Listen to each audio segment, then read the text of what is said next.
entire set is extremely high variance. And I think the thing to really keep in mind is that in these two opening lobbies, somebody has to go eighth, right? And when you have this immediate cut of just 4 games before 4 players get eliminated, any of those players who start off the tournament with the 7th or an 8th are immediately going to feel that pressure in ways that many other tournaments wouldn't cause them to feel, right? It's a pretty drastic cut after just 4, and then another cut after 2, meaning that if you start off on the back foot, you're going to have to work really hard to catch yourself back up. Yeah, many of these players dread this format and know that there's a lot of variance. But the thing is, there's so many of the players that are in play-ins playing today, and I'm sure we'll talk a lot about this on broadcast too, that we have really high expectations for, especially even when it comes to looking at forward to week 2 of like, hey, these players are threats to go to the Tactician's crown, but they have to survive the play-ins first. It's probably the situation where they could fall out the easiest, and so all of them are hoping that that is not the case, because it gets much more forgiving once we get into week 1, day 2, where we now have our 40 players. And on day 1, Gangly, there's not too much happening other than 6 games, lots of data points, because obviously the points don't roll over from day 1, the play-ins, to day 2, because not all the players played. But after this day, only 8 players are eliminated, 32 advancing to day number 3. Now, the key thing to keep in mind is that it's not, it feels more forgiving at a glance, but when you dig into it, you have to remember that points don't reset, right? And so yes, only 8 players are getting eliminated, but it does not mean that if you are placing 32nd in day 1 that you're feeling good about your spot at moving on, because we're going to see it when we go into the next day of competition as well, that right off the bat, you are going to have your back up against the wall. So all of these players, yes, they're not going to have a huge number of eliminations, but they're still going to be feeling a lot of pressure because those numbers are going to carry over between both days. Yeah, so let's jump into that. Week 1, day 3, 32 players now enter because we cut 8 on day 2. And after just 2 more games, 8 will advance, or 4 will advance, sorry, 4. And 4 will be eliminated. It's, once again, more people being cut and more people advancing. This is the first time, though, that people not just advance to the next stage, but they're actually advancing to week 2. That's what this advance means on this slide. And so that is the point where, hey, if you're crushing the tournament after 8 games, congratulations, you already made it. Yeah, and it's, to be clear, when we're saying week 2, that means TPC, right? That's not like you're moving just on further into regional finals. This is like what people are striving for. This is 2 games on day 3 that you need to be able to play well, and then if you do, you're rewarded with an entire set of consistency within the TPC. Now that we know what advance means, let's now cover this whole day, because a lot of things happened, and you know, it would take a long time to explain this completely, so we're going to run through this as quick as possible. They're going to play 2 more games in this now group of 24. 24 players play, and once again, 4 people advance to week 2 and the set 17 TPC. 4 players are eliminated, and now here is where the format changes a little bit from last set's regional finals. They'll play 1 more game in a group of 16. And after that 1 game, the top 4 advance and the bottom 4 are eliminated. And guess what? We got 1 more game left. 1 more game with 8 players, all the marbles, 4 advance, 4 eliminated, and we'll be left with 16 advancing to week 2 and the set 17 TPC. As a viewer, I will say this is an extremely exciting format. It's like that, you know, you watch that old cartoon where like the character is stuck in a sundial and the sand is trickling down and they're slowly going to either drown within this sand or break out. That's kind of what we have, right? This like the eliminations of the bottom 4 every either 2 or at the end every 1 game makes it so that all of these games will have such high stakes, and they make really fun games to watch. It is going to be action-packed. I mean, obviously the whole tournament is electric, as I would say, but this day is by far the most crucial day for so many of these players. And so it is going to be the best one to watch, in my opinion, because there's so much heartbreak of people getting eliminated and not making the TPC or being relegated from the TPC, but also people's dreams coming true of being like, I'm a pro TFT player now. This is pretty sweet. So format, all covered. One of the most unique things about this regionals is that this is on a brand new patch. It just came out on Wednesday, and it was not a small patch. This is something that players were calling, back in the day we used to have the half set events, and this is not a half set, but people were calling it that. Mid-set? Mid-set. That's so long ago. You're so old. Anyway, yeah, it was a lot of things that happened. Here's the notes. You probably can't read them because they're really small, but there's a lot of things that happened, but specifically the biggest thing was making unlock changes. You can unlock a lot more units much easier. So the meta changed a lot, introducing new comps because there's a few specific units. And Gangly, you had one that you're specifically looking at. It was like, this one's going to be a lot of fun. Yeah, for sure. I mean, Yone is the one that immediately came to mind. I feel like all set long, this Yone unit has just been locked behind a cement door that was just never opening. Many times, the Slayer composition, I felt like could have, if you had been able to play Yone within Slayers more freely, I feel like there would have been way more room, significantly more room for cooking up this composition and this line. But instead, because it was just locked behind the 3-star Yasuo, which kind of forced you into a different line entirely, felt like you could never really let those worlds meet. To switch this to 2-star Yasuo with 3 items level 7 means all of a sudden the Slayers line becomes significantly more flexible. I'm really, really excited to see what Yone looks like in the meta this weekend. Yeah, I think there's a couple other of these units that fall into that category as well. Vigar specifically used to make you build 2 death caps, which 1 is not an ideal build, and 2 is just incredibly difficult to actually do. And so you'd go out of your way or need one of those augments to help you get those death caps. So Vigar, much simpler now. I think Tahm Kench and T-Hex specifically are also some of these units that are now much more unlockable and are quite powerful. Obviously, T-Hex, we just came off the patch of T-Hex a little bit, being pretty strong, which is all right. T-Hex he looks scary, so of course he probably should do scary things as well. But only 7-star levels of Piltover plus level 8, and Tahm Kench going from 450 Serpents down to 350 means that's a quite big of a change for a unit that can scale up, and so I'm very interested to see how that works out. Thresh being another guy that's not 175 souls, but now locked around, hey, you unlocked other units in your level 8. There's so many of these changes that are changing so much of how this will be played, so much more flexible. I'm excited to learn a ton about this patch and this set. Yeah, I just want to double down before we move on this Tahm Kench change. I don't know what the numbers look like exactly or how it's impacted the meta. Obviously, we're recording this before the official patch has launched. People have been playing on PvE, but we don't have perfect information. But obviously, Bilgewater is one of those lines that's been so strong when played from ahead in general. Just like a really strong tempo start. And so to change the unlock condition to make it easier, and even if it is weaker, to me this strikes me as like the perfect tempo line that if you have a Bilgewater opener, you can kind of play a game that's going to be relatively on rails. And so I'm excited to see how much of this TK unlock is going to open up, being able to do an early unlock, feed it early, and then flex into more of like other level 8, level 9 boards outside of vertical bilge. But only time will tell. And yes, I know we have so much more to talk about before pre-show ends, so we can keep going.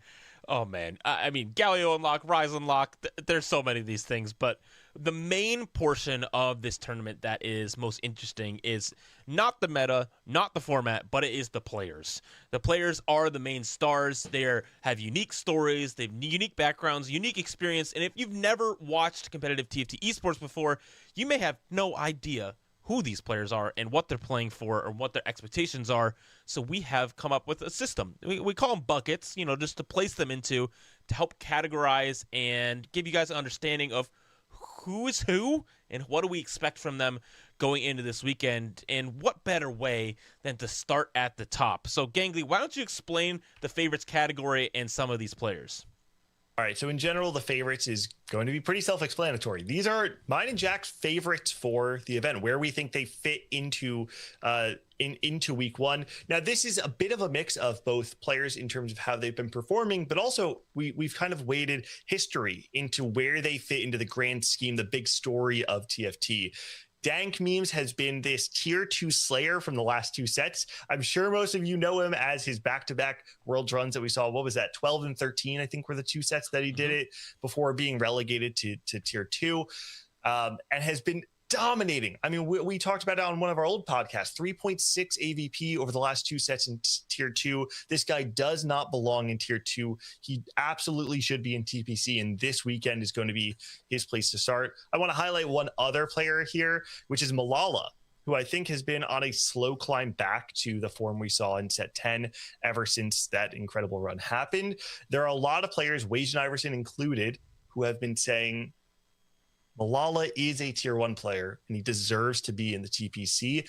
Personally, I'm really rooting for Malala, and I hope we get to see him back among tier 1 TFT. Malala and Brosif, specifically on this slide. Brosif was in the TPC the set before and did get relegated last regionals. And so these are players that we're looking at as, hey, they're favorites because not only do they have some history of being good at the game, but this set, they're also doing really, really well. Alongside Babsera, Spencer, and Ripple Overdrive, who are coming into this with some good experience. Ripple being one of these players that was just on the outside looking in of making it to week 2 automatically. One thing I do want to say, as we're in the day 1 broadcast for pre-show, Dank Memes is playing today in the play-ins. So yes, he's a favorite to move on to week 2. And he has to survive today. That is going to be his biggest challenge. Despite all of his stats and historical representation, he does need to make it through today, which will be a big challenge. But let's talk about some of these other players that are looking to make it through. And this features a good amount of our TPC players alongside some really historical people, along with some that are making their way up. Explain the contender tier to us, Gangly. Yeah, similar to what you're saying, it does have the players from the TPC. It also has players who have, I think, in the past shown that they're capable of playing at that level. This is that tier directly below favorites. This is, yes, they were not in the TPC this set, or they were in the TPC this set and had respectable results, but they are not quite over that hump for us to say, like, hey, we're going to put a stamp on it. We're expecting these people to make it in.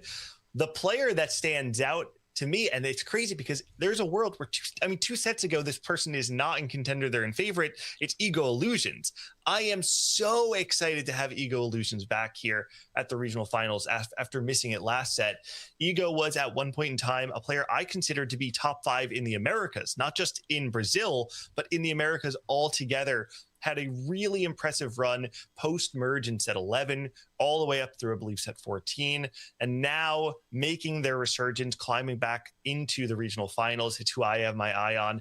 And I think it would be surprising to a lot of people to see some of the names we have in the contenders, right, Jack? I mean, JD Zelinsky, Dehua, Bobster, Kurimex are all players that have made it to the Tactician's crown before.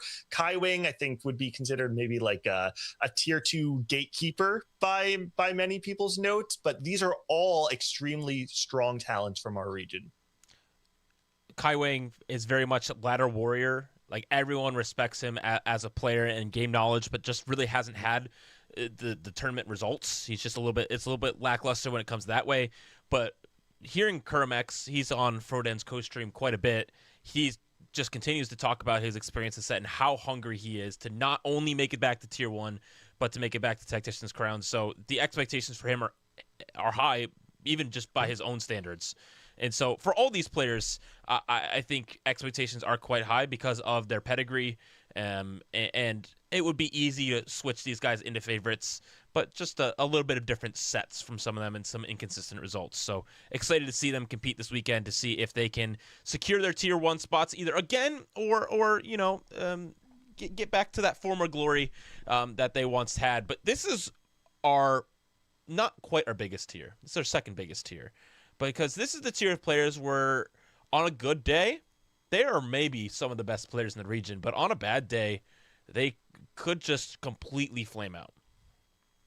Yeah, I mean, it's the volatile tier, and the name tells you everything they need to know, that you need to know, right? It's the players that you're saying, Jack, you got 2 sides of the coin. You're going to flip it at the start of the tournament. Whatever comes up the way is the way it's going to play out. The player I want to call out here is a name that I think we haven't seen at this level of play in quite a while, which is DQA. Back in the old days of TFT, DQA was like this young gun who kind of came out of nowhere, made it to multiple world championships, kind of under the radar. And even though people have known he was really good, he didn't always have the time to put his effort into the game. But when he locks in, you know he's capable of making it really far. So I've got my eyes on him. Another player I want to call out is Artix RX. At the bottom of your screen, he's a player that was in Tier 1 last set, had some really bright moments as well, but, missed out on making back to TPC. But one of the few players that is making that comeback of, I was demoted, and now I want to get promoted again. And so this tier of players are ones that are looking to make that run, and really depends on their form.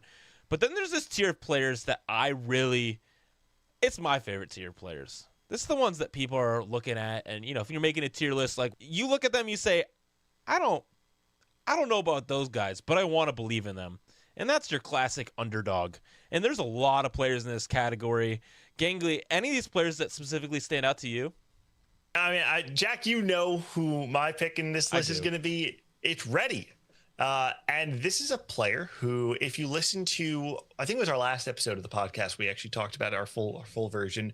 Ready is a player who, if you compare the tier 2 stats over the last 2 sets, there are 5 players in the entirety of the Americas who made it to regional finals, who have had a sub 4.0 AVP among tier 2 competition. Those players being Dank Memes, Solus, Phoenix, Ready, and Kaiwang.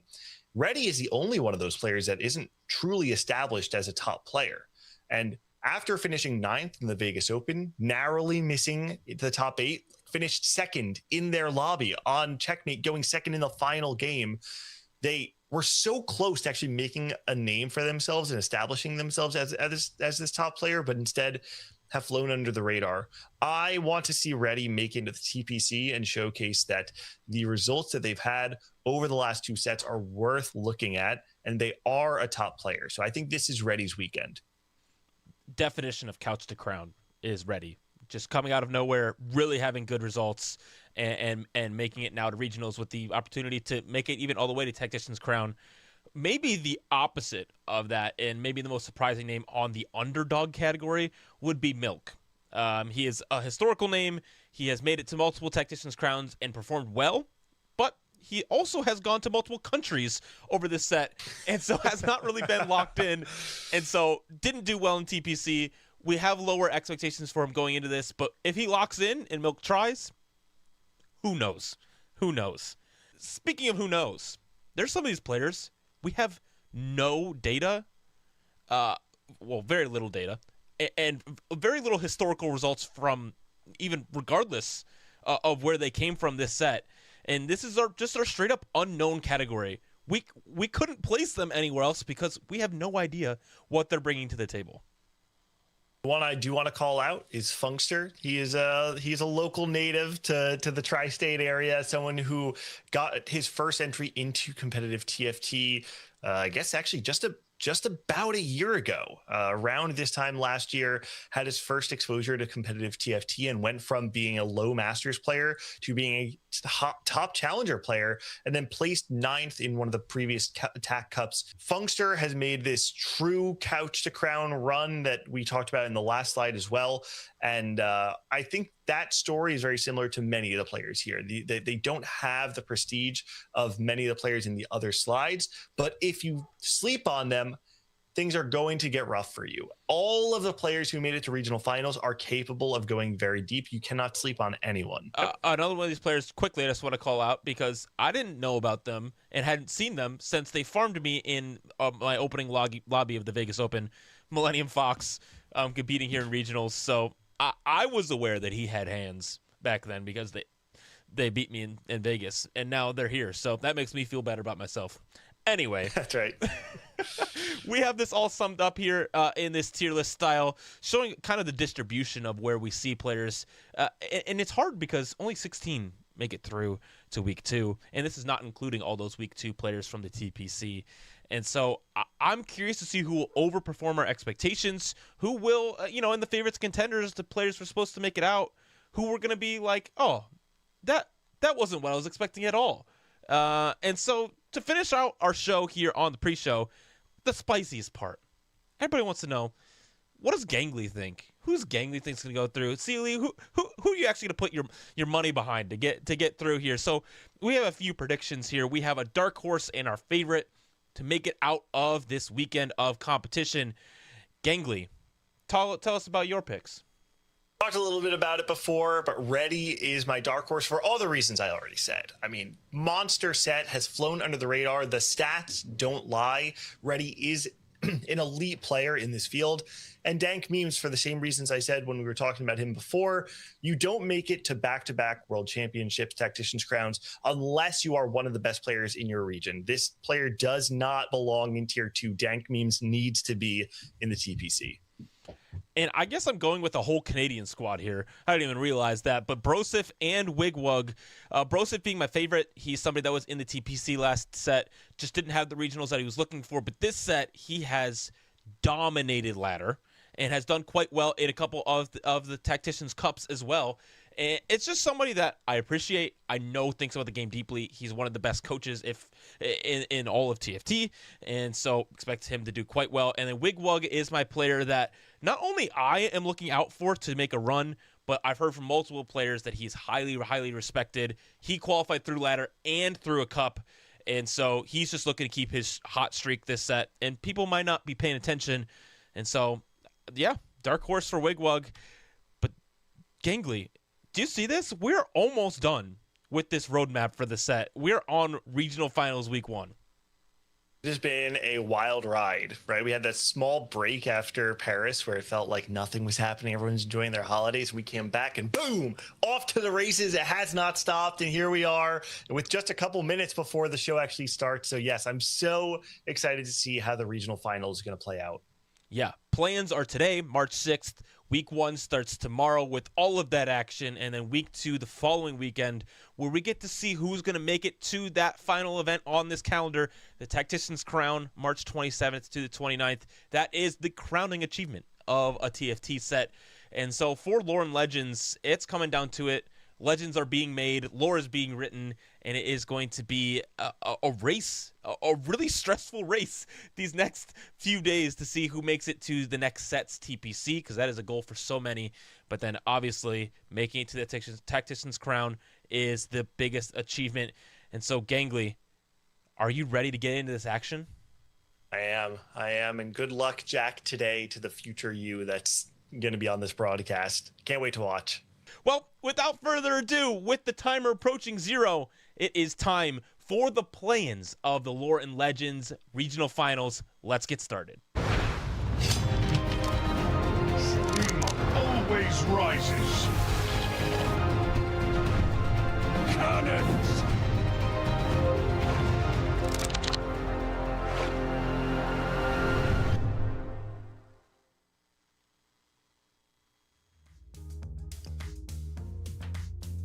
Hello everybody and welcome back to the best set of all time Lore and Legends for TFT. My name is Zekarado, joined by Pi Hat and Hupesan, and we're in day 2 of our regional finals competition for the Americas. And what a great day to be able to kick things off. Pi Hat, Hupe, how are you both? I am extremely excited. Yesterday was a huge day with a lot of good names and honestly a really fun patch to watch and compete. And I'm just really excited. There are 32 players coming into the fray. The patch is starting to develop and I just want for it to start now. Yeah, I totally agree, Pi-Hat. Yesterday was like a glimpse of what the patch has to offer. Unlockables easier right now. And I truly believe the beta will keep evolving. So I really want to see what's going on today. I'm so excited to take a look back at some of the highlights from yesterday because I think that does give us that visualization, what you two are talking about. The patch feeling like a whole new game. Lore and Legends was already so good, but now that these unlocks are even easier, we have seen a lot of different compositions opened up. A lot of 3-cost reroll, I think that really was the flavor of the day, whether it was Malzahar or with the Zoe, or we ended up seeing a lot of Ari reroll, exactly. There was just a lot of different comps that I think opened up from the leveling differences too. Yeah, the game was very interesting because we had games where everyone was rerolling 3-cost or a 4-cost in that case, as you can see the therapy. But there were also games where people just started going fast 9 and playing around legendary. So it really just depends on what encounter there is, what type of augment you have, and what type of lines you actually know, because you have to execute them properly now. Yeah, 100%. And the sheer show of emotion here. Upset Max, happy when things were going for him. He was very upset when things were not. We saw Ryze composition, as you say, Pi had that legendary that is so important. If you have a Ryze on your board, normally you already accomplished a top 3 and you can win the game. And this is the board that you were talking about, Negra. Zoe Malzahar, one of the best compositions in both consistency and placement. And maybe Warwick, that we thought it was going to be better. Many people playing that line and it's not performing in the best way. Although you talk about the Rise champion, you talk about these 3 cards. I want to talk about that very end of that where we had the Rise portal. You saw Kaiwing actually winning out that final game of the day yesterday with 6 emblems because he had the 3 from the Rise portal, he had 3 from Trait Tree. Oh, he had 7 actually because he also took branching out. So he just had a lot of emblems at his disposal. I think that ended up giving him so much combat power, and it's going to be plays like that where you opt into that high variance that may be able to give you those really cool boards that we get to talk about throughout the rest of the day. But that was just a teaser of what to expect for the rest of the weekend. As it is day 2 of our competition, half of our players from the play-ins were able to make it forward after those 6 games to join us today, where we will have 40 total players in what we like to call our battle stage. Pretty low stakes for today. You play 6 games, the bottom 8 of the competition are going to get eliminated, and the top 32 will move forward to the elimination stage tomorrow, and that's where all the chaos will happen. We will get to that tomorrow, so don't you worry about it. Really simple for today, as you can see from this graphic. So let's talk about the qualified players, the 40 players that will actually be competing in today's competition. You can see our players from the play-ins on the left. Half of them made it forward to our week 1 round of 40, where they will be joining our competitors from the TFT Pro Circuit, the Ranked Ladder, and the Tacticians Cups 1 and 2. And you can see players coming from very different ways, different avenues. But I want to highlight the players from the Pro Circuit because they were competing in the highest level possible throughout the whole set, and they didn't make it. They are in week 1 trying to claw and fight their way back up, and trying to prove themselves that they still belong in Tier 1, and it was just a fluke. Yeah, I mean, TPC has been amazing this set. These are the players maybe in that middle ground.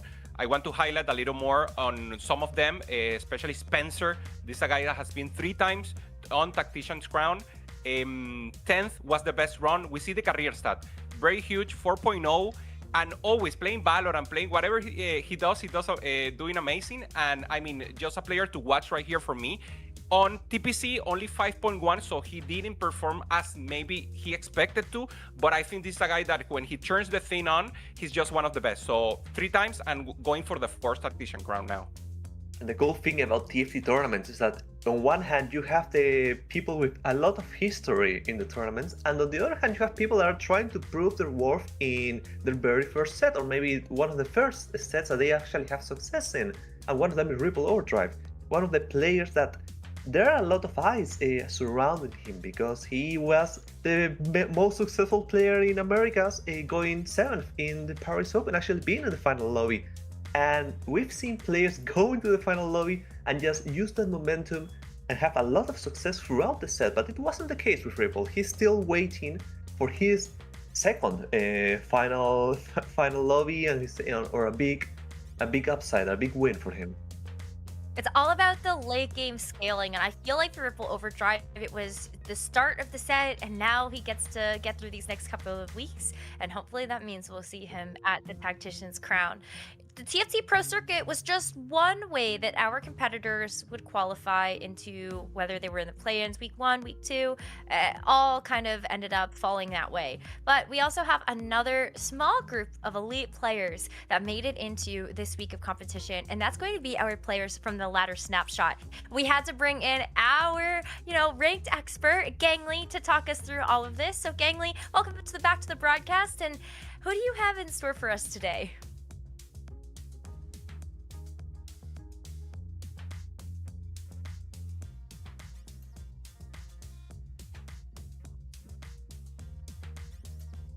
Can never truly get rid of me. So let's talk about some of these players. Broseph, Malala, HSK, and Black Sheep are the 4 players who got these top slots from the ranked ladder. I want to start first with the big picture here. last set at the regional finals, we saw that among all of the qualification methods used to qualify into the regional finals, one method stood out as the one that led to the most successful players promoting into the TPC, and that was the ranked ladder. And so right off the bat, these 4 players, based on their qualification method alone, should be watched. I want to first talk about Malala. This is a player who, of course, if you've been following TFT for more than a handful of sets, you got to know who this guy is. The most legendary run back in set 10 that try as Wajan Iverson might not be overtaken as the greatest run of all time, but Malala has been on a journey since set 10 to get back to those heights that he found on that incredible run. And I talked to him leading up to the event, and he said, you know what, I've got a long journey ahead of me, but if I'm going to take it one day at a time, and if I get to the Tactician's crown, I truly believe that everything will fall into place and the rest will come naturally. He still has the confidence that he can go all the way. Someone like Broseph and HSK, I actually feel are 2 players that fall into a similar category. 2 players who have success in their own right. Of course, Broseph 2 sets ago having this incredible breakout in Cyber City, and HSK having domestic results across multiple Brazilian events, winning a multiple Road to Pros and other domestic cups. I still feel like their tournament results at large haven't quite caught up to their reputations. And I think Broseph, after getting relegated out of the TPC last set, is hungry for victory. We saw him do so well, not only in ladder, but also in the cups, and been able to translate his high level of TFT knowledge into his gameplay. And so I think Broseph is absolutely going to be a player to watch. And then, of course, we have our final player, Black Sheep, who, if you remember back in, I believe it was set 12, Magic and Mayhem, there was a period of time where Black Sheep was the best performing player from LATAM and really came out of the gate, surprising people when we saw this dip from Michael and Altanawe not performing in the way that we had seen them in the past. And so Black Sheep maybe does not have the results in recent sets to suggest that they have a strong edge on this field, but we've seen the peak. And the last thing I want to say about all 4 of these players is that they were all here last set, and all 4 of them did not qualify and promote into the set 16 TPC. So you know all 4 of these players are going to have a chip on their shoulder, and they have one more chance for this set to get themselves back into the TPC, and they're all going to be gunning for it. So that's going to do it for me here on the floor. Necro and crew, I'll send it back to you. Thank you so much, Gangly, for bringing in that expert analysis on our 4 players coming in from the ladder snapshots. Everybody say thank you to Gangly, and also congratulations. He is waiting for the birth of his 3rd kid. That's why he's not going to be with us here on the broadcast this weekend, but he is joining us in spirit with all of these amazing analyst points. And also make sure you're checking out those podcasts at the beginning of our episodes so that you can actually get even more insight on all of these players. And yeah, it's crazy to think that life and time is flying so fast for the people that we have here. But let's get back into the rest of our action. We've got to talk about the Tacticians Cup players from Cup number 1 and Cup number 2. And what makes this really exciting is while we have our pro circuit players that prove themselves against each other, we have our ladder players that prove themselves against the rest of the region. But we have our Tacticians Cup players that actually prove themselves within a tournament. And this is our tier 2. This is how we look at our new group of competitors that might be coming forward and joining our pro circuit players and knocking them out of their spots. And I think in Tacticians Cup number 1, there are some really heavy hitters here that I would be very excited to see back in the pro circuit. Back in the pro circuit, I would like to see people like Kurum or Ego actually making it into the pro circuit. But the guy I actually want to highlight here is Riveting, the champion of the Tacticians Cup number 1. He did an amazing performance. You can see down below that he scored 2.9 AVP on the Tacticians Cup 1. So he just needs to continue to do that performance, because you can be amazing on a tier 2 tournament, but now we're not in tier 2. We're going into tier 1. We're going to the higher stakes tournaments ever. So he just needs to prove that he can continue to do this run and actually make it into the TPC. Yeah, have that possibility is also amazing. We see again the Cup 1 details. We have Kurums also trying to go again to Tactician Crown, a player that has been playing, has been grinding, and maybe old school TFT, if you will. And that's also one of the players I really, really love to watch, and one of my highlights that come here from Cup 1. Tacticians Cup 1 definitely brought a lot of surprises. Old faces, of course, like our GOATs, Ego and Kurum X, that we would love to see be able to just play more in that pro circuit. And then, of course, some of these young guns. I think that's really where I get drawn to. In this Tacticians Cup number 1, I'm looking at GG9. And from Tacticians Cup number 2, there was a new study group that got formed between GG9, Reddy, Funkster, and Bruh. These players are, I think, a little bit newer to competitive TFT, but they decided to pool their experience as well as their learnings to form this new study group. And I think that actually might give them a really good shot today. Like, you might call them maybe like dark horses or underdogs, but I think they've got a lot to be able to show us. I know Gangly is in particular very excited about Reddy, and so I think, yeah, this study group is ready to go. Yeah, also with Blabla that is on EMEA performing very well. I want to highlight also Pani Andrew. We have it on the top left, and this guy is a TikToker. He's been explaining TFT, having fun, making additional content, and I feel it's great because he is always into TFT. When you try to make content, you have to be on top of the game. You have to be the first, knowing the text, knowing the information. And the fact that he's here means that he's also a great player. So I'm very sure that if things don't work out for him and maybe he doesn't advance to the finals, for sure he will have great content for TikTok. Yeah, he has won an amazing tournament, but I also, besides him, there are players outside of the young guns category. We also have one of the historic veterans qualifying for Tacticians Cup 2, which is DQA.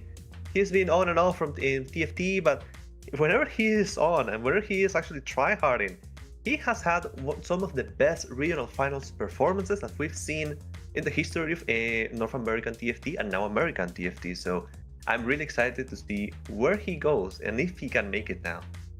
I mean, I remember DQA from when I first started watching competitive TFT and working on the broadcast back in Dragonlance. Ended up getting 5th at the mid-set finale. DQA is like a mid-set finale monster because it was 5th there. It was also a 6th place at the Monsters Attack mid-set finale.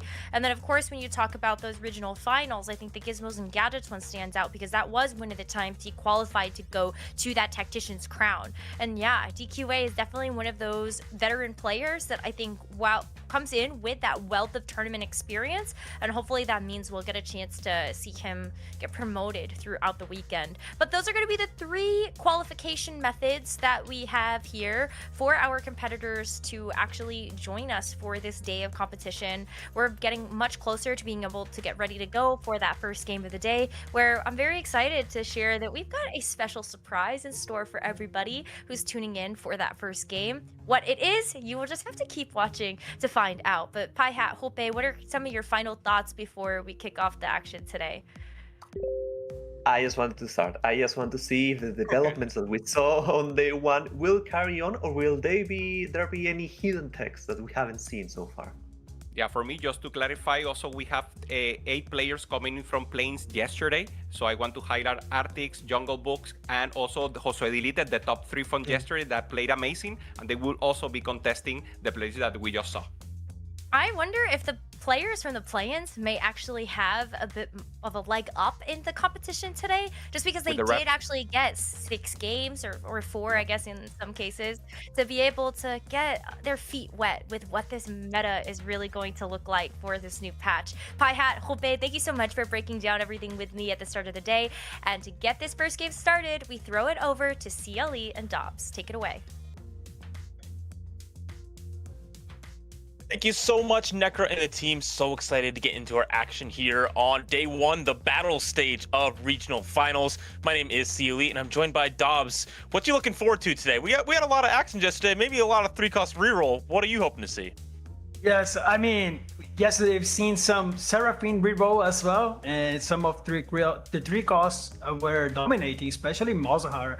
And hopefully that continues, and I want to see if the meta is actually going to shake a little bit, as the players had some some games to watch, and we just watched a few games. It was 6 games that we watched in 2 groups. So today is actually having much more players, so much more sample size to us to watch.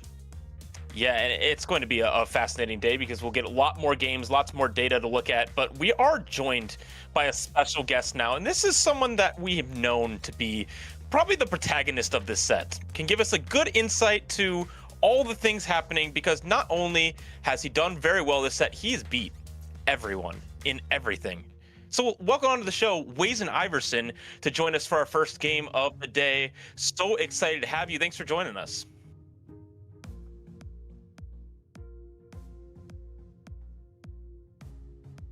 Playing today, I'll be rooting for them. That's awesome. Are you? How did watching yesterday go? Did you learn any new tech, or is this stuff that was all known? Not really any new tech. I was surprised by how many people were playing Warwick. Some of the lobbies, 3 people playing Warwick, 5 people playing Warwick. I expected it to be like 1 person playing Warwick usually per lobby, so that was pretty surprising to me. But yeah, other than that, kind of just like stuff that I was seeing a lot in scrims.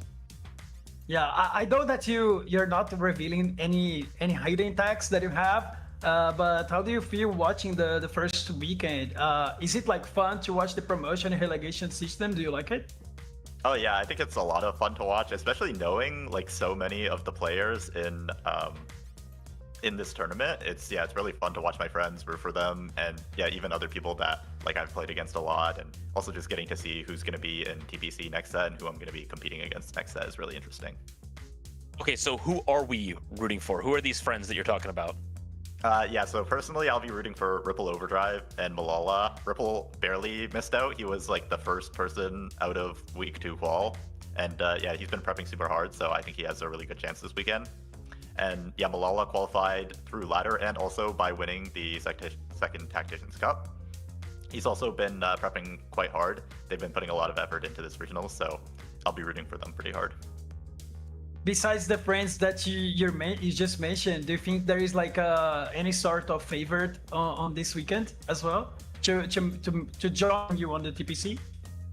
Yeah, that's a good question. I think honestly the field is so strong that it's hard to say anyone has like a very, very high chance of making it. I think someone that is pretty likely to make it, I would say Dihua. He's been to 2 worlds back to back. I think he's a very strong competitor. I think someone I'm very excited to see play who used to be considered very, very highly in the Americas is Ego Illusions from Brazil. He's had some like really great performances in like set 11 to 14, I think it was. So yeah, that's a couple people that I'm really looking forward to watching. You're making Dobbs happy with that shout out. The Brazilians. For sure.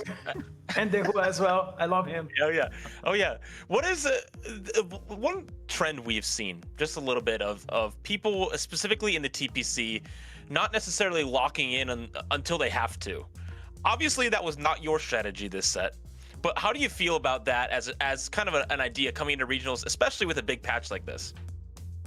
Yeah, I really hate that strategy. I like to feel very secure. I want to be auto-qualified to week 2. I know that there are some people that do kind of take that approach and, oh, like I'm just going to only try when it like really matters. But TFT is a game with a lot of variance, especially in the play-ins, like 4 games, 6 games. Can you really guarantee, even if you're a better player, that you're going to make it out in that low of a sample size? Like, I don't really think so. So yeah, you're definitely leaving a lot of it up to variance if that's your approach to the game. And yeah, personally, I much prefer to just put a lot of effort into the tournaments and then try to get like qualified to Worlds or qualified to TPC through that way. But yeah, for some people, it's all going to come down to regionals. Yeah. Speaking about your performance, I mean, of course, you made the run that, I mean, no one would ever think somebody would achieve that 3 TPC in a row. But you have been like playing the Tactician Crown like a final lobby. But do you think this is the best performance that you're having so far in your career? That's a good question. I do think it's really gonna come down to how I perform in regionals and also how I perform at Worlds. I think set 9 was a really great performance for me, winning regionals and coming 3rd at Worlds. And yeah, I felt like I was playing really, really well in set 9. So it's going to be kind of hard to top that. I think it's going to come down to these last 2 tournaments. And yeah, for me, I'm really happy to have won the Tacticians Cups, but I think the big goal is definitely to win a World Championship. So that's the goal that I'm kind of working towards. Now, people are calling this run like the golden road, right? Winning everything. And no one thought it would even get to this point. So that's definitely a huge round of applause for us. But you're saying your goal is to go win the Tactician's crown. But next weekend still exists, where you, alongside 15 other of our TPC representatives, will join the people that qualify from weekend 2, or week 2, weekend 2 from weekend 1. And so, are you looking to win regionals, or you just like don't care? Is it just like if it happens, it happens? Oh yeah, I've always felt that the regionals meta and the worlds meta ends up being quite similar. Usually there's only one patch between those two, and usually it's quite a small patch. Usually the meta is pretty stable by regionals, and they don't want to do any crazy swings before worlds that could get the meta in an imbalanced spot. So I kind of thinking of prepping for regionals as also prepping for worlds. I think the game will be quite similar, and the more I prep for regionals, the less I'll have to prep for worlds maybe. So I've been taking it quite seriously, and yeah, I'll be doing my best. Yeah, the meta actually changed very much from the previous patches that you performed amazing. How do you feel yourself on this patch? Because it changed a little bit for the 3-cost line, and of course the compositions with legendary units. Is that a meta that you like? Yeah, I think at first I was struggling a bit, and it was a bit hard to get used to, but I've been playing a lot and also studying a lot, and I think recently it's been a lot better, and I've been feeling a lot more comfortable with the changes. Definitely, it's a really big meta shift. I feel like the meta was very 4-cost centric before, and now it feels much more like either rerolling 3 costs or going fast 9 for 5 costs. So it does feel like a very different meta, lots of different comps, and yeah, they've definitely shifted things a lot. What is your favorite line to play right now? There's a lot of new fun stuff. I'm very curious what you would say is your preference right now. I've really been enjoying playing Yone. I don't think it's like that crazy in the stats. Maybe it averages like a 4.5, but my results have been really consistent with it. I think I'm able to like identify good spots and play it well, and also just like there's like some flex slots and some like different Yone boards you can play. I feel like I'm pretty comfortable on that line right now. Do you think ever the meta can actually change from week 1 and week 2? I mean, first week you just have to qualify and make the TPC, and do you think that can change a little bit when you're about to play? Oh yeah, I think that's definitely possible. I think also just like to some extent, like what the other people in your lobby are like angling. So for example, in the play-ins, like everyone was angling Warwick super heavily. So if you were someone that was playing like Mel or other comps that were like not Warwick, then you would probably benefit a lot, because those people that are playing like 3-way contested Warwick are going to end up off 4, and as long as you're playing something else, then you're going to be uncontested and have a much better chance. So yeah, I think to some extent, like you want to be playing what the other people in your lobby are not playing. And yeah, also like the meta is still developing pretty rapidly. The patch has only been out a few days. We've been scrimming on PP, but that's not too many games and with no stats. So yeah, I feel like new comps are still popping up, and yeah, the meta is still developing at the moment. Well, good news is we're going to see a lot more games today and see that tournament meta kind of evolve, because it does change a lot when you're playing either on ladder versus in scrims versus here in tournament where every point matters. So let's take a look at our lobby that we're going to jump into first today, because it's a lobby full of some stars, lots of stories coming through, and your boy Ripple standing at the top there. Are you excited to watch him play his first game? Yeah, super excited to watch him play this first game. This is overall like quite a strong lobby looking at it. I think Prosa, Black Sheep, Bapzera, and Panda Kiki was in week 1. So yeah, I think it's quite a strong lobby. It should be a lot of fun to watch. Yes, I mean this lobby in particular, it's one of the best across the day. And besides these players, do you think who can stand out on this one? Yeah, I've been also hearing about like Reddy, that he has like really good stats in tier 2, and then I believe Riveting won one of the tier 2 cups as well. And I also know JRC was in tier 1 the previous set. So yeah, I think all 8 players in this lobby are quite strong, and I wouldn't be surprised to see anyone come out on top. And here we go. Game 1 of the battle stage beginning right now. We have the Howling Abyss, so getting 5 of these 1 costs. This is personally one of my favorites, because you can choose to make econ, you can choose to hold on to this and let it give you direction, but you also just get a lot of info of, hey, you have early Void or early Ionia. You get to know instantly what these things are. Yeah, this is in particular, I feel a little bit boring. I don't like it. I mean, you can always make econ, and having much information on the early game is cool, but okay, it doesn't matter much, right? Like 5 1 cost personally is not one of my favorites. Yeah, something about this portal is you tend to see a lot more upgraded openers. You basically get an entire extra shop by getting all of the 5-1 costs. So yeah, a lot more 2-stars on stage 2 in general. Might be seeing some like 2-star like Demacia openers, or maybe like 2-star Kiana, 2-star Briar, that kind of stuff. Oh my goodness, this is a giga gold opener. We have so much, making 10 gold while holding all of our 3 costs. I mean, this is going to be very, very high caps in this lobby for sure, but also could be high tempo if you decide to keep everything. Yes, especially dropping the Draven, it's very good. Do you think, Vision, is Draven one of the 3 costs that you're aiming for to drop on the early game, or is that anything else that you think is better? Yeah, I think Draven is okay. I think he's very item dependent. Probably the most common 3 costs to see people playing around right now are LeBlanc and Ahri, and playing into some sort of like AP flex stuff. But Draven can be really, really good, especially if you can get like a Kraken or a Rage Blade. Gold augments to start us off. Can give some solid direction, some solid resources here. Something like Zinzao Hero Augment obviously gives you a lot of stuff here, but savings account with the gold opener would be an option that can absolutely compound. And so I would imagine that's what we're thinking about here. Looking across the lobby on the right side of our screen, we can see other augment choices come through. We see lots of econ-based ones with Black Sheep and Bepzera as well already choosing theirs. Yes, I mean, choosing the first augment, like an economy, it's already good enough because you secure one economy augment, but instead he goes to Portable Forge. Do you think you prefer to secure your economy choice, Vision, or you just pick whatever is best?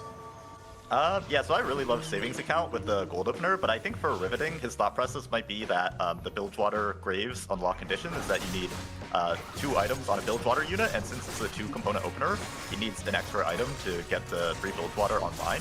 So I think he might have taken forward with the idea that he can use the extra item to unlock Graves and get 3 Bilge start. A couple of the interesting augment choices to look at. Fan the Kiki solo leveling. Looks like we're playing around that Rek'Sai, which just is an absolute menace when it comes to solo leveling. The unit that you'd definitely prefer to see unless you have one of those other 2-star upgraded melee units. But also JRC taking early learnings, so he will be playing what I would imagine to be LeBlanc, but we don't have enough of these components yet. Is this the early learnings or the one that gives you late game scaling? Yeah, I guess so. These augments always make confusion to me. They're the same. They look so similar. Weijin, what does the strategy look like with that augment? Is this we're gonna push levels really hard, or be really greedy to get to high levels and play around these 5 costs, or is there an alternate strategy that maybe is underground with that augment? Yeah, I think late game scaling really just wants to aim for like fast 9. It has a higher cap than something like a Slam In or a Patient Study, because once you do get to the 5 costs, then they're going to be getting a lot of HP and attack speed from the augment. So, especially with the gold opener, he probably feels more comfortable, like he can mix into 9 more often. And yeah, he'll probably be angling some sort of Mel playing through like LeBlanc and Scion. Yeah, I like the idea of late game scaling. It's so cool when you have like a gold opener. It makes things a lot easier. And do you think, you mentioned about slamming, do you think that this is an augment that this augment has been like a decent choice across multiple sets? Do you think it's very strong or just a regular economy augment? Yeah, I would consider it very strong right now, especially because they nerfed a lot of the 2-1 economy options, but they left Slam-In exactly the same. So yeah, Slam-In was already a pretty solid option, and now that they've nerfed kind of all of the competitors, it's become even more premium on this patch. Looking at the right side of the lobby, we're seeing how rich people are. It is actually insane to see almost everyone above 20 gold besides Brosif. But also, we have 2-star Draven for Ripple. Is that what I'm seeing? Who is that on the other side? Or is that Brosif? I believe that's Brosif. I mean, he's not rich. He's not rich on economy because he invested on the board, and the Draven can actually pay him back later, so it's very interesting. That's some good life advice right there, where it's good investing. You invest in a resource, you know, it can pay you back eventually. But the Draven does farm 3 gold for, I can't remember how many takedowns it is, 11 now? Is that how many takedowns it's 11. Yeah, 11 takedowns. Okay, yeah. This first carousel will give really good direction because for a lot of these players, we didn't have enough of the components to unlock some units. And so for Ripple, who did take an item augment, as we see in the bottom of our screen, he was able to unlock the LeBlanc, but for anyone else that had their early Scion, was not quite possible yet. So we'll definitely be seeing more unlocks come through, as well as some Graves if we have any of these Bilgewater players. Yes, I think something I found interesting in here is Broseph getting Crown's Will and slamming Ginxas, maybe playing like AD. Is that what I'm seeing? Or maybe he can play something else. I don't know. Yeah, I think that's right. I think he's going to probably play towards like a Noxus Kindred level 9. And yeah, although he's not using like the AP super well, just getting that like Rageblade Sunfire Double Slam, like 2 of the strongest early game items, and you do get like a little bit of armor, and maybe like the AP does like a little bit in the late game. So yeah, it's like definitely a tempo choice out of him. Very interesting. Broseph, once again, with that Draven 2, hoping to kill as many units as possible. But for Ripple here, it looks like a pretty good spot being able to play around that early Noxus. But Family Kiki did end up losing his streak with solo leveling, so not quite able to get all of the XP this stage, but will continue his winning ways here. Yeah, I mean, he didn't have any good slams, so he had to wait until the carousel to get the Steerax. So maybe he'd lose because of that. Do you think with Steerax, what he can aim for with this early game? Yeah, there's definitely like a lot of things that you can think of playing towards. I think most traditionally, solo leveling kind of ends up playing into like Slayers like Bel'Veth and Bessa kind of stuff. Depending on like, he's also holding the buy, so I would think Warwick. There's a pretty high chance of him playing into, and maybe if he ends up high rolling really hard, he could play for some sort of Baron Masher. Riveting took Dawn Core, which, with the Ionia that we're seeing, is Path of Blades, so not maybe the best one for Ahri, but is good for Ione and other characters like that in the Ionia board. So, Wade, is there some unit that you'd say Dawn Core is like really good on? Yeah, I think Ahri and Silas are like the top 2 like really good Dawn Core holders. I would definitely expect Riveting to play Ahri. I know he's been playing a lot of Ahri reroll in scrims, and I do think Path of Blades is pretty good. Even if the like Path of Blades effect is not as useful, like 50 AP on the 7 piece is really good for Ahri. Yeah, I mean, I think that changes on this Ionia benefit helped Ahri so much, and it feels like this composition is actually very good right now on this Ionia. And the Kiki playing around this Ionia as well. Babzera, though, did get our 100 streak. Not exactly sure what they did have on their board, but we did have 5 loss for JRC as well. And so we've got a lot of econ already from the opening loot drops, but also now for Babzera and JRC extra from that streak as well. On this patch specifically, Wasian, I know open fording is more possible. It's safer. But do you prefer to play from ahead or behind on this patch? Yeah, I think playing from ahead is really good on this patch, especially because like level 9 is winning so many games, level 9 with 5 costs. And if you're playing from behind, you're usually going to have to angle towards some sort of 3 cost reroll. Maybe you can bard roll on 2-3 and then try to stabilize on 3-5. But when you're ahead, like the most standard game plan is to just go fast 9 and cap around 5 costs, and that's when you can actually play for a win on this patch. Do you think that is something about the set 16? Like, I feel that we had just so few patches with people can put like playing from behind. It's especially when we had like Asol or maybe Kaisa when it was strong. I mean, I feel that playing ahead is actually lead you towards much more options. Do you think that is something related to the set? Yeah, I think it's partially related to the set with the unlock mechanics. When you play from behind, I think it's a really standard game plan to just play for some sort of 4-cost unlock and use that to spec your board in stage 3 and stabilize. Traditionally, playing from behind, you usually play for like 2-cost reroll, I feel like, because that's like a way that you can get like a 5 or a 6 loss and then stabilize on 3-2 and then turn that like kind of blue streak around. So yeah, 10 lossing hasn't really been a viable strategy very much. Unless one comp is extremely broken, which the meta's actually been pretty good, and that hasn't really been much of a thing. But Yeah, on this side, I would say it's a little bit different that Lost Streaks can play for 4 costs more often, especially with the unlocks. On the right side, we're seeing all of our augment choices come through. 2 players taking spreading routes here, Kiki and Black Sheep going for the 2 random emblems. Brosif going for that Darken item to help go alongside that Draven. Gonna be interested to see what he did choose there as well. But for JRC, we're getting more items on board, trying to power up our front line because he's playing for that late game scaling. We know where he is headed. But for Black Sheep here, ooh, these look pretty good. Yes, I mean, it looks very good. I mean, I don't know what the Asian would think, but I think maybe he can like pivot, or he can actually feed very well, right? This on Ionia, using Kabuko and to feed both synergies. Yeah, for sure. Yeah, he seems to be in a great spot with the natural Yasuo 2, really good Yone items. He'll go 7, unlock Yone, and play around Yone, and yeah, he can probably play like 4 Bruiser with Kobuko, Shen, and Wukong. Weijin, with Path of Blades being the Ionia, is it important to be at 7 for this one, or is this one where you're like, yeah, 3 or 5, it doesn't really matter, just a little bit of a difference?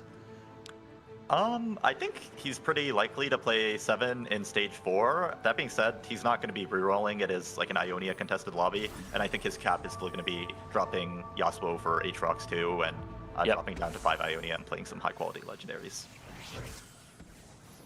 Yes, there are so many options on this patch, as it's so much easier to unlock Ione and as Aatrox as well. So I really loved the way that they changed some of the unlocks. Which one was your favorite that they changed, the vision? I think one thing I've really been enjoying is that Kennen unlock is much easier. You can actually unlock Kennen on level 5 very consistently, and when you're playing an Ione opener or a Yordle opener, it feels much better than having like 8-star levels, which normally you wouldn't get them until like stage 4. So that's one I've really been enjoying. And yeah, Sylas feels much more accessible now. People are capping around Sylas most games. So I think those are 2 unlocks that people are not really playing a lot before because they were so hard to unlock. And now that they've been made easier, people are playing around those units a lot more. I love that Sylas is just an easy upgrade to Nico on your boards. It just feels so seamless, and I really enjoy the being able to be like, oh, I'm playing this unit already, so I can get Sylas later to upgrade it and make it, have some CC and some other things attached to it. It's a fun time to be able to play super flex with 100 units to work with. So, looking at our game, it is very interesting because Kiki had these Bruiser items. Gets Freljord +1, which means he's probably going towards that Tundra Wolf direction. But there is tons of people that don't seem to be maybe even the most committed outside of somebody like Black Sheep. Yeah, so I mean, I wonder what Bapzera is actually playing. He's 100 HP right now. And in here, we finally found our Malzahar player. This is a comp that did really well yesterday. And Weijin, have you seen this much on streams? Are people actually contesting each other with Malzahar? Yeah, I've been seeing definitely a good amount of Malzahar. I don't think people are really contesting it. 3-cost reroll, the pool size is just not big enough for more than one person to hit a 3-star. But I think Riveting did like a really good job of identifying that there's already 2 Yone players, so he can't really play Ahri in the spot, and the Malzahar is going to be his out instead. Encore Malzahar, I mean, I haven't personally run the stats on that one, but it does seem like it could ramp pretty heavily later on as the fights goes, because Leona is really the pinnacle of this composition. The buffs to Leona, along with Targon being not really a trait, means that just the stats that Leona has makes her an incredible tank, specifically solo frontline. So definitely going to want to keep an eye on Riveting as they're losing lots of HP here early, but they can make a comeback as long as they can stabilize around 2 stars. Oh, maybe a late H-Star? Did he show the mission? I didn't see the quest. I didn't see it either. Not sure. Okay. Maybe he was trying to the one with 30 HP. Yeah, I think he just checked it, but I wouldn't really expect him to stay in it for very long. Most likely he's just gonna like 4-1 level roll for an Ambessa, try to unlock Mel, and then play some sort of Mel Skarner board to level 9. Brosif on the other side did take Darkened Bow, so he will be really scaling that attack speed with this Draven 2. taking it to level 9 is definitely the goal for him.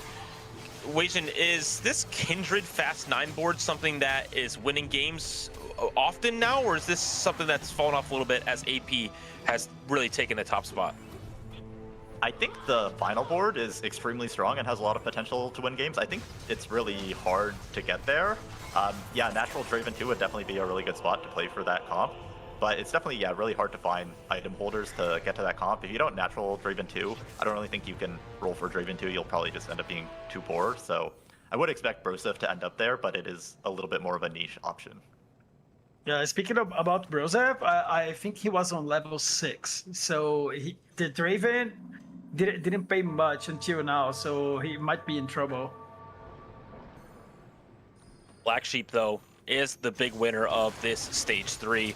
Getting those 2 emblems that worked perfectly, being able to unlock Yone early means that this will be a 6-win streak heading into our stage 4. Keeping him healthy, giving him solid game plan, so I expect a very solid finish from him in this game. But for Riveting, this is going to be a very important roll down to hit all the rest of our upgrades on the board. Definitely. Oh, 3 Malzahar. That's a good start. Starting strong. Oh my goodness. God. It's a wave. It's a wave. I can call it. Are we still doing waves this set? Is that a thing? Weijin, can you confirm this theory? I haven't really been preaching the wave theory myself, but you never know. I like the answer. You never know. TFT just works like that, right? Yeah. Could be, could not be. It's all in the eye of the beholder, for sure. Babzera on the other side found a Seraphine very, very early on in this game, and is now level 8, 50 gold for 1. This guy is super rich. He's the healthiest in the lobby, and will definitely be playing around some level 9 AP flex. What kind of board ways would you be aiming for in this spot? Are you playing around Annie, playing around something else differently? Yeah, so for him, he has the red buff slam, so that makes me less likely to play Annie, and he also doesn't really have any easy path to unlock Galio. He doesn't have any Demacians on the bench, so I think the most common cap for him is just going to be like a Rise volley setup. Maybe depending on what he gets, he maybe can get the Mel as well. Yeah, for sure. He naturals an Mbessa on the way to 9, for sure. We'll have gold augments, all gold augments across the board here. And these will be important to see. Some people pick these quite quickly because they need to roll down. But for Riveting here, getting some not ideal items, I would imagine. Riveting rolled all the way down, or Ripple rolled all the way down on level 8. Didn't find an Mbessa. We're trying to play around Mel. And this is a very awkward spot. Now maybe playing around Bruiser Invoker instead. Yeah, Spot's looking pretty rough. At least he does get like the Volibear unlock, I believe. I think his Scion with the Solo Plate should have more than enough HP to unlock that. So maybe the Volibear can help him stabilize for stage 4. But yeah, being 0 gold without really any like 4 cost kind of direction, he will probably start falling off at some point. Yes, it's looking very scary, and it's not just to get later, your Mel later, you lose the stacks that you want to pursue the Radiant item, so it's very rough. And he's low on HP as well. And on the other side, you see one of the scariest things this patch, which is a 4-2 Mel. Very commonly unlocked with Mbessa dying with an item on 4-1. Mel unlock now on the board with a late game scaling. JRC's spot is looking quite good, and it's probably where Ripple wanted to end up this game. Yeah, so really interesting from Broseph. I think he doesn't feel like he has enough money to go to level 9 and play for Kindred, so he's actually rolling on 7 and he's playing for Frel Jinx. Yeah, I love this kind of play because you avoid risking your game. It's very unlikely to you to go like 7 or 8 if you save some HP, play stage 4. Do you think that's an approach that's actually very important on this weekend? Because you don't have to actually get a lot of wins, you just have to get good placements, right? Yeah, for sure. I think people definitely might be overplaying Fast 9 in some spots where it's just not a good enough spot to go straight to level 9. And I think, yeah, that's going to be a really good decision from him, most likely. Because, yeah, he wasn't going to have enough money to make it to Nox's Kindred. And also with Riveting rerolling 3 costs, it should be a little bit easier for him to hit his board. one of the interesting things to remind everyone about that is watching this weekend is the format of weekend 1 is that 16 players will move on to weekend 2 to join Weijin and company to compete for slots at the Tactician's Crown, but there's 40 players starting today that are competing for that. So doing the math, that's a little less than 50% are making it through, and so you don't need to go Giga first and win the whole thing. You just need to kind of survive and be on the top half, so every point you can salvage matters. Exactly. It's very important as well to start well. I mean, I feel that when you have like such a low sample size like this, I mean, you can play 6 games today and be out and go out. So I feel like starting well actually helps you to keep your momentum, and maybe you can get like more confident for the next games. Do you think that actually matters a lot on these kind of tournaments, Vision? Oh yeah, absolutely. I do feel like day 1 can often matter more than day 2 in these kinds of spots, especially because if you have a bad day 1, you might just be eliminated. And if you have a good day 1, then you have a really good chance to make it out in 8 or 10 games and not have to play the full 12 games that everyone has to play. So yeah, day 1 is definitely extremely key, and even for your mental, sometimes when you're just having a good day, having a good tournament, then it just keeps carrying over into your future games, or vice versa. If you're having a bad day, then maybe your future games you're going to be like tilted or not playing as well. So game 1 can often be like the most important game of a tournament.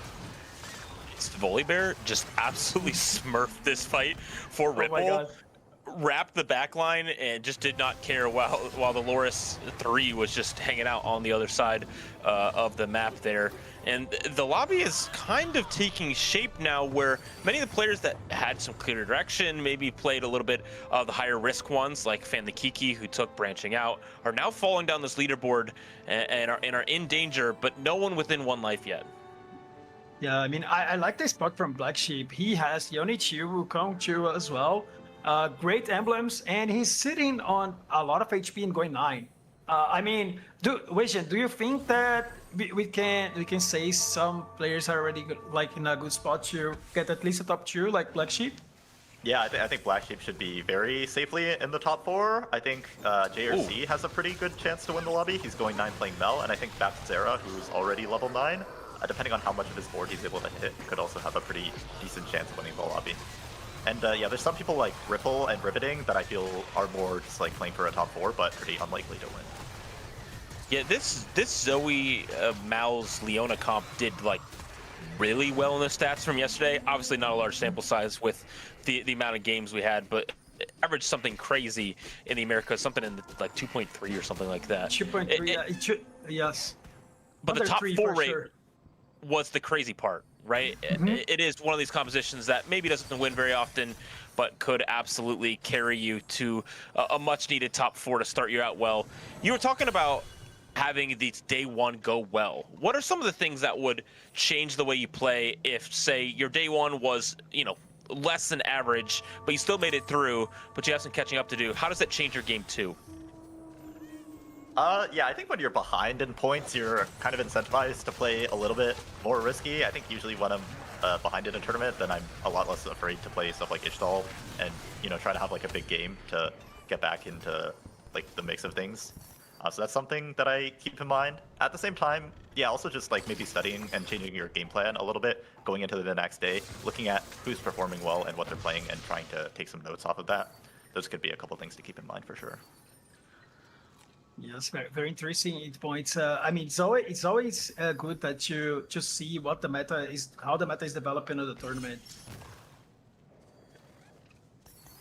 And the Kiki's board, 7 Freljord is not something that we've seen players to play around, but I know that it does have a good amount of strength, especially when it comes to raw HP and some of the other things that are helpful to go along with it. But we have some pretty awkward items because we haven't completed our Volibear items. I imagine we'll do that here now.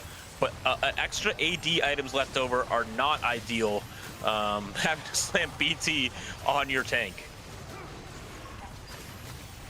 Yeah, I think if he had more gold in this kind of spot, he really would like to drop out of 5 Freljord. Like the Ashe and the Trinamir is not really doing much in a spot like this.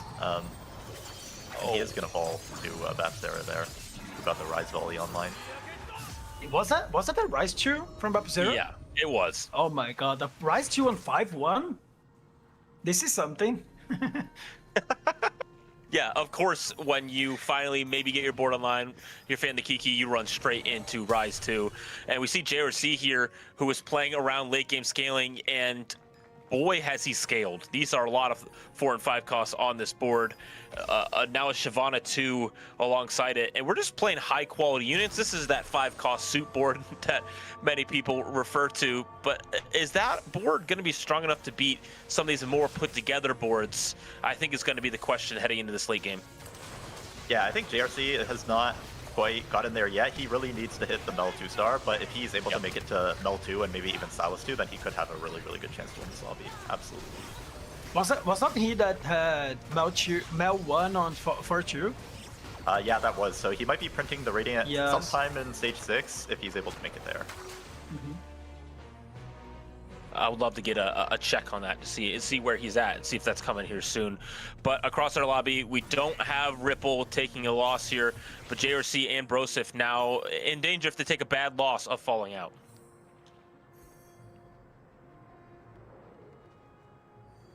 AMER fighting with such a solid spot in here, even though he is low on HP, already got 2 rounds in a row, and his board is actually very, very strong. I mean, he's missing Seraphine, right? It's Yeah, that's such right. a great important unit in Missing this swap. Seraphine Disruptor is like definitely pretty important in this swap, but I would expect him to beat most of the boards that don't have like a 2-star 5 cost on them. Ooh, it's a really important matchup between Ripple and JRC here. JRC is not super close. It will not be this round or next where he gets this Mel Radiant cash out, so we have to survive hopefully to stage 6 possibly to get that online for him, but that it means he'd have to get through Ripple's board, and this Volibear is absolutely going crazy and refusing to die until the very last moments, and so Ripple getting a much needed win here, but JRC not falling out means that the lobby is not safe from this Radiant item. I mean, the HP on the bottom side of the lobby is very, very close. We have to keep an eye on these guys because some of them might be on the last life. Yeah, JRC is going to get a TG for his Shyvana too, so that should help him a lot.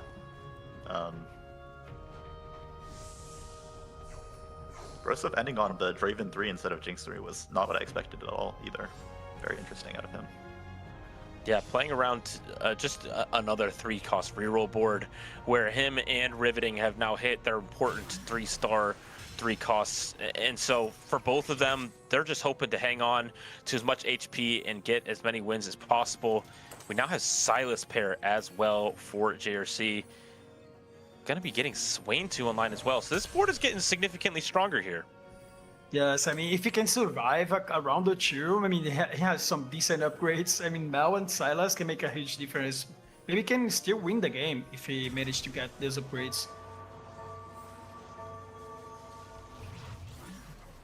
Yeah, he's kind of like on a knife's edge here. It's just he really needs to win 1 or 2 rounds. If he can make it to the neutral round, then he should have a really good chance of hitting those upgrades. Black Sheep having some very interesting positioning. Not sure exactly what the goal of putting Yone in the backline was, but did get stunned up by Silas once, now twice. And so it will be definitely tough for that Yone to ramp up because the Titans takes a while, but that front line is gone. That is a set 2, taking the whole board out. Ready also falling down. And Ripple as well, so we have our top 4. Okay.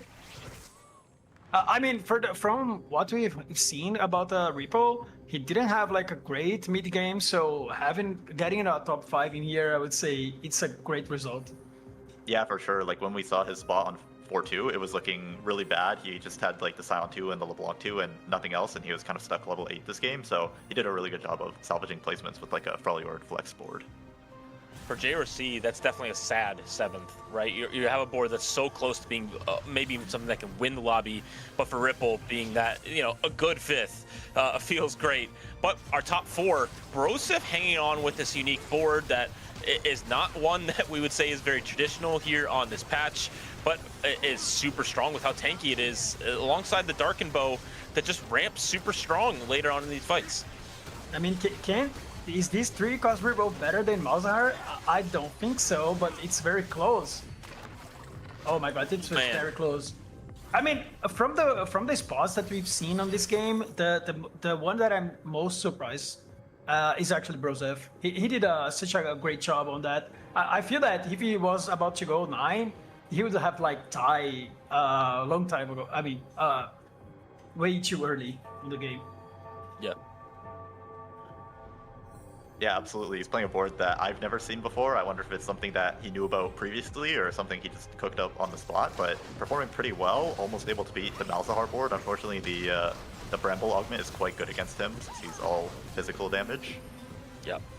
Matchups are going to be really, really important here to see who faces who. Riveting will face Black Sheep, who is currently what we would assume to be the big bad guy in the lobby. We do have Seraphine now online for Riveting, which is, it's Seraphine 1, but it's a huge upgrade getting Piltover online as well as Disruptor. Yeah, unfortunately, Riveting's kind of at a spot where he has too many items because he has 3 item augments. Now, like the items that he's taking off of anvils and stuff are not particularly useful. He has an IE on his buy, whereas everyone else is getting to itemize their 5 costs and stuff, so I would expect him to be falling off a little bit because of that.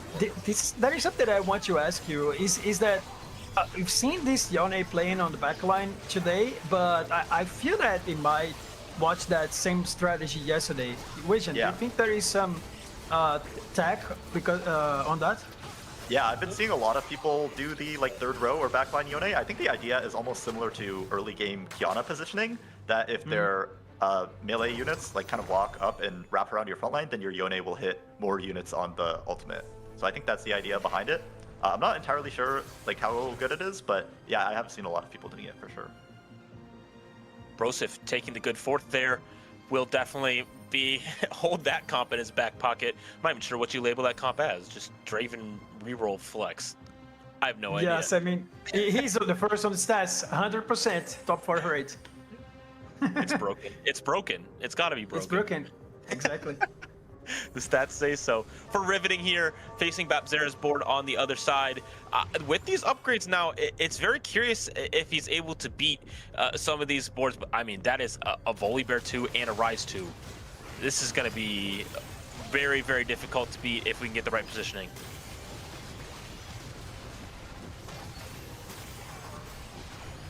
Yeah, I mean, he's still on 2 items on the volley, so he has room to improve his board. And this is his spot, it's goals, and he's still winning. So Bapzera might be in a great position. Ooh, not quite a double kill. 1 HP left for Black Sheep, but I'm not sure there's much he can do. Bapzera finding even more upgrades. Yeah, I do believe his Ghost was able to take down Black Sheep, and even if he does somehow lose this fight, he'll be getting a 3rd Volibear item off the carousel, which is a really big spike. I love that he's actually baiting the Rise outside of the Freyard, but he's putting the Rise on the Freyard, right? So, or maybe he's reading the Rise because not getting the Yone. Okay, he's not. Yeah, I think for the last fight he was trying to dodge the Spin Stun, so he might have taken it out, but since Rise does benefit from traits, 25% damage amp from Freljord is actually really significant, so you do really want to keep him in there if possible. And that set, getting a cast off before it goes and does sit-ups is huge for this fight as well, with the amount of HP on Bapzera's board. We've ascended as well, and this Rise is doing so much damage to the whole board, the set does not even come down. Bapzera takes game 1 of the regional finals. Yes, I mean, showing some great result here coming from TPC. I'd love the way he played this game, 100 streak the whole early game, converting the win with the Rise. I mean, it's just a very impressive game overall. We saw a lot of creativity that lobby and a lot of unique lines, and so it was very fun to see, where people ended up and how they ended up there, and maybe some more diversification of some of our comps today. But we were able to be joined by Weijin, who is on a historical run. We're so thankful to have your expertise and just being willing to come on and yap about some TFT with us, give us a little bit more of your insight. We're so excited to watch you next weekend. What should our expectations be? Well, for myself, I'm trying not to put any expectations on myself. I'm just gonna do everything that I can in terms of preparing and just playing my best. And yeah, even if I have a poor regionals result, as long as I do well at Worlds, I would kind of take that overall. So maybe don't put too much pressure on me, but yeah, I'll do my best for sure. I love the way he's humble, right? He just won 3 TPC and he says, okay, maybe if I do power at regionals, I won't like push too much myself. It's crazy. It's a hell of a season for you. So good luck on the week 2. All right, yeah, thank you so much. I had a lot of fun casting with you guys.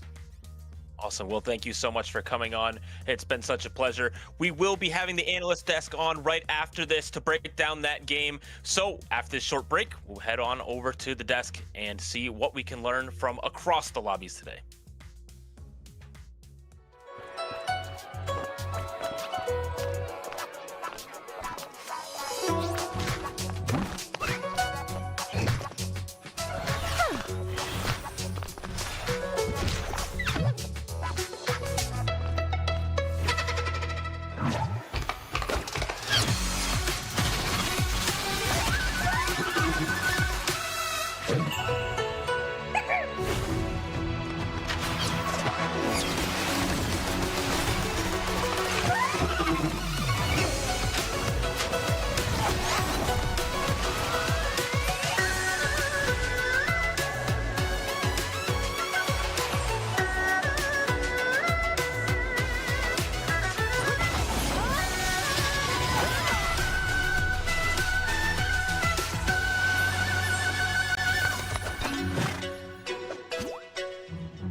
His voice to our broadcast, and I think we are off to a fantastic start today. Pie Hat Hoope, what were your thoughts watching that first game? First of all, Rise to 5-1. That's actually insane. But second off, there were a couple of very interesting lines being played. The Draven Freljord reroll, obviously seeing Malzahar going at it again, the LeBlanc play. There were a couple of really cool lines being used, and well, Freljord was surprisingly dominant, or surprisingly popular, I mean. But in the end, like, you had the Jonas and the Rises just coming through. Yeah, 100%. The name of the game was Tempo. Everyone was just so strong. We saw Kick even with a great board. Normally, Freljord is that top 4 comp that you want to accomplish. He decided to go vertical, but Nekra, it was 8th. It's exactly what Pai had said. 5-1, you get a rise and go 8th with a comp that is supposed to be stable in that moment. We see him in the bottom. Also, JRC finds the Mel, finds the Silas, but only 1 star. And that's the problem. When everyone is playing Tempo, you are not able to get to level 9 and actually roll for your units, and you end up in a bad place. It was tough because you've got Fapsera, Black Sheep, Ready and J or C. I guess ban the Kiki as well when you think about how much XP you get from solo leveling, where you have got 5 players in your lobby, gold augment, pick something that you know they're going to be angling towards going some type of fast 9 direction, and they were just people that beat you to the punch. I think it's almost like a double-edged sword. You want to get those early high rolls of that Mel early, or being able to get the the 2-star rise to 5-1. But sometimes it just means that there's one out of the pool that I feel like it kind of works against you in some ways. I never get lucky when I get the first early forecast or something. I mean, but it's also part of the game plan, since everyone is stuck in one star. I mean, you just have to, if you're the person that can high roll early or just can hit early, you can just steamroll on people, because as you said, JRC, as Hoop said, JRC, the Mel 2 and the Mel 1 early, she still didn't have enough power to beat the Jonas, for example. And that's one of the questions that you have to balance about this. Okay, I want to go level 9, I want to go to the legendaries, but can I survive even though the people are really strong, especially in a tournament setting? Yeah, when they face Babsera with the Rise, they're like laughing. They're no, what am I facing in this moment? And for Black Sheep, amazing. Playing the Jone, find the set 2, playing great tempo. We're talking about this full tempo, full pushing, and getting a second place here, Necra. That is great. He was contested. So we had another Jone in the lobby. So great placement also for Black Sheep. And of course, Babsera taking the win right now, putting him in a great spot for the rest of the tournament. You can see, like, if you're playing around 4 costs, so there are enough 4 costs to go around that everyone's going to be able to hit their 2-star 4 costs. But it's not the same when we were seeing a lot of people contesting on those 3-cost rerolls yesterday. We didn't see quite a lot of that. It was just that Malzahar reroll. I guess Draven reroll. Can we? Yeah, that was a good work.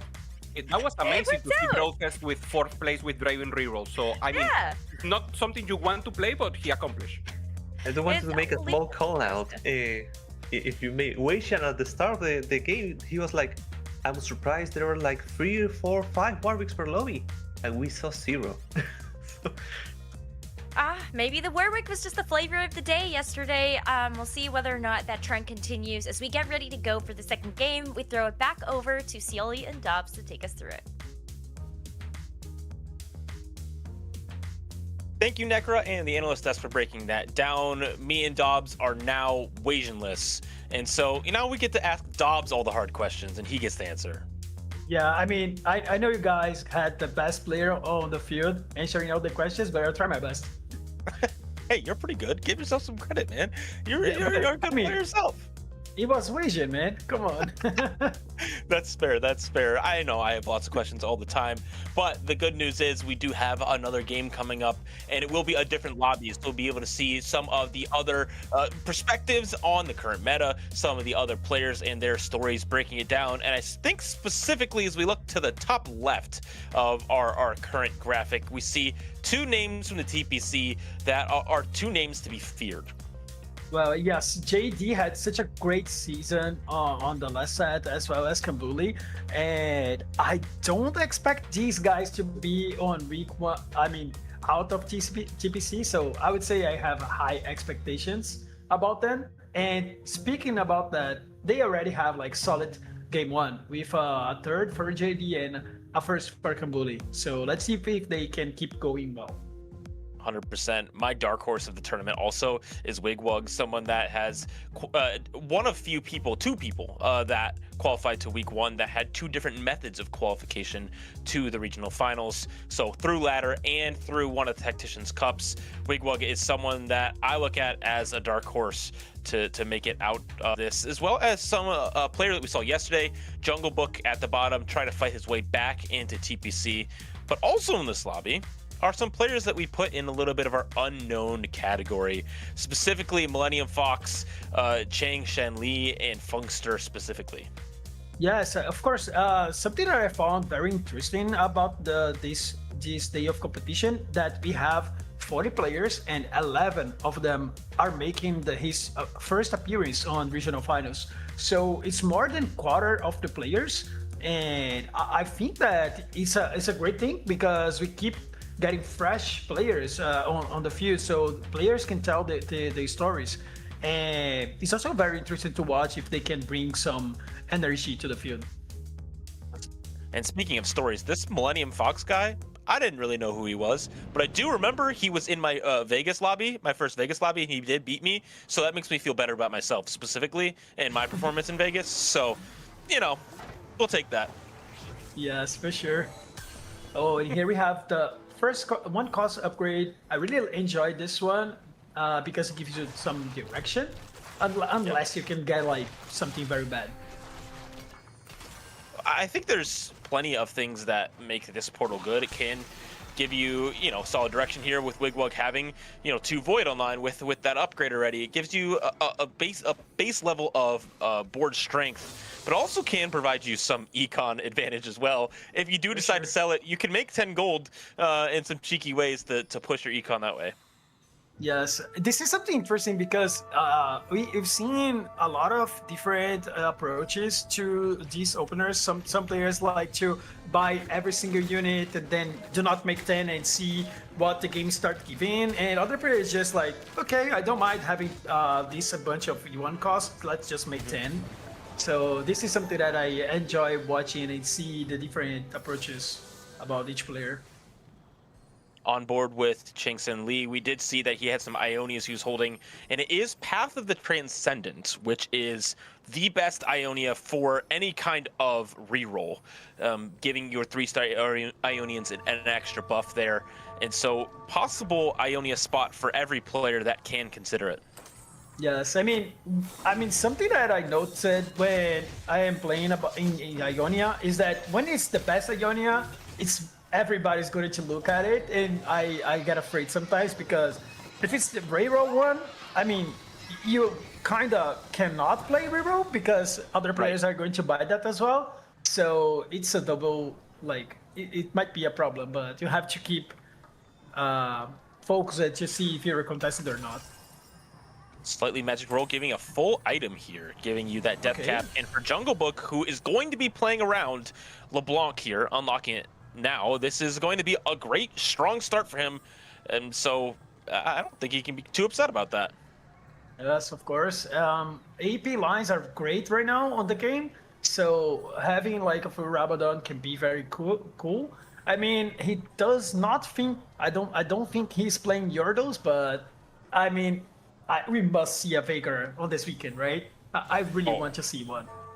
Necro will turn over. She will be so mad if we don't get any Vygar this weekend. So we'll make sure that happens. Jungle Book, who we're watching right now, is an interesting character coming into this because he's largely unknown making it to the TPC this set, but it's someone that didn't have the success they're looking for, and largely that was because they didn't win a single game in the TPC the set. But you know what they did do? Win a game yesterday to make it through the play-ins. And so obviously starting off with an 8th is not what they're looking for, but they have a lot of time to turn it around. Yes, I mean, today the format today is less brutal than yesterday because you have like 2 more games to go before the cut, and there is more room that you can like work with. Ooh, we have a pair of Yasuos as well, so I know we might not be considering this right now, but it is something that can definitely grief other people in the lobby. Yes, for sure. I mean, it's hard to grief the Iones, but at least you can try a little bit. If you're not causing you econ, of course. Patience is a virtue for Kambui. Playing on Shadow Isles here early is probably not where he's going to end up. Not something we've seen have any. Has anyone played this weekend? I haven't seen it. I guess one player. I mean, yesterday he was playing this line. Didn't go very well. He was playing like the Kingsil's augment that gives you 40 gold, and he died before cashing out. Yeah. It was a weird Kalista with Rage Blade, so it wasn't like a great spot. But I'm down to see some Kalista. I really love this comp because Thresh is my favorite unit, and he is one of the stars on this. So let's hope he can have some games to shine. Well, he is stacking those rerolls. He does buy the whole shop here, and now has a pair of Ori. So that is definitely something he's looking for. I wonder if we're going to keep rolling to see if we can find something specific that we're looking for? Because we You want a now Bard? have Bard, and we can buy that this round. But what are we gonna play? Are we gonna play around Ari or something else here? Because now we have a lot of gold on bench. Yeah, this is a lot of gold. I mean, he's up playing the Ari, he sold it. His items can be very good for the Draven line, but I don't know if you're gonna be able to reach that level 9. Maybe some Draven reroll again? I don't know, I'm down for it. No. We don't need that. I mean, I guess we could, but like, it doesn't have to be. All right, it's not the it best doesn't. result.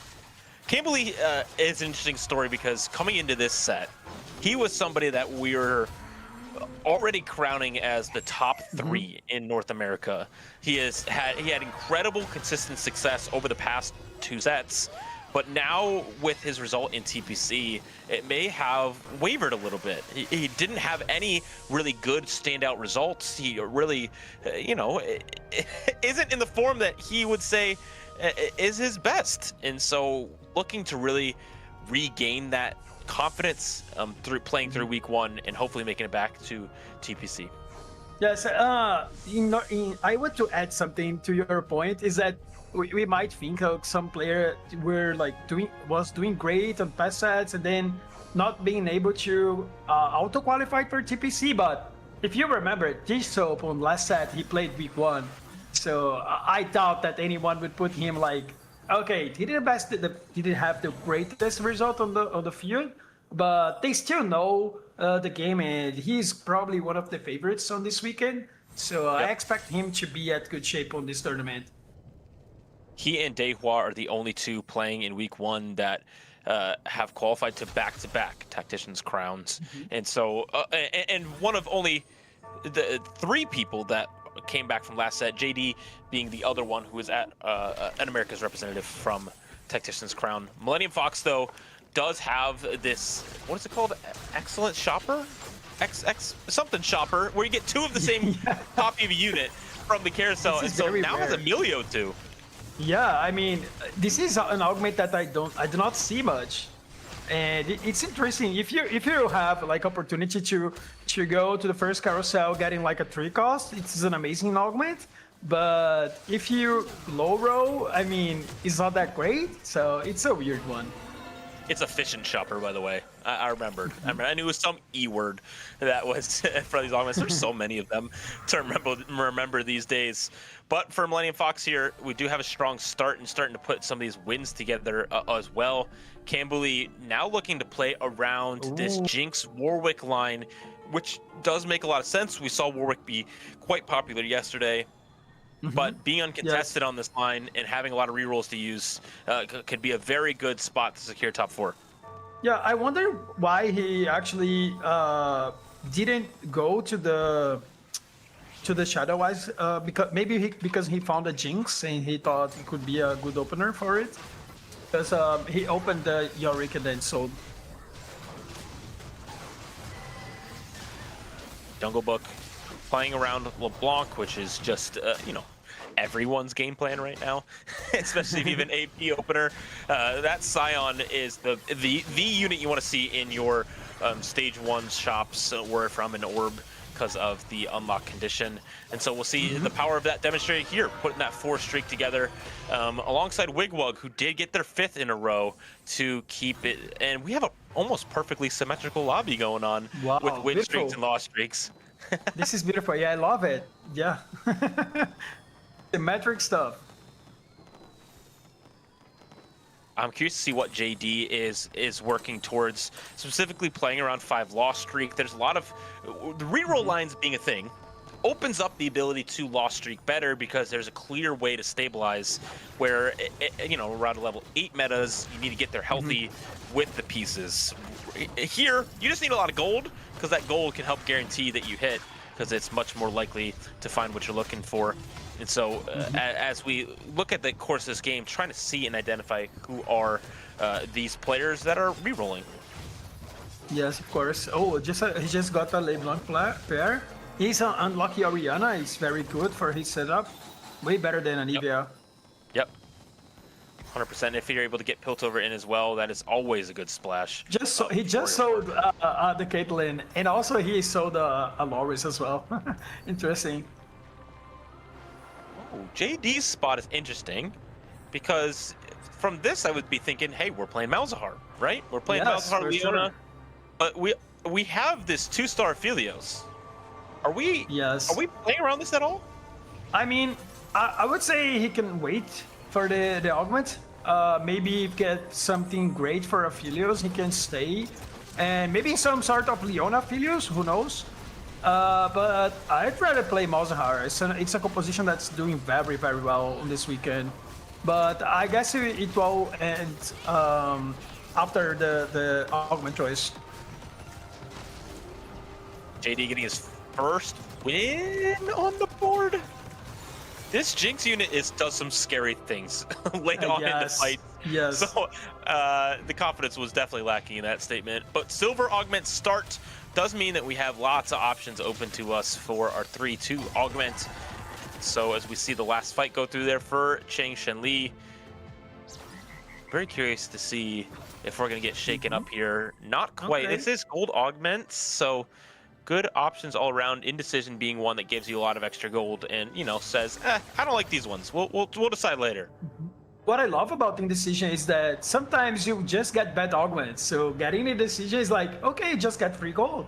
Because you're not going to pick the other ones anyway, so it can have more roles as well. Ooh, exclusive customization is one of my favorites of the set. Are we re-rolling Bard Aphelios? Yeah. It may be some Okay. install later, I don't know. Interesting. Huh. I would tell that he was waiting until his augments because look, he didn't slam any items, and now he can like omit because he picked an item augment. Rageblade, Titans slammed, Sunfire in the front line. So we are definitely playing around this Aphelios reroll. For sure. Not something, I don't know if we've seen a single time so far in our regional finals. Yeah, so at least not on our screen. Maybe Right. on like on the stats we can find that later, but I didn't think. I checked the comps and didn't see Aphelios, if I'm not mistaken. I guess it's the first one. I mean, if you can punish people in stage 3 and 4 and secure your top 4, that's a great thing. But no Ixtal means that the cap of this board will be so low. You don't have the extra resources, and especially if we can't get it maybe even here, which we don't get it unless we roll some more. We did print in Aphelios. That's good. That's good. We'll take For those. sure. Free Aphelios. I mean, I would say that if the next augment is prismatic, he might be in trouble because people are going to get like so many extra resources. Maybe they can find like a good augment to push them into that legendary boards. But if the next one is like a gold or something, he can still have a good shot.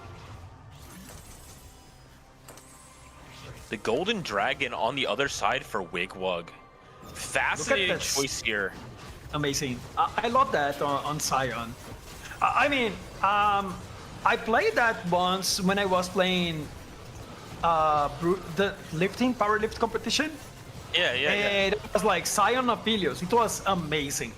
But like pushing levels is a little bit weird because you want those legendary units on your board, and you do not want some units to get in 2 slots. But let's see if he can go well. Looks like Wigwug is most definitely pushing tempo here and giving it his all to stay as healthy as possible. It is an interesting augment. If you're not familiar with it, it makes your unit that you put Mogul's Mail on take up 2 slots. And so they're much bigger, they're much tankier, but you lose a slot. Curious to see where they end up with that board and what the late game looks like. We will definitely keep our eye on them. Millennium Fox, though. Yeah. I think it's up to 700 HP for the unit. It's something like really big. Wow. Millennium Fox is on a 6-win streak now, where Funkster on the other side of that is at a 6-loss streak. Looking at the bottom of our screen, we can see some of the augment choices that maybe have influenced that. Funkster playing around level 8, going for that epic roll down. But for Cheng Shenli here, we are upgrading multiple units that also want to get some other people's boards. Something that we didn't mention is that he got like caretaker ally fight. I don't think it's a great thing, so I don't know. He's putting by 3-star. Maybe he's just like pushing levels. Yeah, I'm not quite sure. Funkster here is playing around this Lissandra that they found early. It looks like it's a pretty strong board here for this portion of the game. Millennium Fox, though, is our win streaker. Playing around that Milio 2 is really what has enabled this. Wow, that Milio 2 actually gave him a huge streak, and he has some decent progress on his quests. So I like his spot. Seems very cool. And it looks like they'll be able to continue the streak here unless Lissandra does some crazy things. Not quite. And so, sitting in a really good spot, depending on what their Ixtal quests are, is really going to be a huge difference in how they place this game for sure. Because if they're able to stay healthy, have the resources, and get a good cash out, that's when you start to win games. For sure. I mean, this is the best way to play Ixtal, right? I mean, when you save some HP, I guess when you reroll Ixtal, you have like a much more opportunity to save HP. Okay. Earth Gambit. Interesting. Maybe he can go Zon. This makes me so nervous. This Dogman, I don't like it. I don't. Yeah. No, but he has a Forger. He has a Forger. So he's always getting what he wants. That's fair. That's fair. You know, would you rather save it for something else for sure? So we'll see. We'll see how it ends up. I like this augment pretty much because it gives you gold and gives you an anvil. So sometimes it can be very helpful. And of course, you get your spatula or your pen. So it's very cool that you have like a lot of options. The interesting thing to keep an eye on as we go into stage 4 is Cheng Shinli and Cambuli, both playing around this Zon line, playing around Warwick, and so it will be contested, and so whoever hits first is going to be the lucky one in this lobby. Yeah, interesting stuff. We didn't see any Warwicks on the first game, but now we're seeing 2. Let's see if they can perform. Jinx ramping up into the late game. This unit, I just want to rant about this unit real quick, because this set, you know, she's been not as great, but sometimes she's the greatest thing to ever exist in the game. She just wipes the whole board. I mean, it's interesting because I can't remember a unit that had these characteristics. Like sometimes she doesn't do any damage because she didn't have time to. But when she does, she can make like great things even against 4 costs. So it's an interesting design. More bows is always a good thing in this composition, so getting those online is great. Hopefully we can get this Zon emblem. Yeah, these are gonna be some great items. We are very happy Titans. with these. And no BT though, but there it is. There's BT if we choose. He can still make Juggernaut emblem because he's missing Zon. That can be a thing. Remind me which component you need for Zon. It's a glove. Glove. Yeah. We didn't get drop a single one, so we'll be holding on to that for a little bit. It looks like we might be reforging it because Juggernaut we saw be a very powerful thing on this. It is very powerful. Ooh, he forged the item. The Warthogs. Oh. JD hitting at 3-star. Aphelios here rolling all the way down for this unit.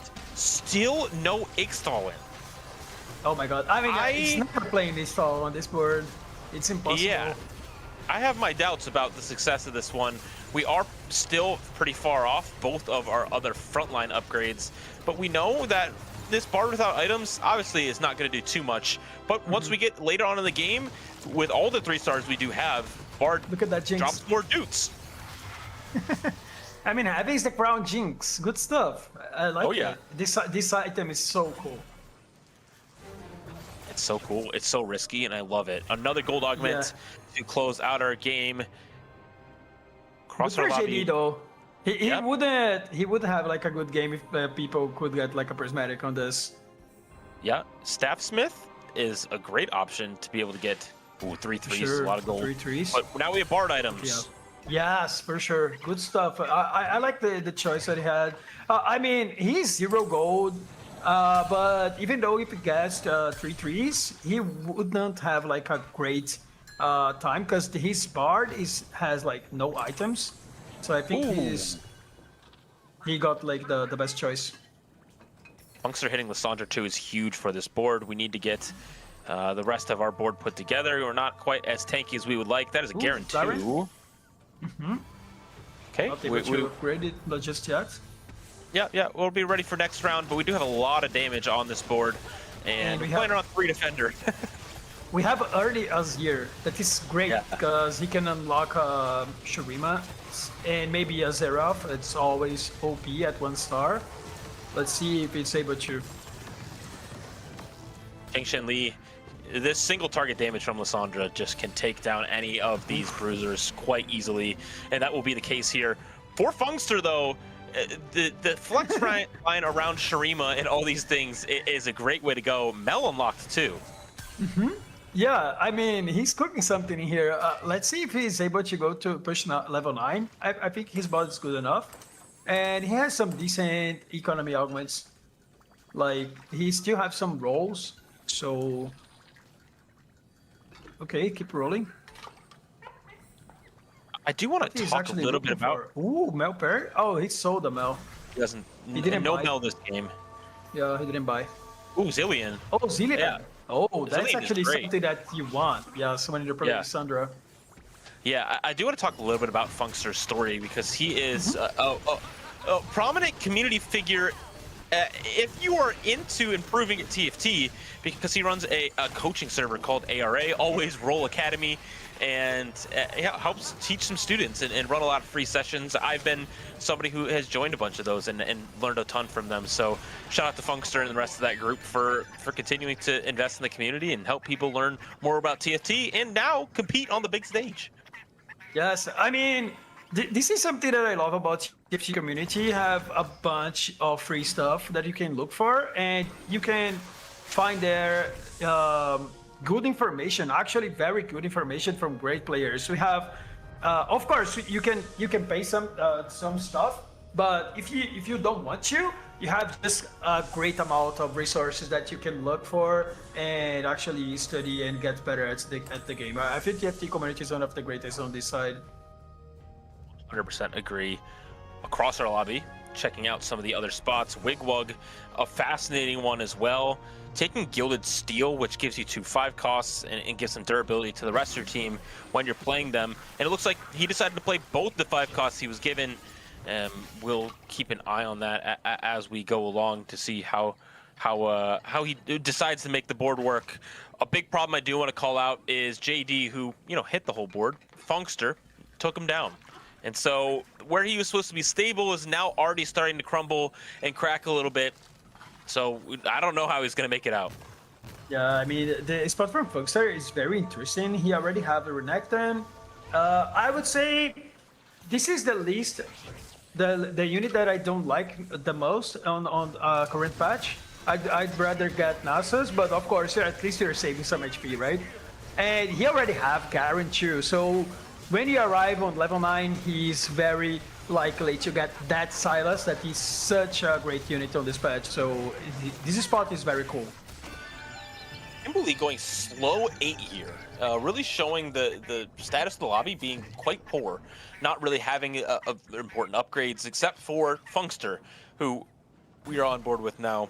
And so a lot of our lobby is struggling to find that combat strength here in stage 4.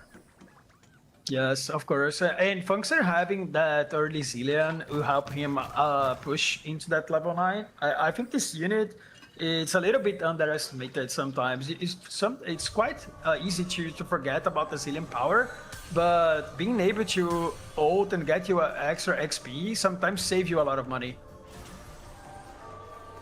Cambuli staying on 7 and rolling all the way down here for these upgrades.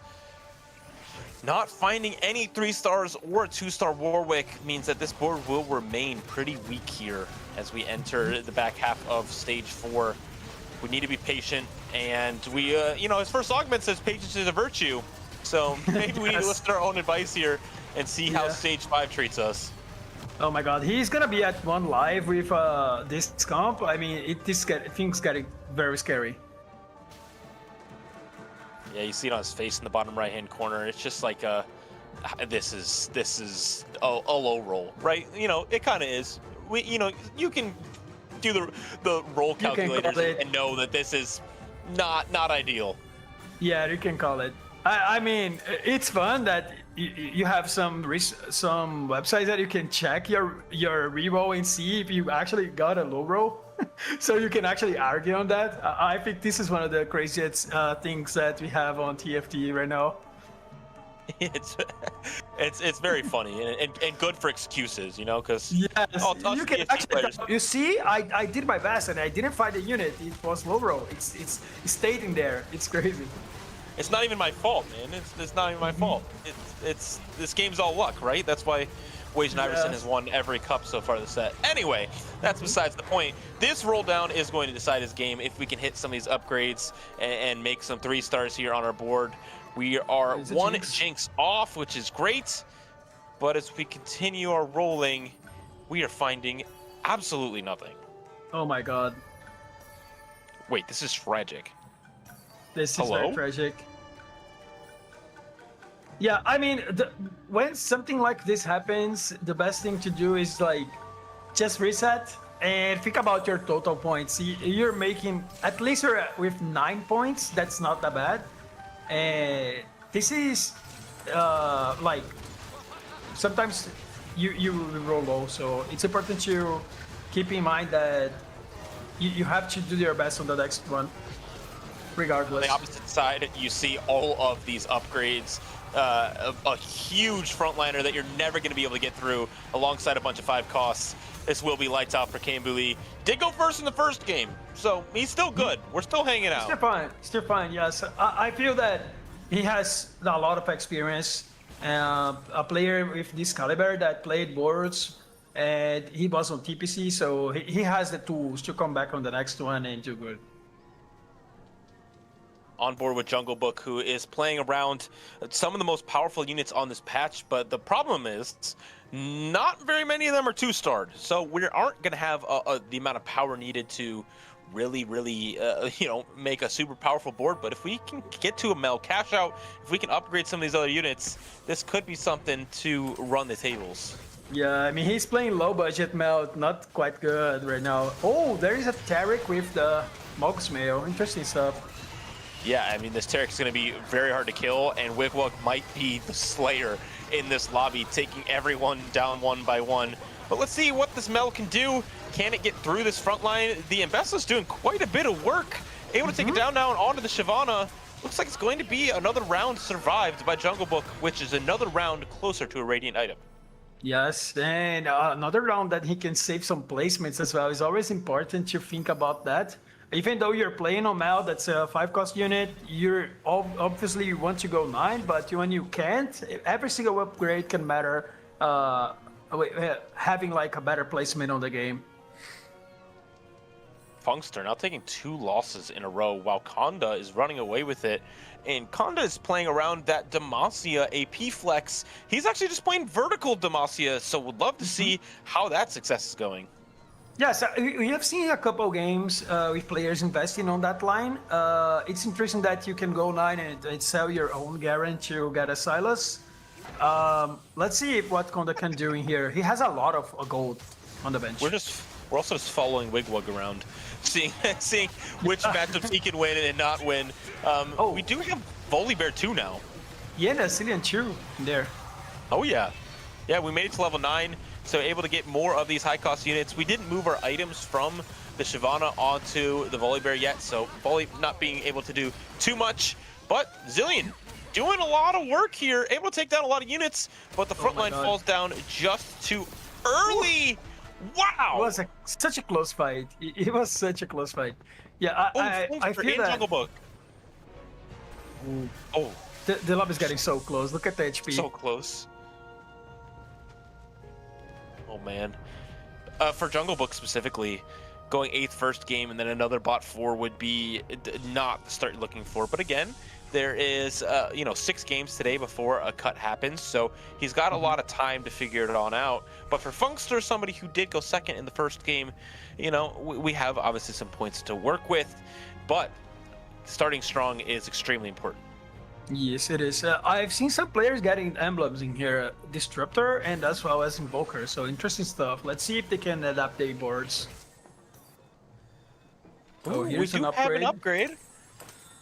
Yep, we'll move items over. be able to have a big backline damage carry while putting another item onto this Ambessa that has been doing a large amount of work for this team. Yeah, we can see that he's actually trying to save placements, so he's sacking the Mal, and maybe the Seraphine can win him some extra rounds. It's, of course, the best decision to make in here. Our matchup will be against JD Zelinsky on the other side, who is now playing Ixtal on this board. Oh my god. Hey, interesting, he got the Nidalee. He does have the Nidalee, has the Nico 3 as well, has full items on this board. The wrap from the Taric is very interesting here, leaving the Ambessa to fight by herself on that side. And it looks like we'll be going onto the backline here with the Nidalee as well. But oh, we turn around. That is huge for this board. And with the Nico going down, the Nidalee can now be targeted. A 1v1, Wow. not enough. Jungle Book falls out. I like the way that JD recognized that he needed to have like a strong mid game. When we watched his board on stage 3, he was like 10 gold. On 4-1 actually. 4-1 he was 10 gold level 6. So he was still able to save a lot of HP. Of course, he's not a winning the game. It's very unlikely, but he has a great placement at least. Thinking about winning the game, this board is terrifying. 2-star Rise, 2-star Mel, but the frontliners are a little bit lacking. So can we kill the board fast enough in order to beat the opposing board? Doesn't look like Changchen Li's board is very strong either, but we have a Kindred to go along with the Jinx in the back line. So lots of damage for both of these boards, just a matter of who can take it down first. Look at that Warwick, and he has the Juggernaut emblem. It's such a great emblem to put on him. The Rise is still following the Singed, but the fight's very close. Jinx is working very well. Wow, oh my God. The Kindred. Kindred ult with a huge shield, and he's dead. Millennium Fox is down with a crazy capped board that we see win lots of lobbies nowadays. Going out in 5th place, and that means our top 4 is now secured. And if you look at the point totals for our top 4 in this lobby, not players that have gone, you know, for Wigwag and Changchen Li specifically, huge placement from them. Yes, of course. And finally, we've seen some Warwick doing well. And maybe that emblem helped him a lot. So great choice on the Indecision and later on the Spatula. And he puts he went to the pen later and got the Warwick Juggernaut. Very cool. AD getting a top 4 with this board is definitely a win, right? That's sure. when your 4th is a first. Yes. And when you're playing a tournament, when you have like a great placement in a game that you know that you did very well, you enter the next one in the momentum. So it's great for yourself. And I feel like Rosef won the game 1 with that 4th in Draven, and I would say JD won this one on the Phalios. Oh yeah, for sure. He's like, yep, that was a good one. We'll take that one straight to the bank. But does have a good amount of HP to work with at 2 lives here, facing against Changchen Li, who does have the strongest win streak going on into stage 6 here, playing around that Juggernaut Warwick that we just saw take out one of our other competitors. But 3 items now onto this Kindred makes this duo carry very scary. Yes, very scary, and the Sinch is doing his work. It's so strong unit. Aphelios is chasing him. Sage is so OP with that interaction. Oh yeah, it is so tilting sometimes to see just your carry walk straight into danger. JD down to 1 life. Our other fight did just resolve. Conda taking the win. Wigwug dropping down to you know, maybe 1 life, but not quite. Yes, I mean that Warwick is so strong right now. Let's see if JD can level up to something that can actually make some difference. Oh, he has a Shyvana. Maybe he can switch something. Okay. Shyvana is very cool because she has some aura that keeps your team the damage reduction. So it's very important to have her on the late game. We did lose Warden as an active trait there for JD in order to get this online, which, you know, isn't the biggest deal in the world. We're not really caring about our survivability here, but we need to keep an eye on this Nidalee. It's falling down quite quickly, even though it can't be targeted. Oh, that Luxo took down the Nidalee, and the Aphelios is actually focused on the Lux. Oh man, but the Bard is doing so much work. The Nico is so tanky. Konda now taking a loss. Everyone's still alive. Yes, I mean, I'm surprised Konda was like 2-win streak and then he loses. Like, it was a very convincing win for JD. It was a great fight. The positioning was great. And I feel like it's way better to have the Shyvana when your Warden is not your main tank. So having the damage reduction for the whole team and a better unit seems to be a better decision. I like it.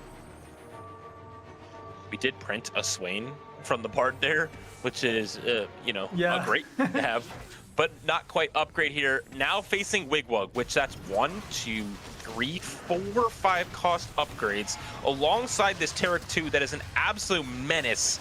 This is going to be incredibly hard to beat, but JD's board has surprised us time and time again this game.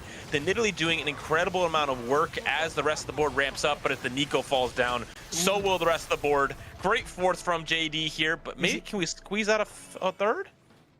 Yes, the other fight is very important. And look at Wigwag, level 10, Xerath on the board. It's very important to know that Xerath will keep you very strong each fight because he can buy you charms.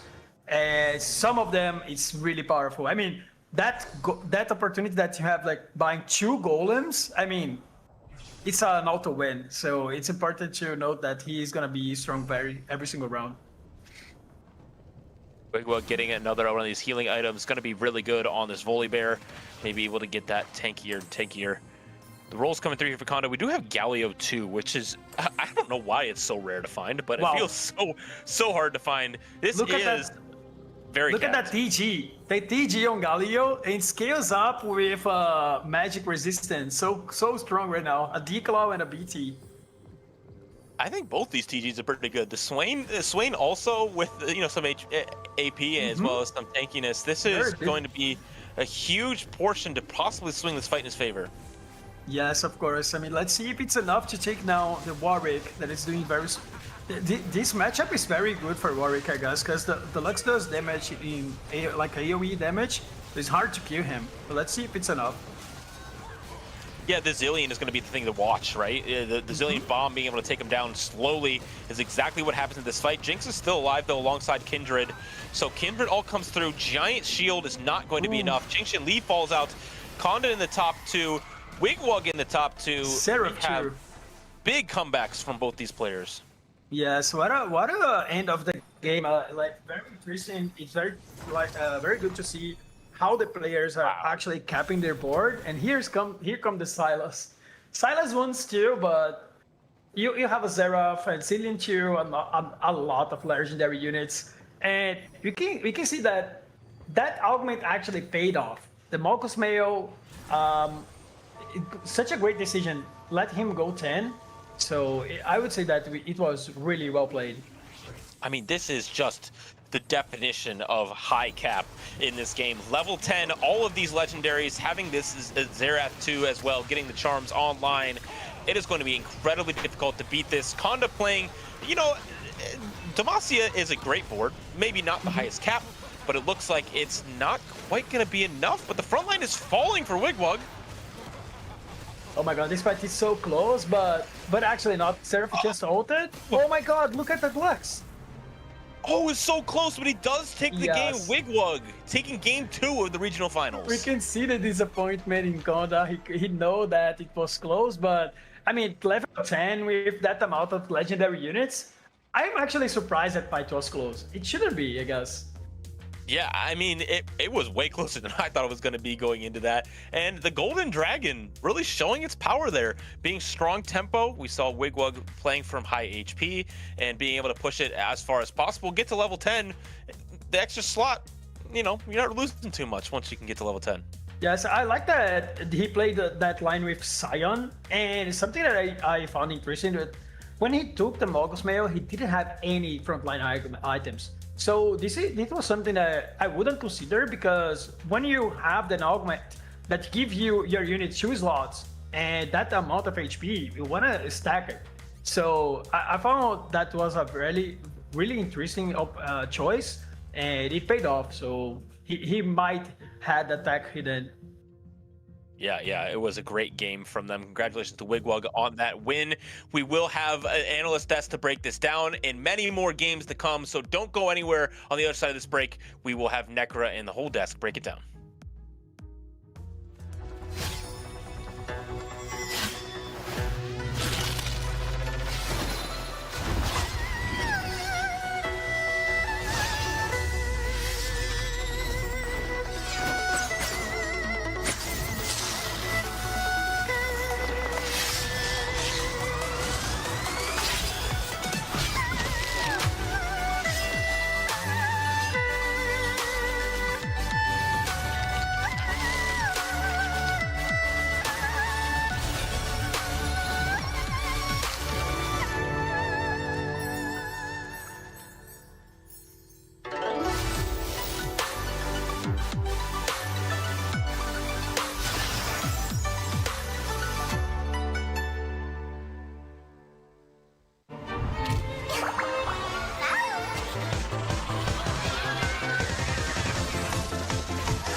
Somewhere in the convergence, a magical library holds a history of iconic moments that have shaped Runeterra.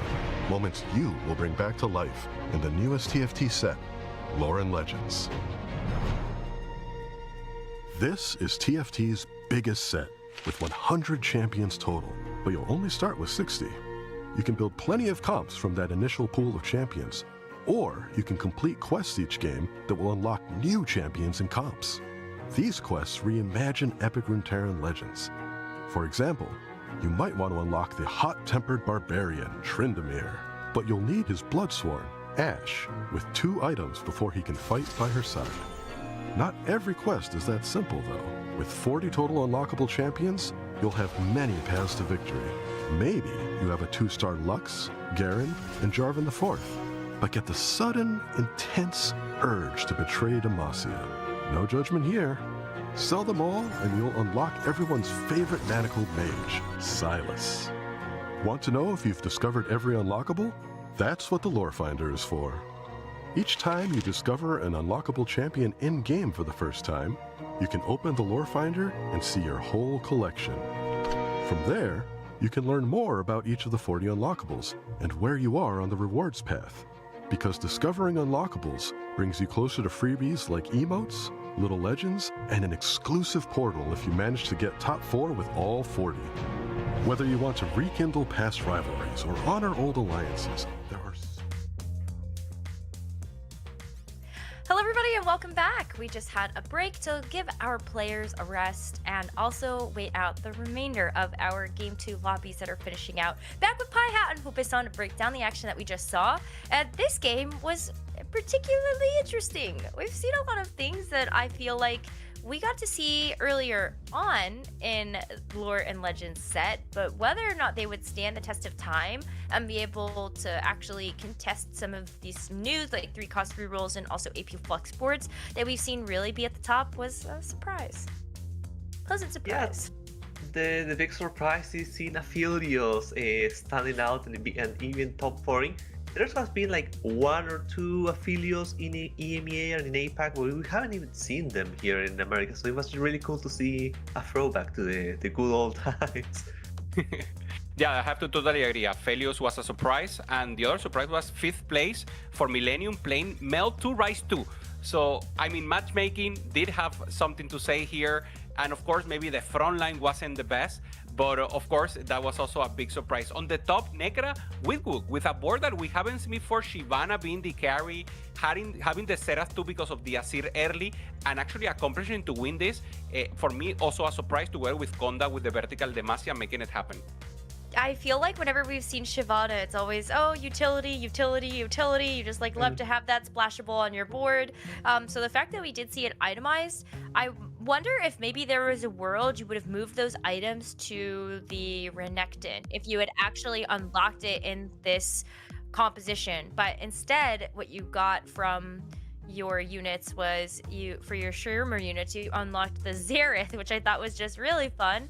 And I love being able to see that board get put together, that level 10. But despite the fact that you had this ultra capped unique board, it was a very close final fight there between Wigwag and Conda.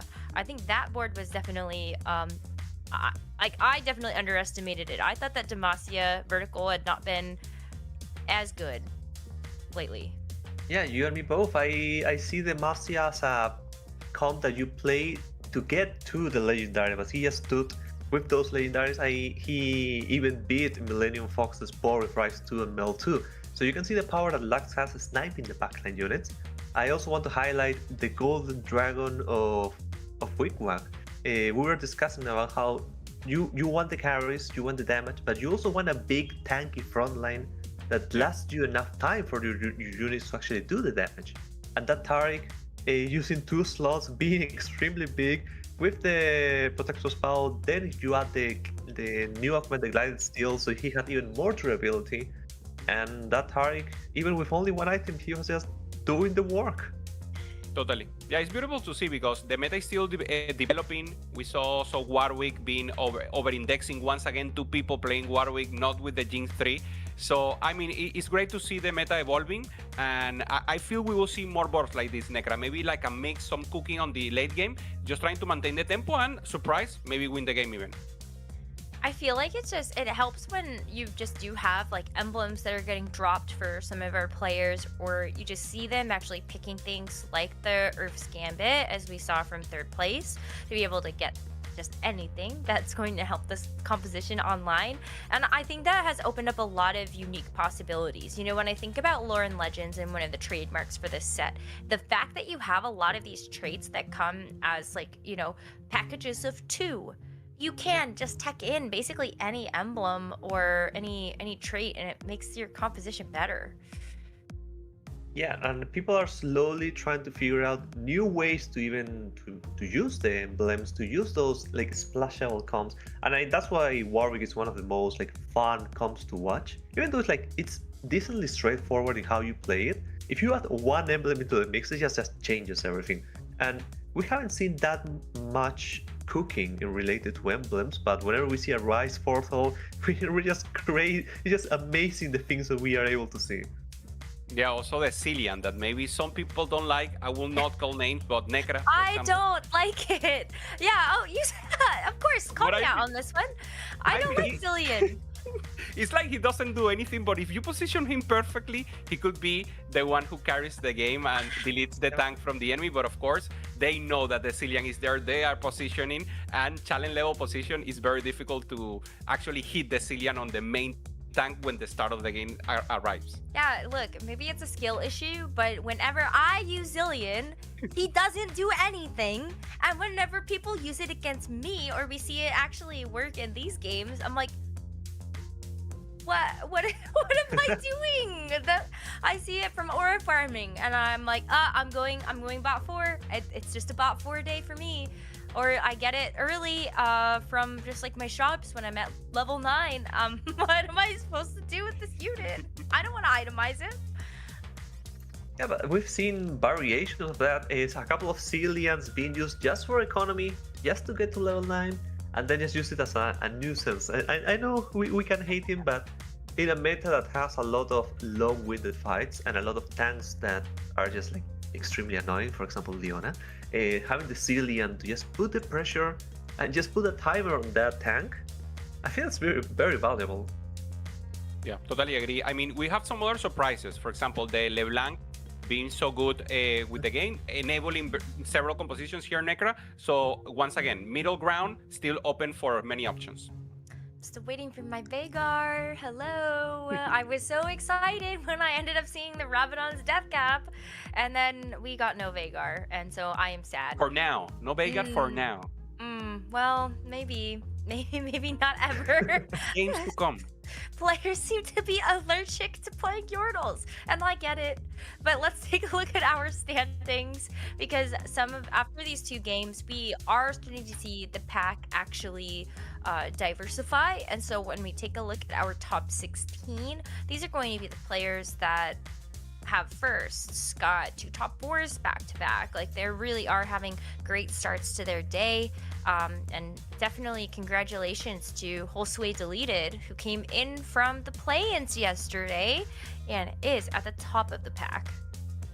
He is locked in. Also Shoma as well, okay, qualifying through play-ins. Both are in the top of the leaderboards.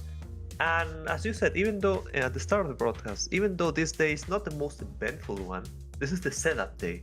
You just want to grab as many points as you can so you can qualify in day 3 in just 8 games. You don't have to go the distance, you don't want to play 10 or 12 games, you just want to qualify as soon as possible. Yeah, and of course, important, this game will carry over. So Shoma, Davidas, Deleted, and Milala, 2 points ahead of the rest. It's just very good for them because obviously you want to avoid elimination today after the 6 games, but as much points as possible is better to ramp into tomorrow and actually get to week 2. Yeah, as a reminder, it's going to be the bottom 8 that get cut. So I think this is going to be, it's going to be fine, right? You know, still having 6 games to 4 games to play out to make a total of 6. Like, if you're at the bottom of these standings, that is okay. You have that extra time to work, but this is the danger zone right here. And I hope that we'll be able to see some good games coming out from these players in the next few. I mean, that's a good thing about the format. You have 6 games. There's no like a early elimination. They have 4 more games. Try to gather as many points as they can, and we can see upsets. In EMEA, there was a person, I think it was DGO, that he was on the bottom of the leaderboard. He has had 2 amazing final games, and he's still alive. So those things it can happen. There are comebacks possible. So they just need to lock in and just continue. Yeah, we saw also Ego and Isoka there, Pai, and a player, especially Ego, a player that we wanted to see back. Maybe the player, I believe he's the player with the most regionals in all of Brazil. So an acolyte for sure. And having him having a top start obviously hurts a little. And now I want to see more about everyone. All right, well, that's just 2 games. We still have more to go as our players get reshuffled through their lobbies. We're going to take a short break, and when we come back, game 3 to see if some of these players can make the run back. See you soon. Somewhere in the Convergence, a magical library holds a history of iconic moments that have shaped Runeterra. Moments you will bring back to life in the newest TFT set, Lore and Legends. This is TFT's biggest set, with 100 champions total, but you'll only start with 60. You can build plenty of comps from that initial pool of champions, or you can complete quests each game that will unlock new champions and comps. These quests reimagine epic Runeterran legends. For example, you might want to unlock the hot-tempered barbarian, Tryndamere, but you'll need his Bloodsworn, Ash, with 2 items before he can fight by her side. Not every quest is that simple, though. With 40 total unlockable champions, you'll have many paths to victory. Maybe you have a 2-star Lux, Garen, and Jarvan IV, but get the sudden, intense urge to betray Demacia. No judgment here. Sell them all, and you'll unlock everyone's favorite manacled mage, Silas. Want to know if you've discovered every unlockable? That's what the Lore Finder is for. Each time you discover an unlockable champion in-game for the first time, you can open the Lore Finder and see your whole collection. From there, you can learn more about each of the 40 unlockables and where you are on the rewards path. Because discovering unlockables brings you closer to freebies like emotes, little legends, and an exclusive portal if you manage to get top 4 with all 40. Whether you want to rekindle past rivalries or honor old alliances, there are so many legends to explore and secrets to unlock in TFT Lore and Legends. Good luck and have fun.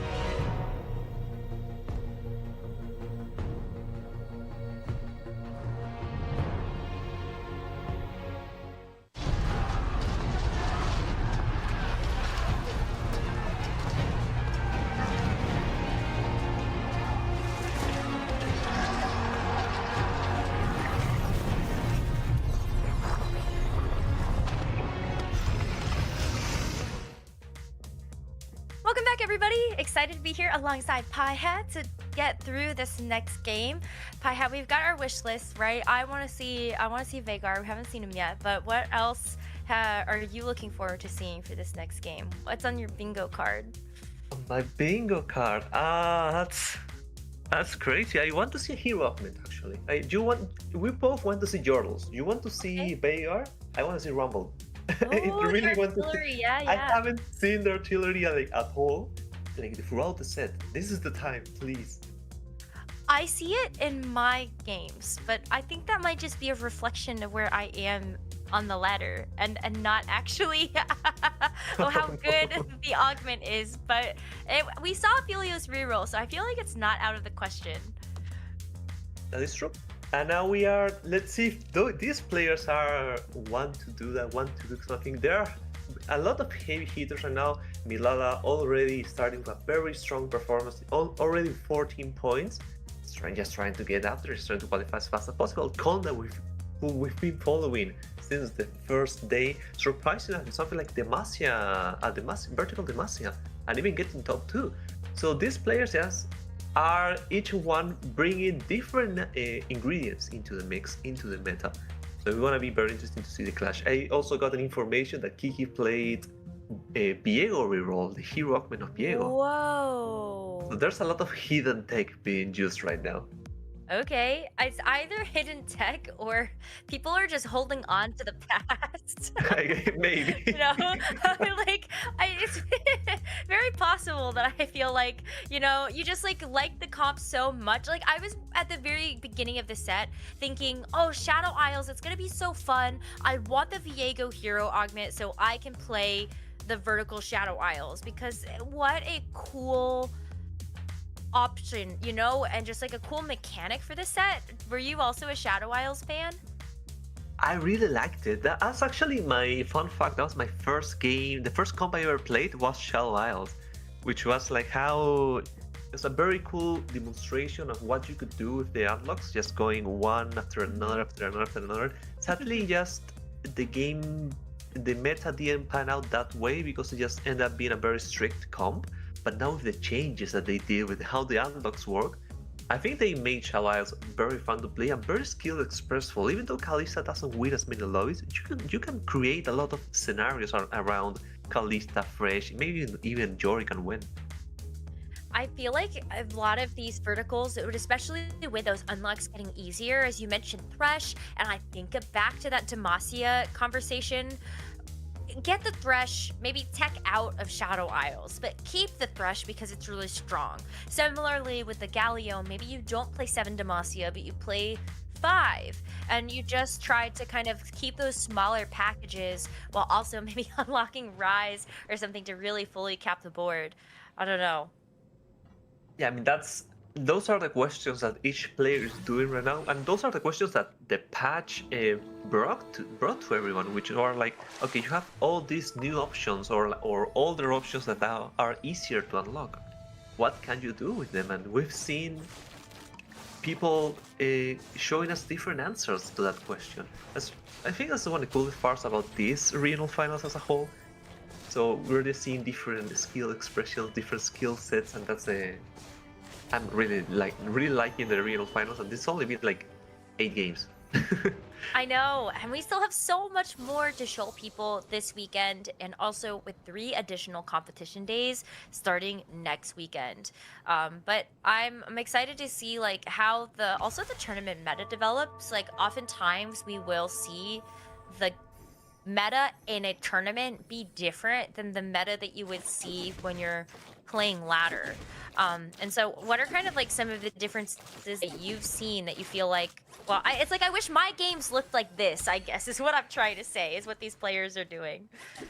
I feel the key difference or the biggest difference is that in ladder people are willing to greed more and just want to go level 9, so you will see a lot more people just hunting for Rise, hunting for Mal. But during this tournament we've seen people just deviating from that.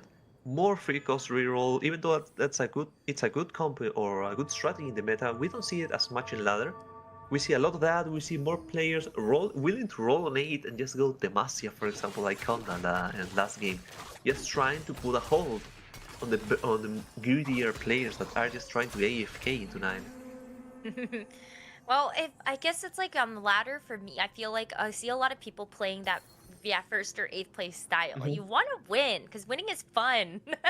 But in the tournament, sometimes it isn't all about winning. It's about getting as many points as possible. And sometimes that just means knowing that when you're about to go bot 4, it's not an 8th, but you turn that into a 7th or you turn that into a 6th. And so I also appreciate that side of the skill that our players bring to the lobby.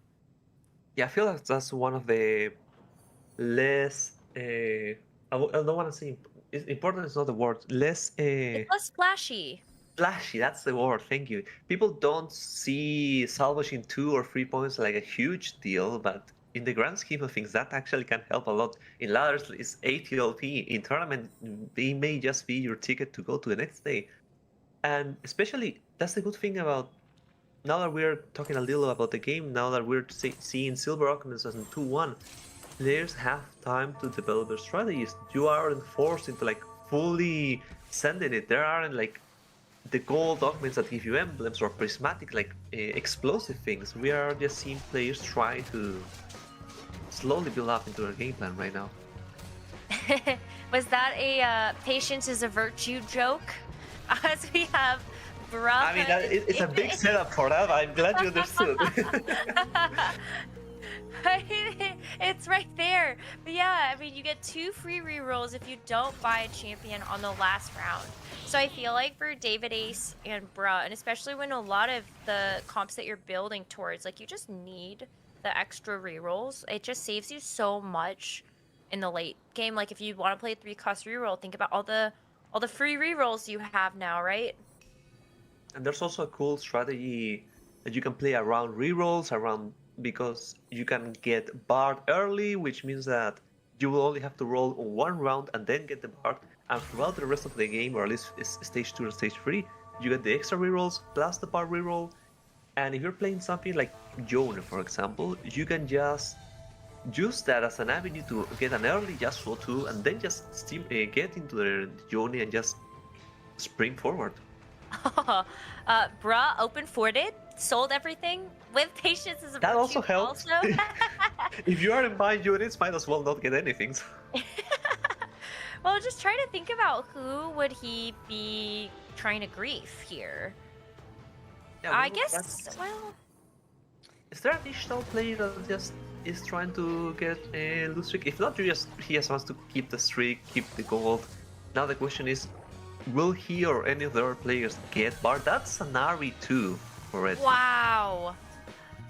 What? Actually just blessed? It's just I like whenever I'm rolling for a bard and just casually get an RE2. Like that's perfect. That's part of the plan, of course.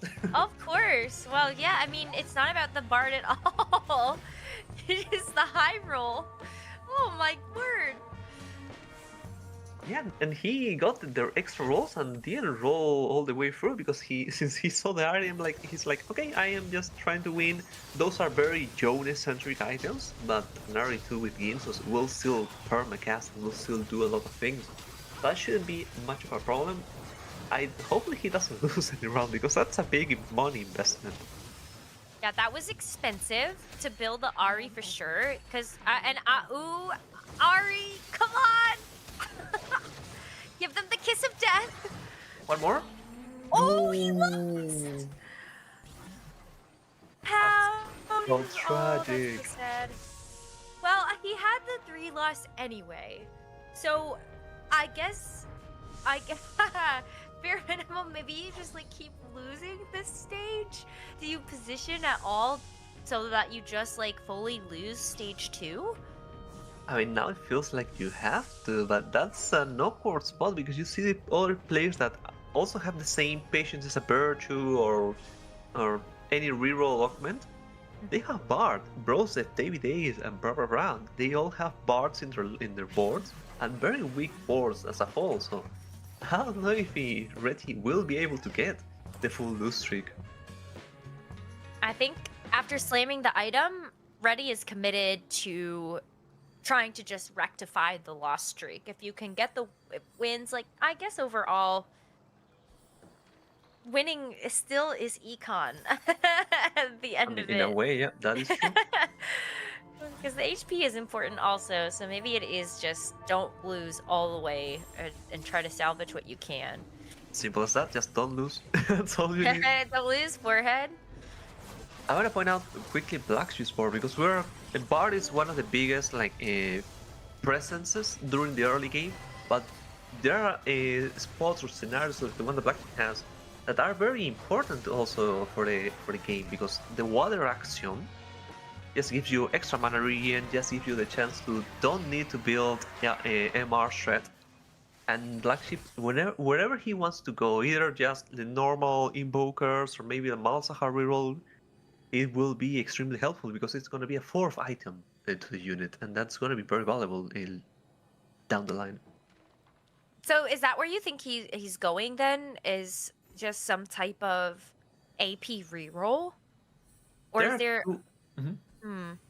I mean, it depends because he built the classic I'm having a solo frontline with Stoneblade, which usually screams Leona, but in this you can go for the very various amounts of comps around this. Like the main comp would be either LeBlanc reroll or just the classic Malzahar Soy, but you can just survive around like Lissandra and then just go 9 and maybe win streak your way through. Just you can be a tempo teeny, like the people say, and survive and just go to level 8, level 9. My one dislike about the axioms is that they are predictable. You know where they are on somebody's board, and it makes it a lot easier to plan around when you are thinking about who you could be fighting next. So while you do get that extra utility, I always wonder when you have champions like Lux, like the Gunblade duo. Who am I thinking of? Oh, it's escaping me. But you, Lucian. Yeah, whatever. Backline access, right? Yeah. It feels like it's like easy to plan around. Yeah, thankfully we aren't in a meta that has someone like Fizz or Diana, like fully creeping into the predictable corners. But yeah, I do agree. Units like Lux don't like this augment because you can just position around and you can just put the units on the other side and they'll just be happy, and because Lux's array will not get to them. But there are units like Lissandra that does AoE, maybe even Mel, even though that Mel, you want Mel to be in the middle due to how her passive works and you want the orbs to be in hitting the largest amount of units, but those can be like useful. Seraphine as well, because Seraphine just goes on a line. It's not as impactful as Lux's line, so you can just put her whenever. But yeah, I agree that people can play around that. Well, for now, it does look like Bra is also thinking about the Zoe as the Gunblade as well as the Jewel Gauntlet built, and the Zoe might be putting in some work. Seeing Ripple overdrive across the way with the Silver Spoon. Already has... I feel like everybody's kind of just playing a bit of everything with the AP. And so who's going to actually contest each other? There are a couple of good lines that we've already talked about, but no Death Cap, Hi-Hat. No one is brave enough to build the Death Cap and go Vigar. They don't know the tech, Necra. They need to know the tech. They need it. I need it. The people need it. True. I also want it. Just looking at the board now, there's no prismatic, nothing too explosive, but a couple of gold combat augments can be very important here. Phoenix is just going to the gold destiny.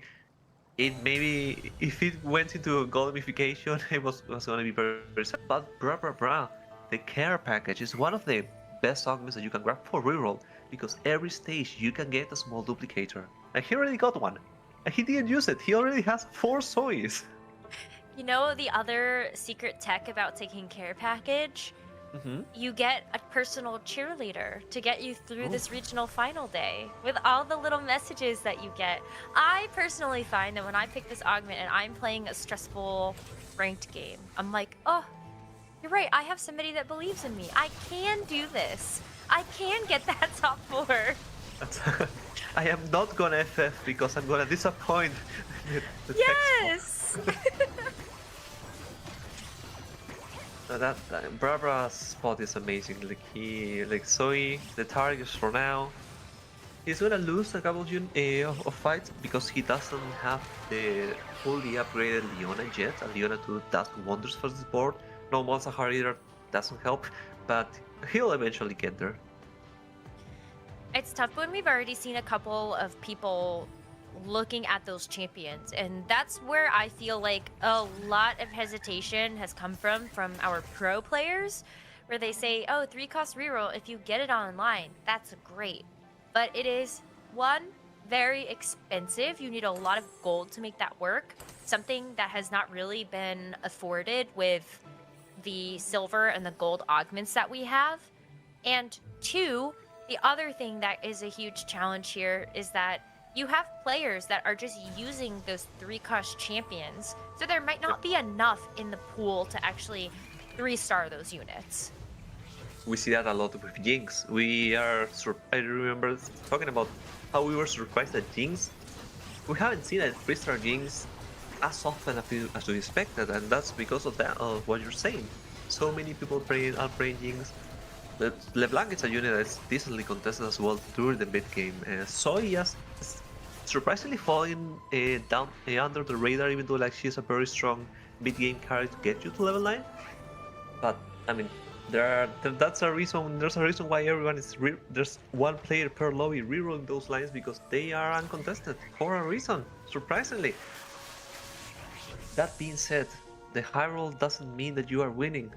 Bra has the high roll Zoe, the high roll duplicator, and he is still losing for now. He's doing his best cosplay of the double trouble Targon board with the dual copies of the Leona and the Zoe. But yeah, I'm missing a couple of really big upgrades where I feel like you can truly lock in on that comp. You see the Zoe on Ripple Overdrive's board as well, even though that is just a placeholder. It's making it harder, but we'll see actually a level up to 7 here for Bra and the roll. This is usually the usual tempo of the lobby. You just see them people going to 3-5, rolling for the units, maybe hitting and just trying to upgrade everything and try to do a win streak.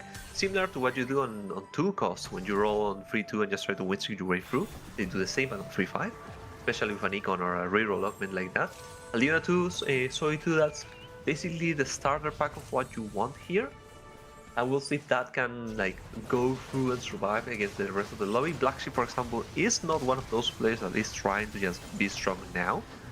He's just trying to survive. He's trying to win as many fights as he can, just to preserve HP. This one's not gonna be one of those fights, clearly, and you can see on his face he is annoyed by that because he just fought. I know that he's currently saying, "I just got this guy as soon as he rolls." Can't believe it. The matchmaking. Hello. True. And the Yeah, flip for side, sure. Ripple, he has the Golden Dragon as well. This is the second game in a row where we see someone pulling the Dragon tech. That Jarvan is looking mighty stoic up there with that golden armor for sure. And I'm excited to see where Ripple ends up taking that board, since right now it is the Demacia package, but we could see. I wondered, like, do you think Ripple actually takes it in the same direction as our previous game? I mean, it could be. I think the best part about that augment is that you can use almost any frontline tank with that. We've seen in the past how Grom was amazing with the Dragon. We've seen last game how Taric is surprisingly strong with that. So I feel any frontliner that you get, you can just play it. Obviously, you don't want to play it on like Sylas. Sylas, I don't think he's gonna be a Dragon. He has most of the damage, but anything that you have can work. This fight is looking mighty close, but the Bloodthirster to heal back up the Yone looks like it's going to outdo that extra healing from that Hextech Gunblade. The damage is definitely coming through. Now, you need the rest of the Yone. Yeah. But it's a 4 Slayer here. This is a comp that I feel like is also kind of like a throwback for me to the earlier days of the set, where I know Panda from EMEA, our caster over there, was a huge Slayers fan from the PvE all the way through to like the first start of the set, and now it's made a resurgence with the Yone unlock being easier.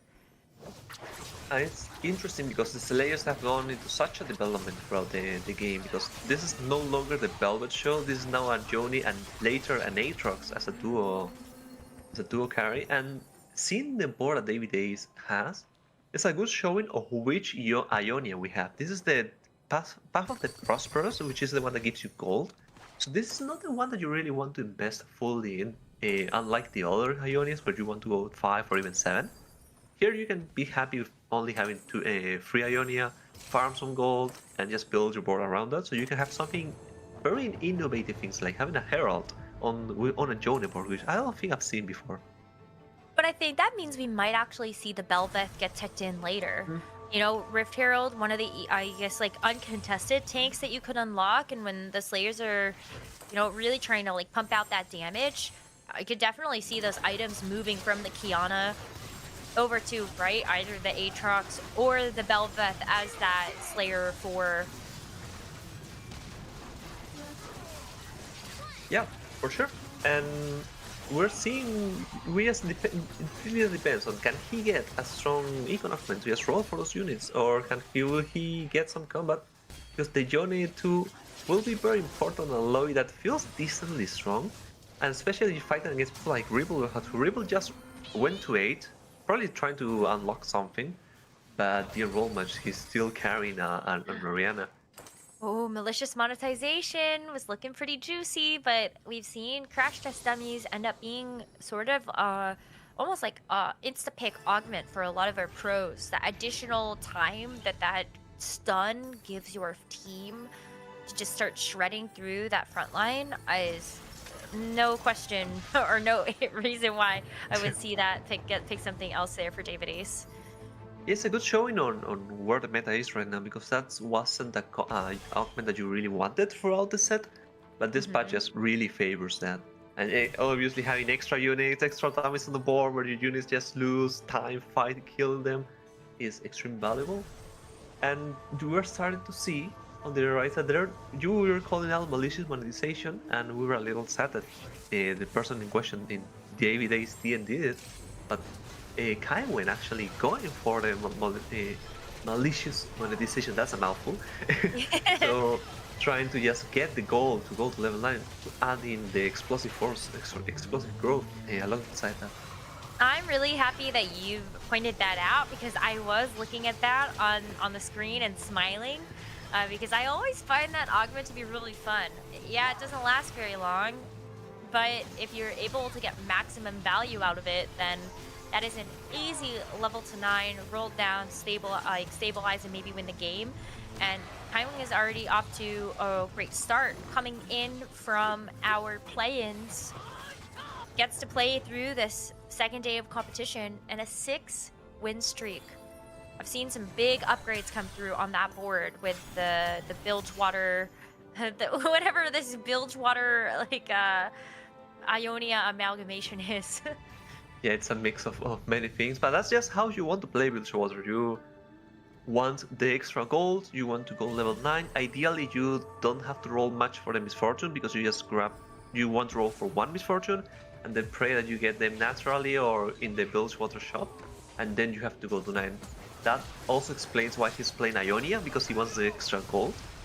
So he's just farming, being like a pirate, literally farming gold anywhere, wherever he can.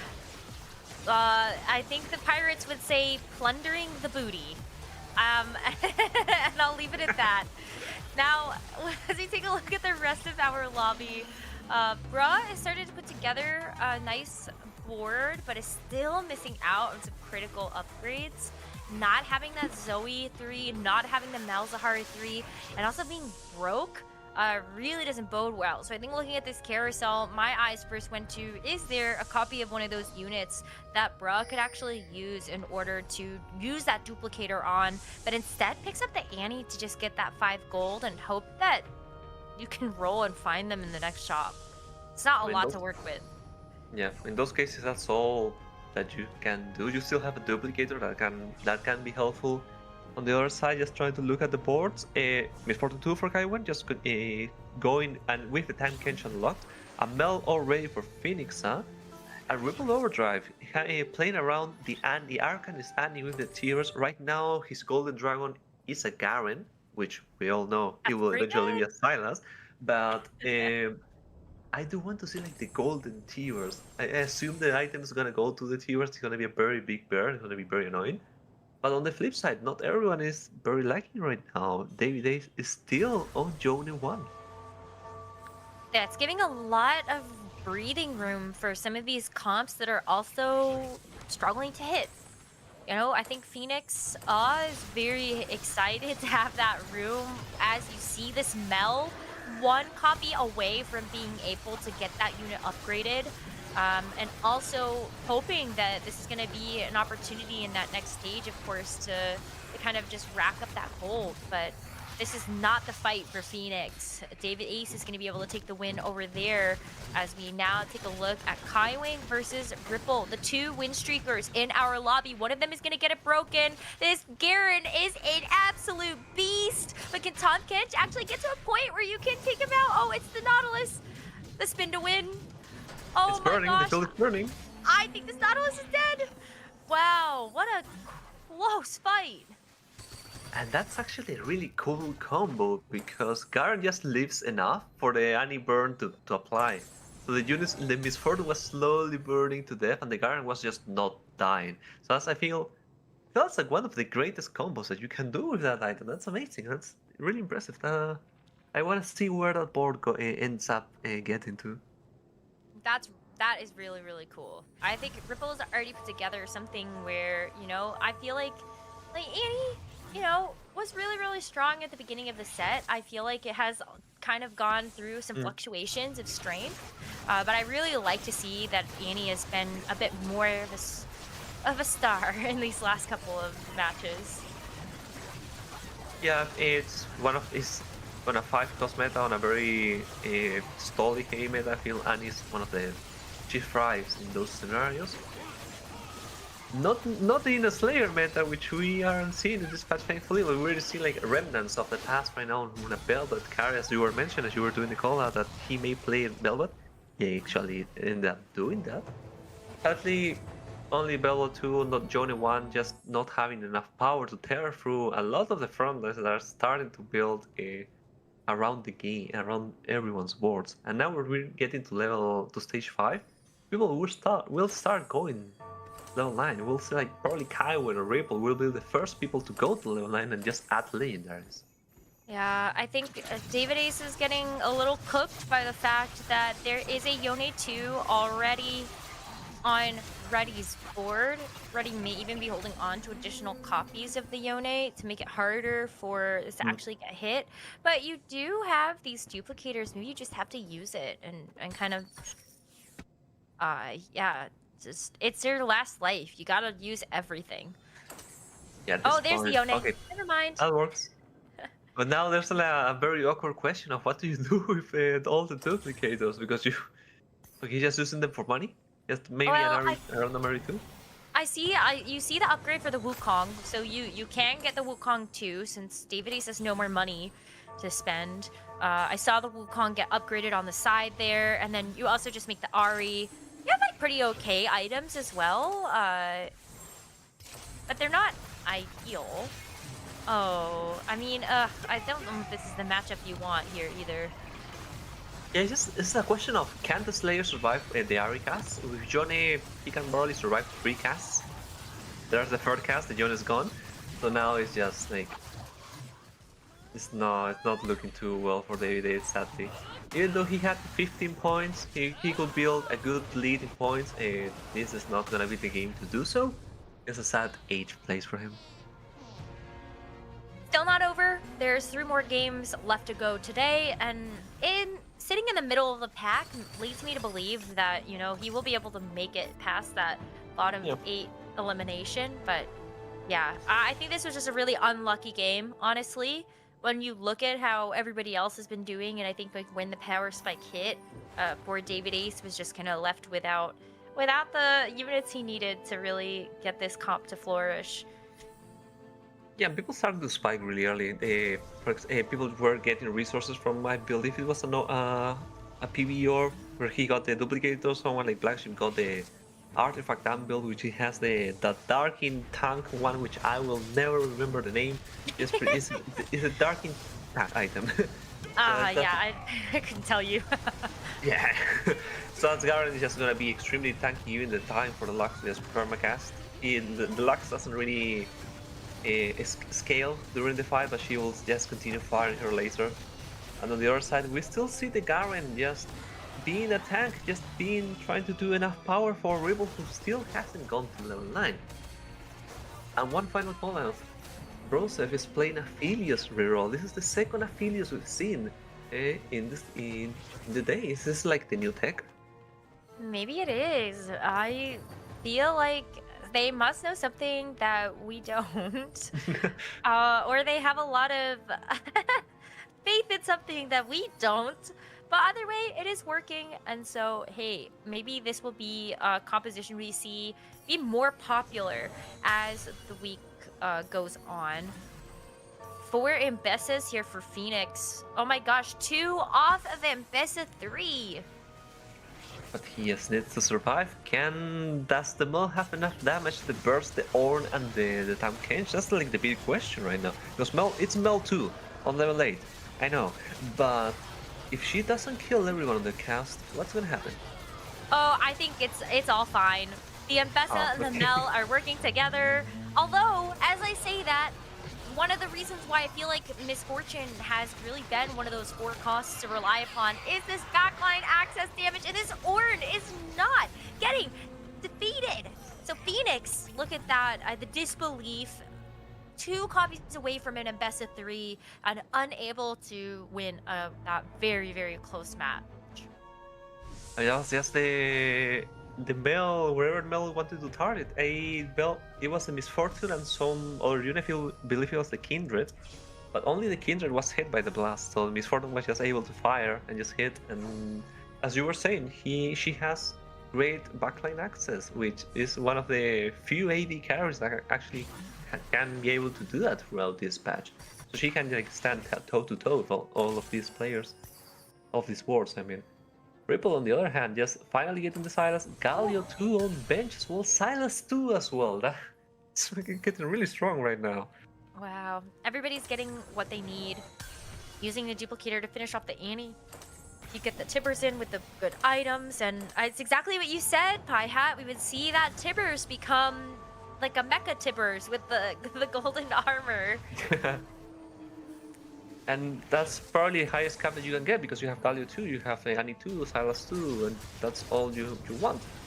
On the other hand, Reddy, we haven't really seen him much, only just we knew he wanted to play Johnny, but nothing, he just like was hiding under the radar. And now he spawns with Ari free, Kennen free, and the Johnny strat. So you're seeing like a lot of different plans being doing throughout this game, which is surprising because on all the games we've seen, it either has gone to one direction, either just everyone full rerolling except 1 or 2, or everyone is full econing except like 1. And in this case we've seen 2 cost reroll, 3 cost reroll, 4 cost, and greedy into 5 cost as well. So I feel it's gonna, the meta is actually healthy. It's amazing. It's really fun to see. I love it. That last fight though, oh, the Lissandra positioning, beautiful. Just to kind of keep knocking, chipping away at that Kennen damage. And so that was really exciting. Lissandra also here again for Black Sheep, but you can see exactly how he's playing it, right? He's got the water axiom. He has to kind of figure out what he actually wants to have in that spot, but he has 2 pretty good champions to be able to do that. He's just kind of got to figure out based on who he thinks he's going to play, which one to put in that back left corner. In this case, he valued the Lux or the Lissandra, trying to see if that was enough, but Misfortune is on the left side, which is what you were saying at the start when we started discussing about the water axiom augment. You can position around that, and since he committed to the Lux in that corner, the other person just put the Misfortune there and just was able to just fire freely, basically. So a 6th place for Black Sheep, which is unfortunate looking at how the board was shaping up to be. And I mean, it's just what happens. Bra also going to go out in bot 4 in that 5th place. Eventually ended up getting all of the 3-star 3 costs that he wanted with the Zoe, the Malzahar, and the Leona. But there are a couple of other boards that they're just kind of getting a little bit too big. Yeah. And with the Reckoner's Arena as well, this is also something that we're starting to see pay off for a lot of our players here. The longer you last, the more people that get knocked out, the more gold you're getting. And so that's a resource that you can think about relying on for this last stage of the game. Yeah, you can see on the right side, Kai went hitting really strong units. Kindred 2, Shyvana 2, Ripple just on 9, basically just trying to hold on whatever leftovers he has on the board. Red is the only one who still hasn't gone to 9, but he's just stuck rolling on 8. And Bronzev, on the other hand, one of the cool things about Aphil is that apparently you can do full adaptations. You can play also Neali as well, but in this case, no item for Neali. There's no Neali on the board. It's just Aphelios and Barb trying to tear through the Ornn and the Tankage, who have proven to be very strong frontliners throughout this game. This has been a fun game to watch, especially as these fights drag on longer and longer.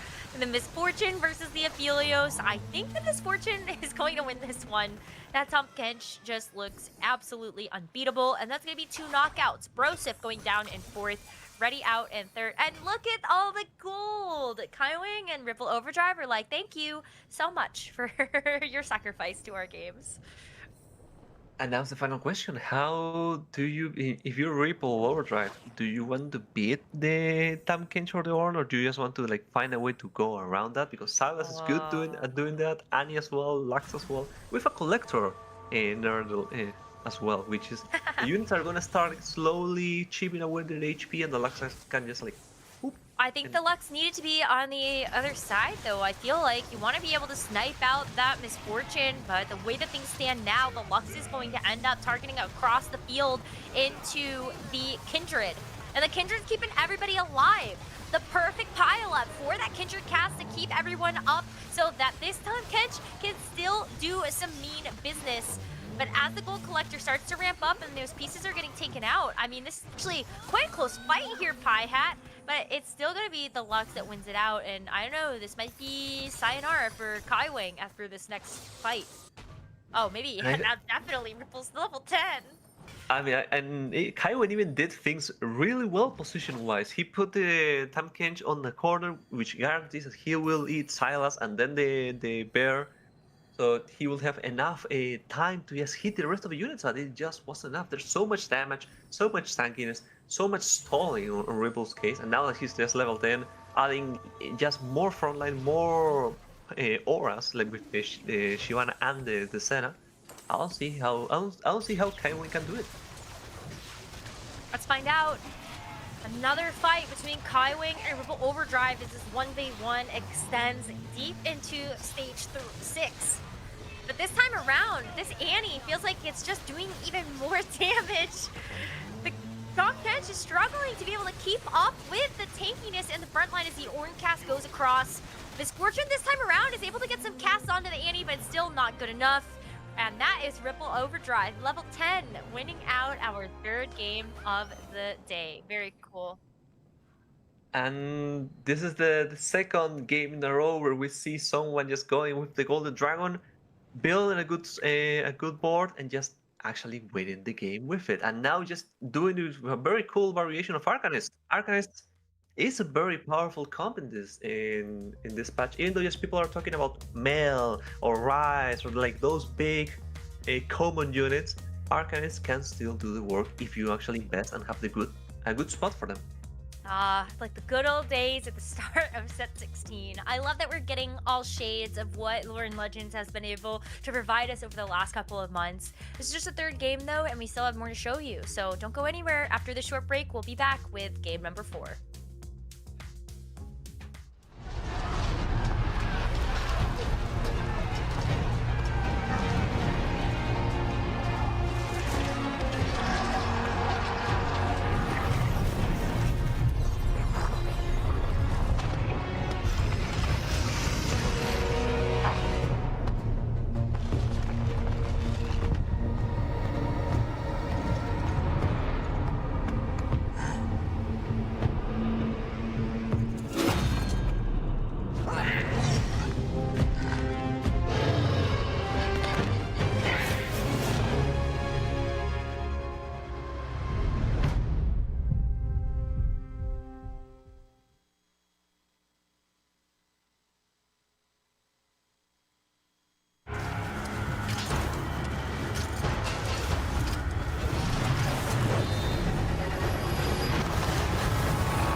Welcome back to the Americas Regional Finals, where it's me, Sealy, Dobbs, and Hupe-san to break down what just happened in the last game.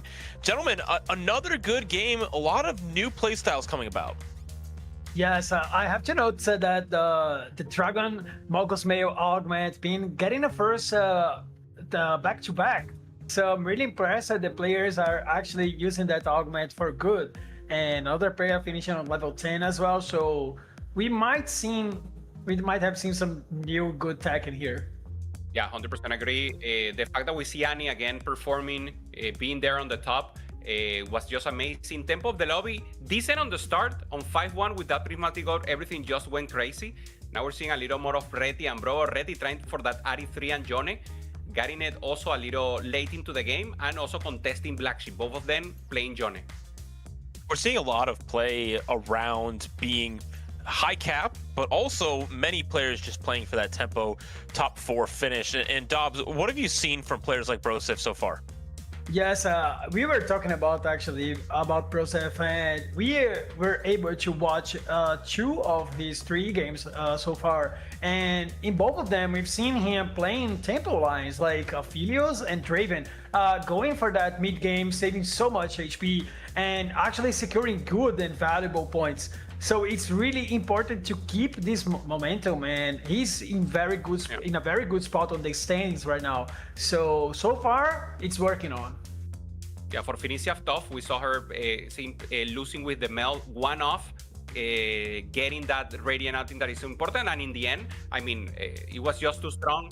Ripple going up against Kaiwen with the Bilgewater Tam 2, but maybe not as much food as you want him, CLE, to be beefy at the end and Anitu taking the win.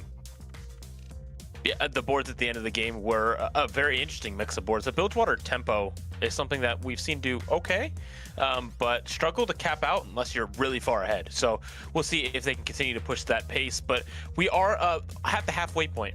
Right, we finished 3 games of our 6 games today, and so the scoreboard and people's situations are starting to shape up, and we're going to take a look at our current scoreboard and break that down for you and see the situations that our players are in.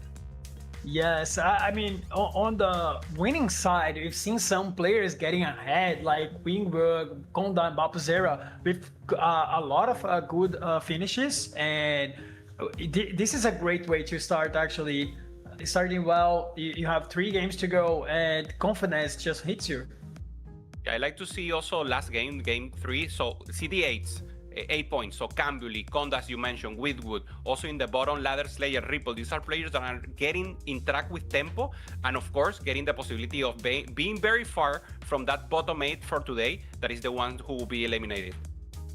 Yeah, a lot of the consistency is the big part here as we head into a long weekend of TFT with the points not resetting after today.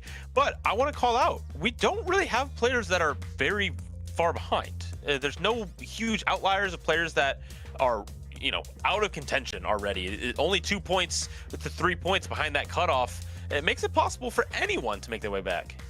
Yes, I mean, we're in half of the games right now. It's still possible for a lot of these players to bounce back. We've seen Ego starting getting his first top 4 on the day. So you might change some of your strategy, or maybe change the mental momentum. So this is the bottom 8, but everyone still have a shot. Yeah, it's what you mentioned, CLE. 11 points for a lot of people in that top 32, and now we're seeing 10, 10, 9, maybe Jungle, but with 6 points, very in a difficult position. But once again, it's 6 games, no elimination until you get to that bottom, and only the bottom 8 will be eliminated. Still time for these guys to catch up, but of course, they need to do it as soon as possible. Biggest name to call out here is Dehua, who has now gone 8th twice in a row. Back-to-back Tactician and Crown appearances for him, and this is not the start to the regional finals that he was looking for. He's going to need to make up some serious ground in these next few games. Yes, of course. Tehua is a name that you always expect him to do very well. So I'm pretty sure he has the tools to come back. So let's see if it's possible. All right, we will be getting into our very next game here with our casters shortly. It will be a very important one, especially for those who are behind in the leaderboard. So Necra, Pie Hat, take it away. Thank you so much. We are back to bring you through this fourth game of the day, and Pie Hat, I can't believe we're past that halfway point. We saw the standings right there. Were there any surprises to you when we were looking over them? If players that stuck out to you? I mean, I won't say it's a surprise in the bad way. I'm just really happy on Jose Deleted, which we were watching. He was one of the biggest questions I had entering the tournament because of the way having bad results on tournaments can dwell on you. So the question is, can you bounce back from that? And Jose is showing both yesterday and today that he can do it. On the other side, I want to see players like Ego stepping up. I believe a TPC with Egos will be amazing to watch. But this is a very stacked lobby. Deleted, Kumex, Spencer, Ego, Jungle Book that really needs a win to do a comeback related to points. So this is a very strong and very important lobby to watch as well. Yeah, two different stories for our players that came in through the plains yesterday. Jungle Book is 6 points, is mathematically looking pretty grim to be able to make it out of the elimination station. But with our other players that are sitting towards the middle of the pack, I'm excited about Crazy Cat.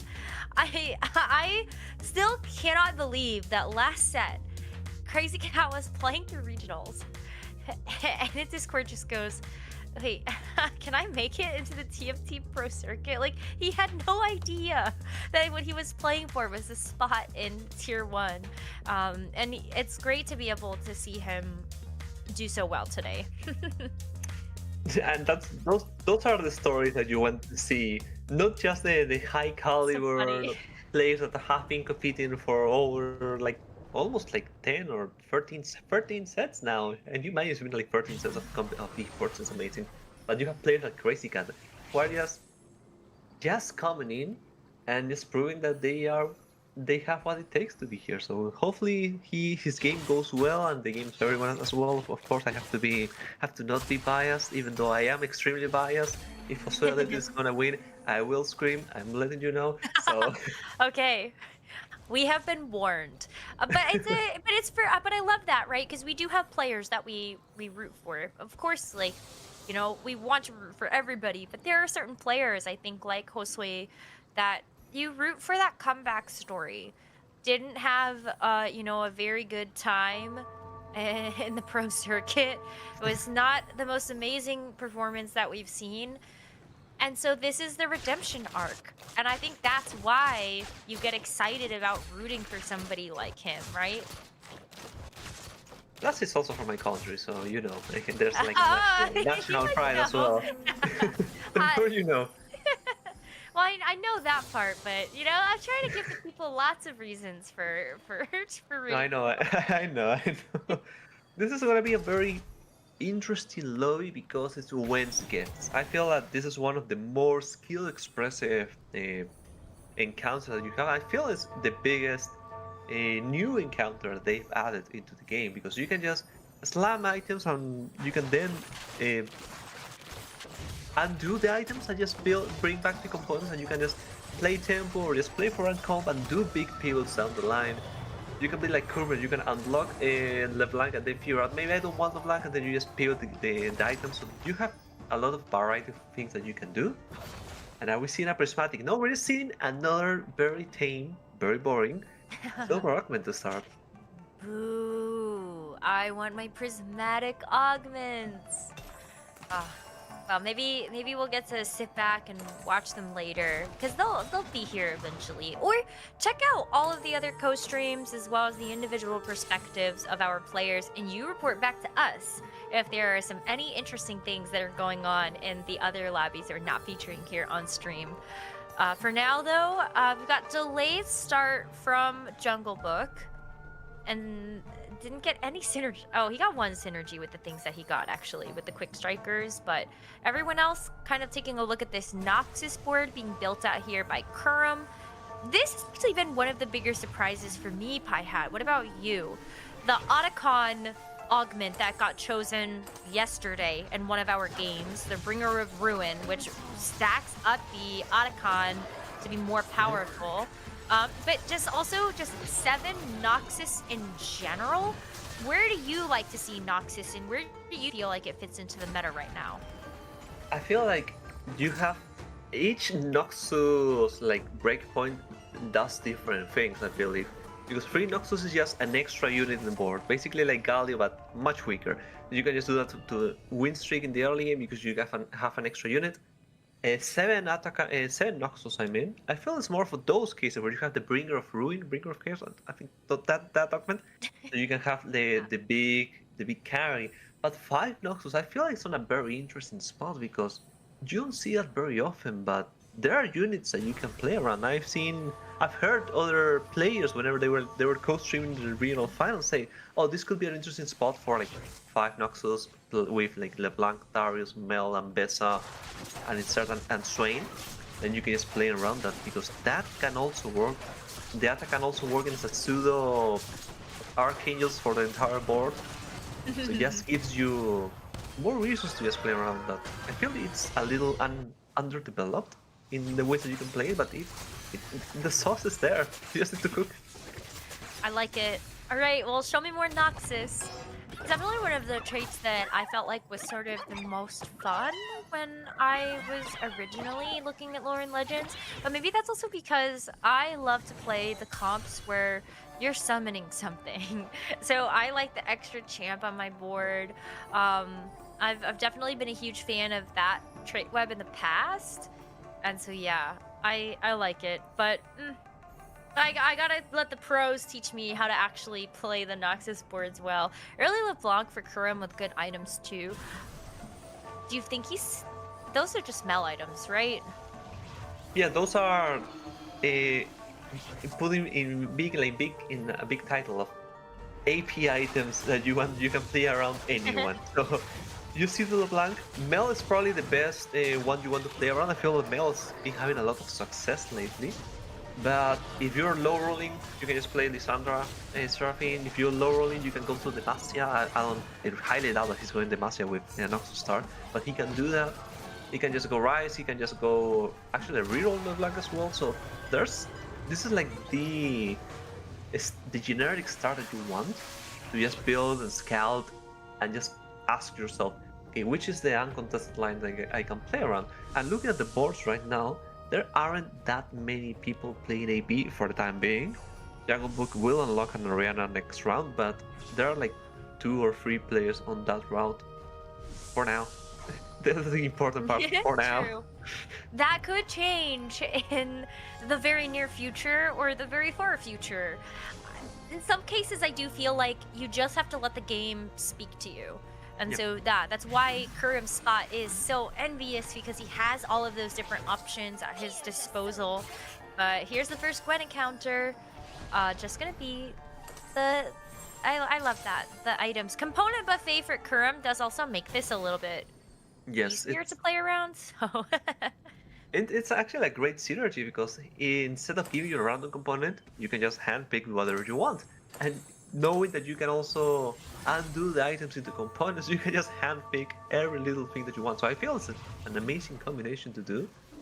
And just doing the quick overview on the players and what they were playing, there was only one person that had a full AD combo, which was Spencer, already committed to the Bilgewater line, which we've seen has had a lot of success throughout the day. So we should keep an eye on him down the line and see where that goes. But for now, it's just the AP wars. Spencer wants to keep this win streak up. We saw how valuable the win streak with the extra gold was for that last game that we had on stream. It's gonna be another win here for Deadly CO2. And Spencer actually takes the loss as well. There's only 2 players that are keeping their streaks. Ladder Slayer on the win streak, which that's always ideal whenever you're playing these patches we've seen throughout the day. And Deleted on the other hand, playing the lose streak, trying to maintain the lose streak. With Patience is a virtue, so at least you have that going for you. You have the Yasuo 2 already on bench, so you know it's gonna turn into Jonet soon enough. But as long as he doesn't get grief for the lose streak, which he isn't, thankfully for me as well. So this should be just a very straightforward path towards a normal Ionia. And have we checked the Ionia of this lobby? We will have our admins tell us that, and we'll let you know in just a couple of seconds. But I'm interested, do you lock the shop there?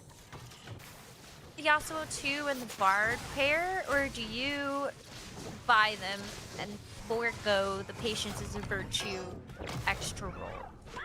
I feel like there's value in locking because the only thing that you want is the Yasuo 2. So you just build 4 extra rolls. I know he hasn't ended up buying it. He bought it. But there's value in just holding that because that's the only unit that you're really looking forward to.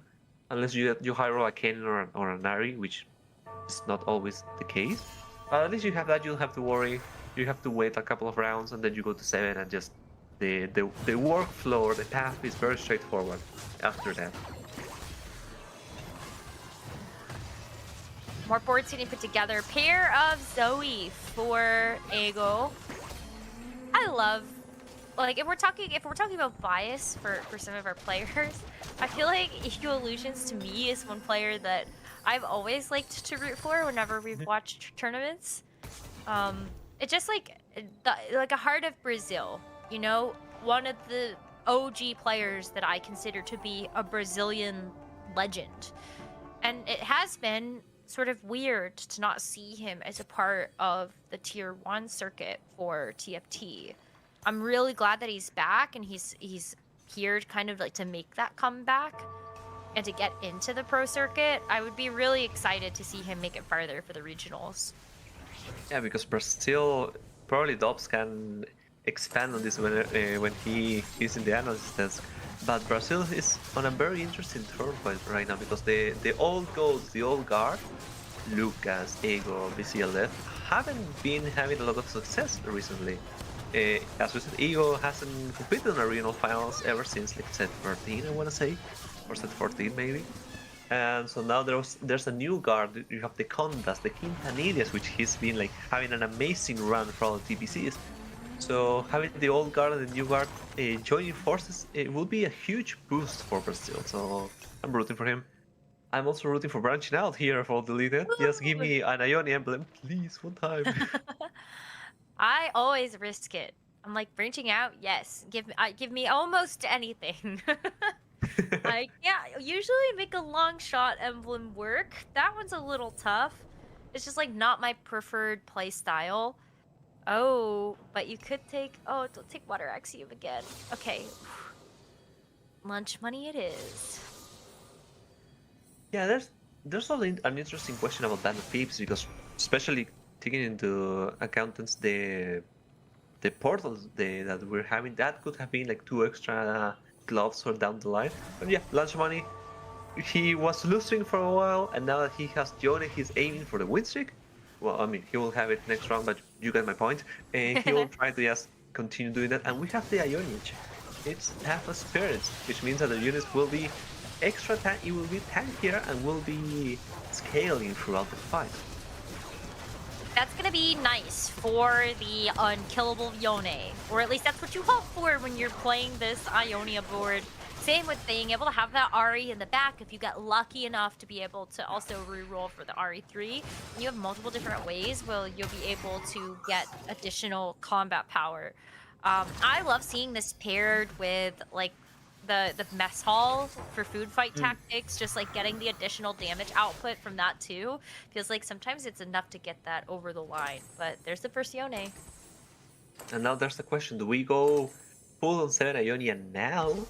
Or we just add extra units, the bar for more gold, the Ailaoi just to get more HP.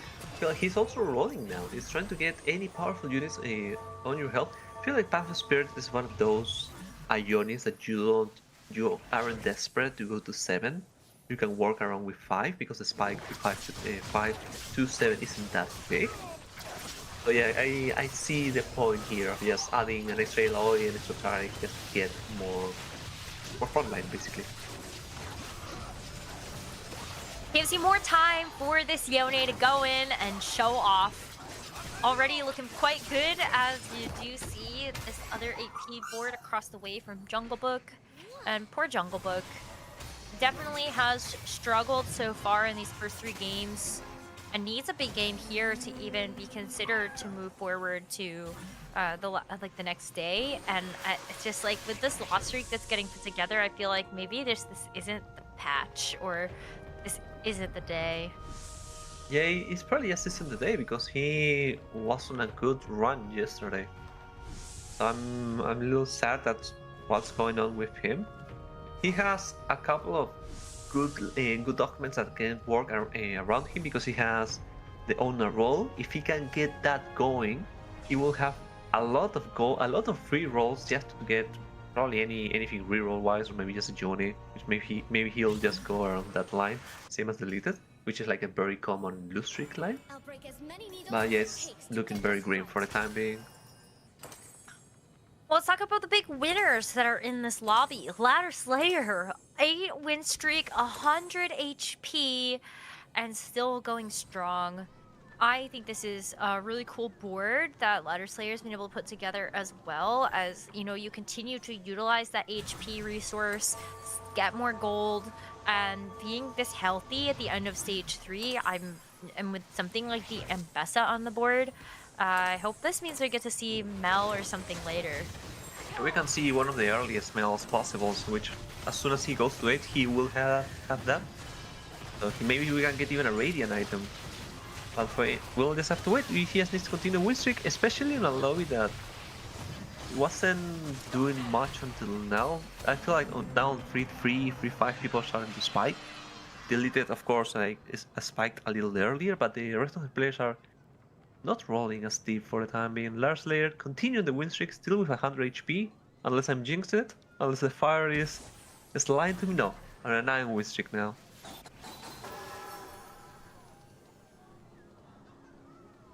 I want to see the roll. I'm like bracing myself for Jungle Book to level to 7 and then roll down for things. But I'm worried for him because there are other people that I feel like are going to start to beat him to the punch. But now actually, as I say that, I feel like I can't remember. Oh, wait, Crazy Cat. Please go to Crazy Cat's board. I see something exciting. Oh my gosh. I think that's a Veigar. I think Crazy Cat has a Veigar.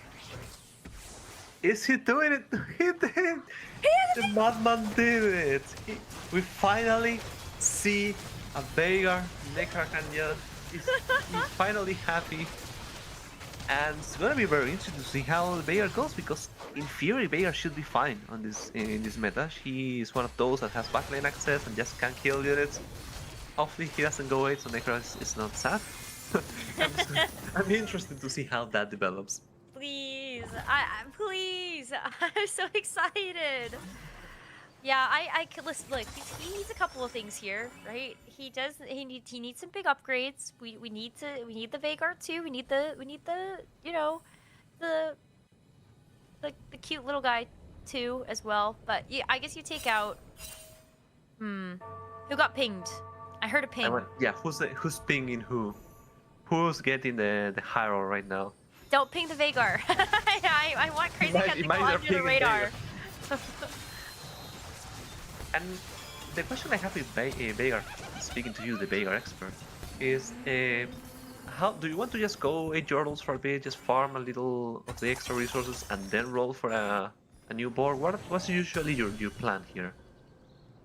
For me, it depends on how the rest of the lobby is playing. So, like, I think in this situation, I would want to actually level to 8 and get the extra goodies from the Yordle grab bag.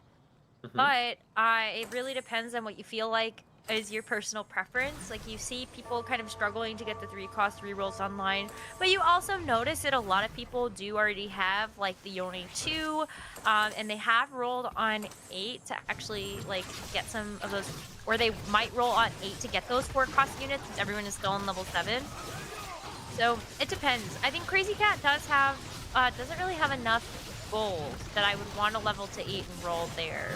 It would just be for the extra econ if you think you have enough HP. But he's 77 HP, I think it might be worth it. It's an awkward spot, the econ-wise, as you're saying, because he's level 7 for no 40 gold.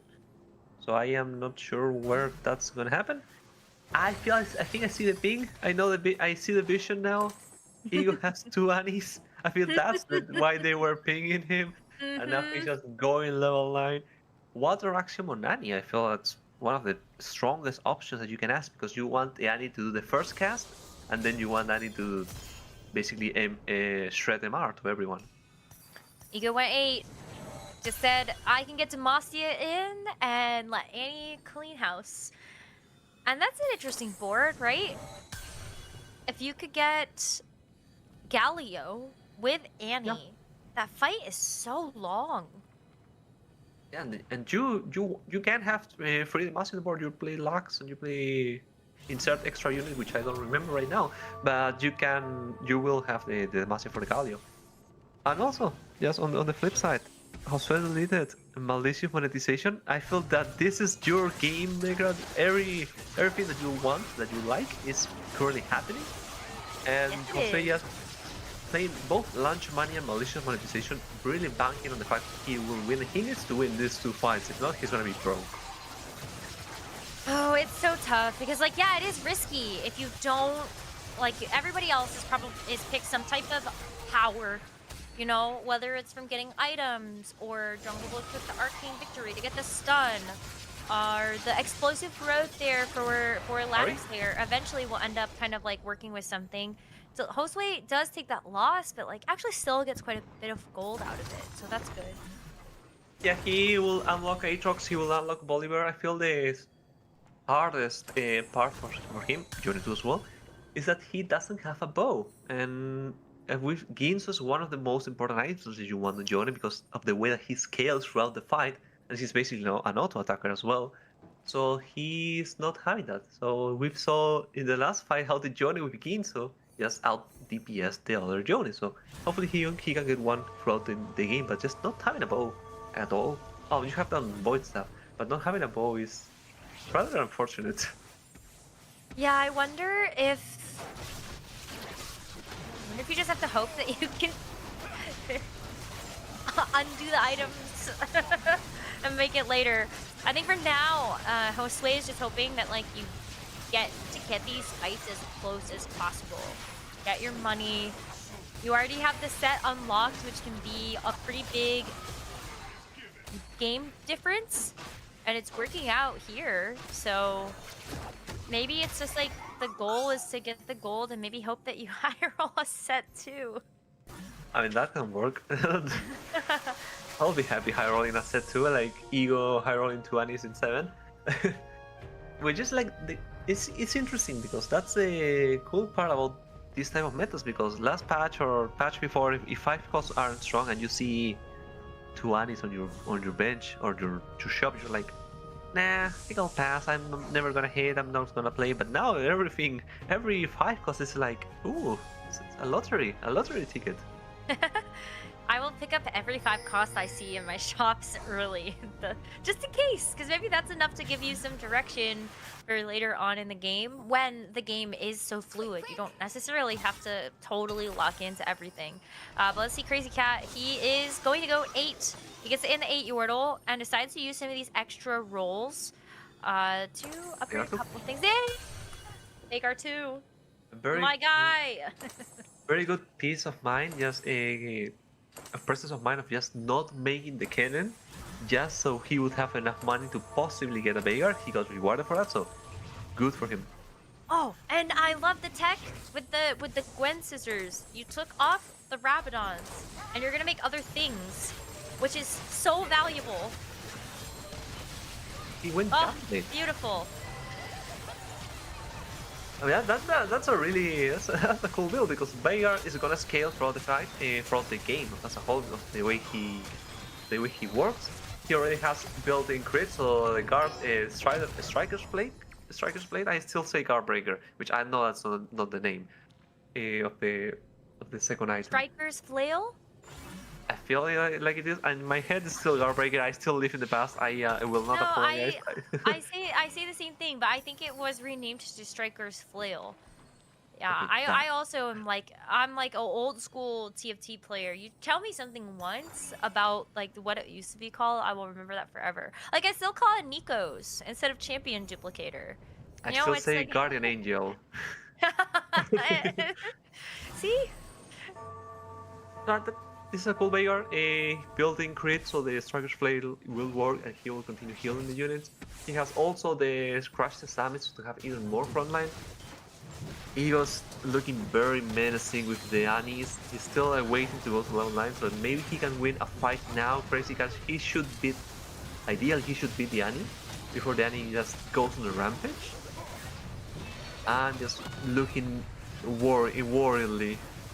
Will the Veigar do it? He has this one more cast. Will he have time? Not Not quite. for the time being.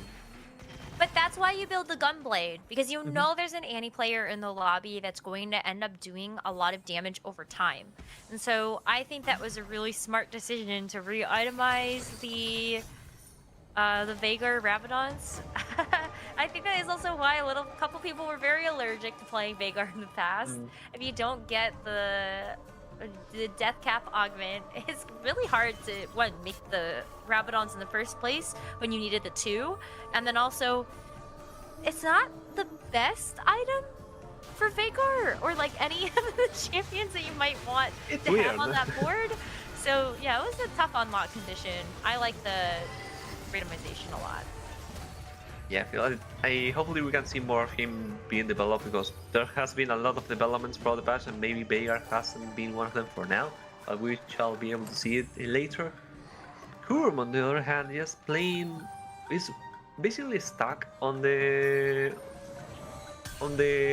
AP one star prison, just playing around, maybe Ishtal, just playing Seraphine and Nasir, which can be very strong.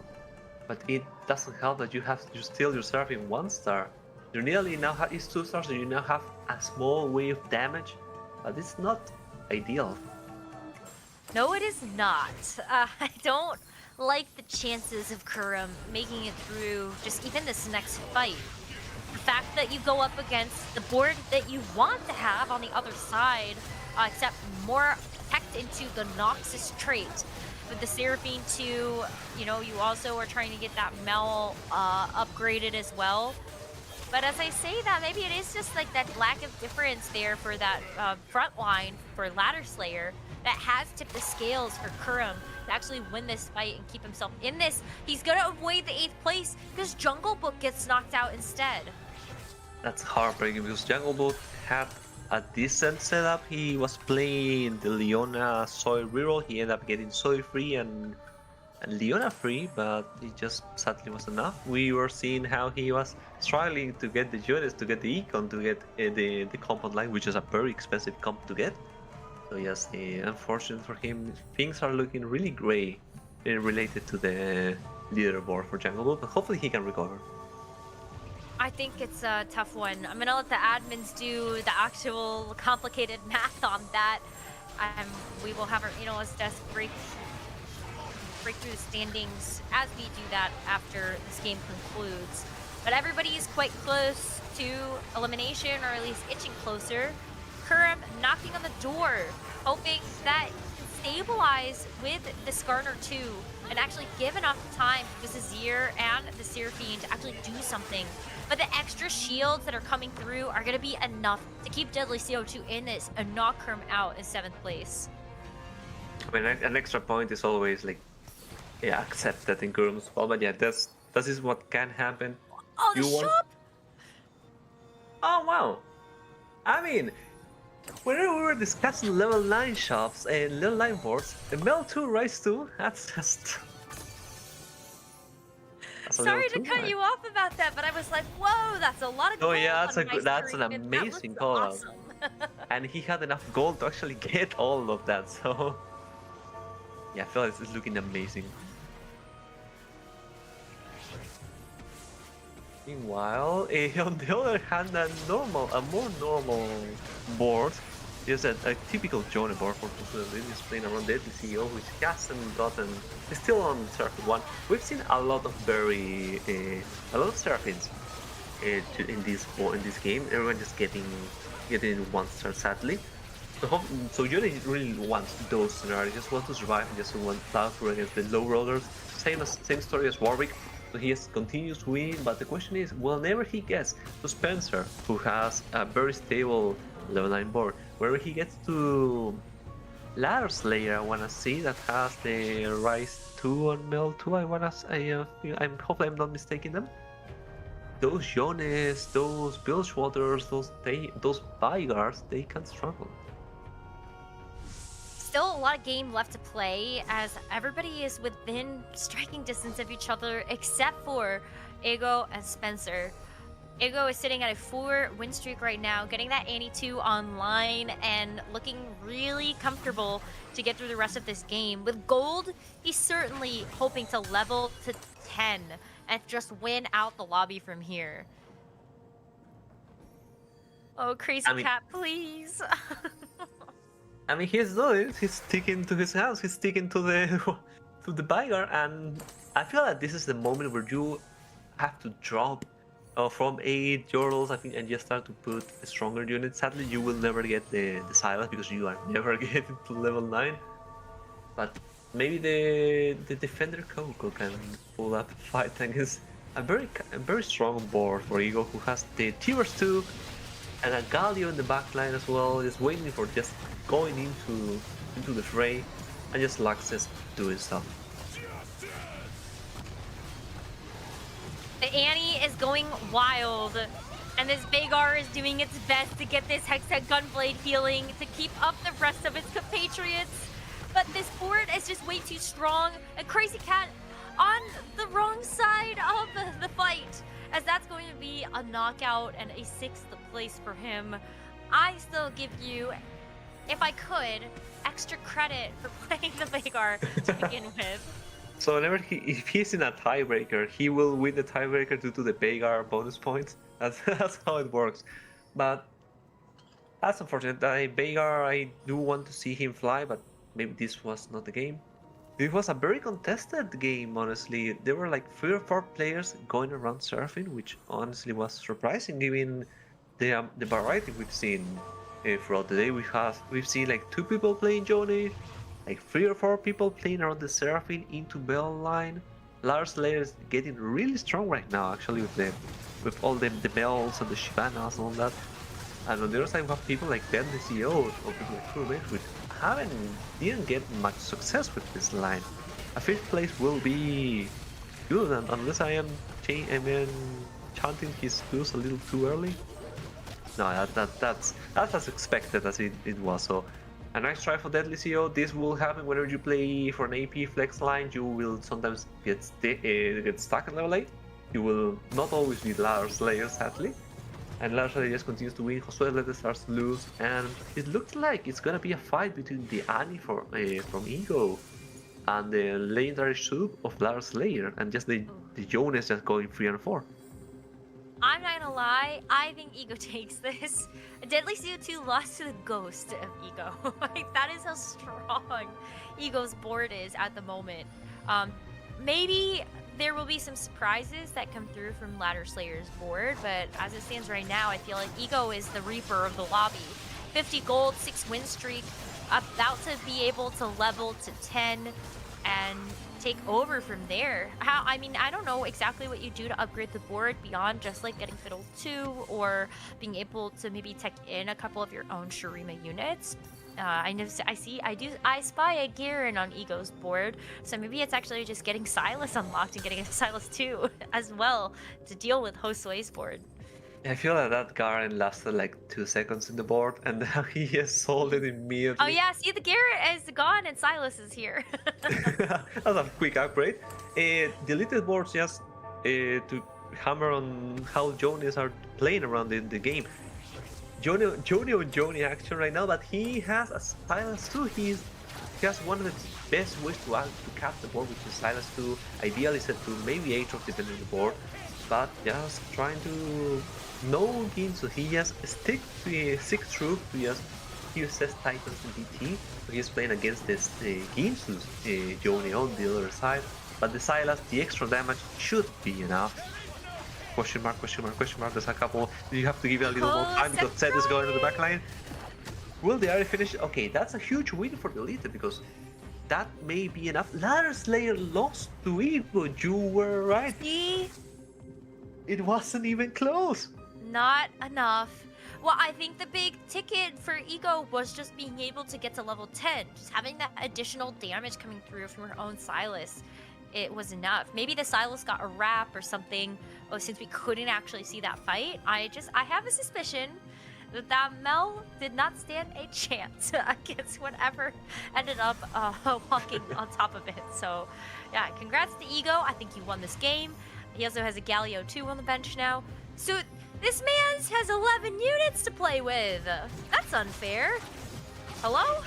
That's good for Deleted because he's fighting the ghost of Ego. I don't remember Galio jumping when you're in the ghost. So that's one less unit for him. So they're both units fighting against Ego Illusion on board, trying to see if one of them can survive. Spencer fighting against Real. He may struggle, but meanwhile Josue won against the ghost, and we're waiting on the other side. That set is trying, but I feel like Spencer may just go out. No, he's still alive. One more round, one more matchmaking diff can be can say who's getting second, who's getting third. It could be Spencer and Josue playing against each other that might be able to get a clean, real fight, but it is Egos to take. At this point, there's just nothing that I think can happen here for Josue and Spencer to make a difference. Yeah, it would be cool to see how Ego just ends up beating everyone. See on the fight. Now Josue fought against the ghost, now he's fighting against the real one. On the other side, we can see the Annie 2, the Tarek 2, the Shyvana 2, the Swain, the Swain and the Silas just trying to do lights out for Josue and Spencer. You just need to see if the journey can survive with being extremely tanky. But the time is gonna come when we start to burn, and he started joining, and he started to her HP started to fall down. It just wasn't enough, Necra.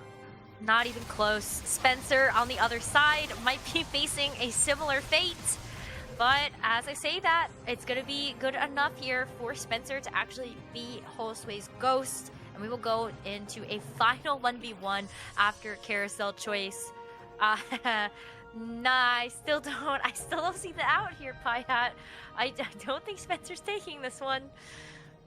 Yeah, no, I feel this was just like matchmaking diff. No, I don't want to say that. This is like the common 50 player trope, but no, yes, Spencer survived against the real Ego, and then he fought against the ghost, which made him have enough HP to just survive. So Joan ended up being top 2 and top 3, and we are finishing now on Ego's board, looking how he ends up capping the board. No Silas 2, sadly, so it's not as capped as it can be. You can see all the ingredients there. Oh, he could roll for it. And there it is. There he is. There. I saw him. That was the the caster most curse into the caster blessing. You said it so that Ego would find the Silas too.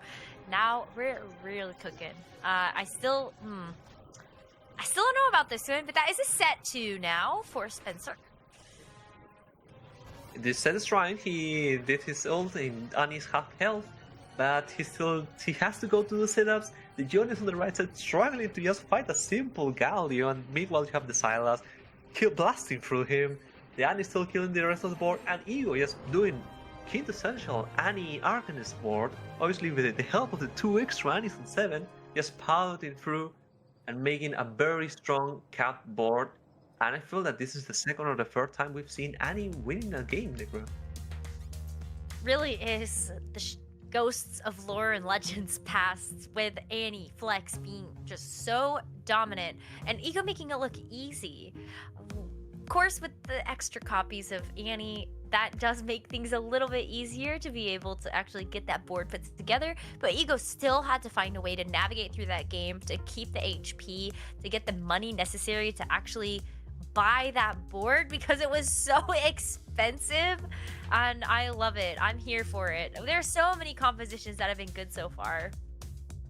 Yeah, I feel like it's been a great showing on what the meta can be and what it will be in the future, as soon as people are realizing all the things that you can do around all the units. And we've seen the storylines. So yesterday it was Ryze, it was Malzahar, today it's Annie, and maybe even Aphelios, depending on the game. So there are people still trying to bring new things to the table, and I feel the meta is not as solved as we expect, but that's the beauty of this tournament. It's been amazing so far, and still a couple more games to go. So we're going to take a short break, and when we come back, our analyst desk is going to break down this game, and then we'll get ready to go for the final couple games of the day. See you soon.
Welcome back to the Americas Regional Finals, where we still have 2 games left to go, but a game 4 to break down, joined by Dobbs and Hupe-san to break down that game 4. Dobbs, what did you see that game that really stood out? Well, what stood out to me was Eagle just had 2 Annies on level 7. So in that point, we already knew what was coming. And he finished at level 10, super high capped board, secured the win. And he just bounced back with 2 good games before a half start. So what a time to get into the momentum. Yeah, 100%. A great work there for Eagle. I mean, the high roll, but you need to ensure to cap your high roll and get that first place. So he actually did it. Then I want to talk about Honia. We got the Spirits, that is probably the best, arguably the best. So you get HP, AD, everything, and top 2 and top 3 were exactly with that composition. We're going to see it right now. And Josecito deleted together with Spencer getting a great position here, Jack.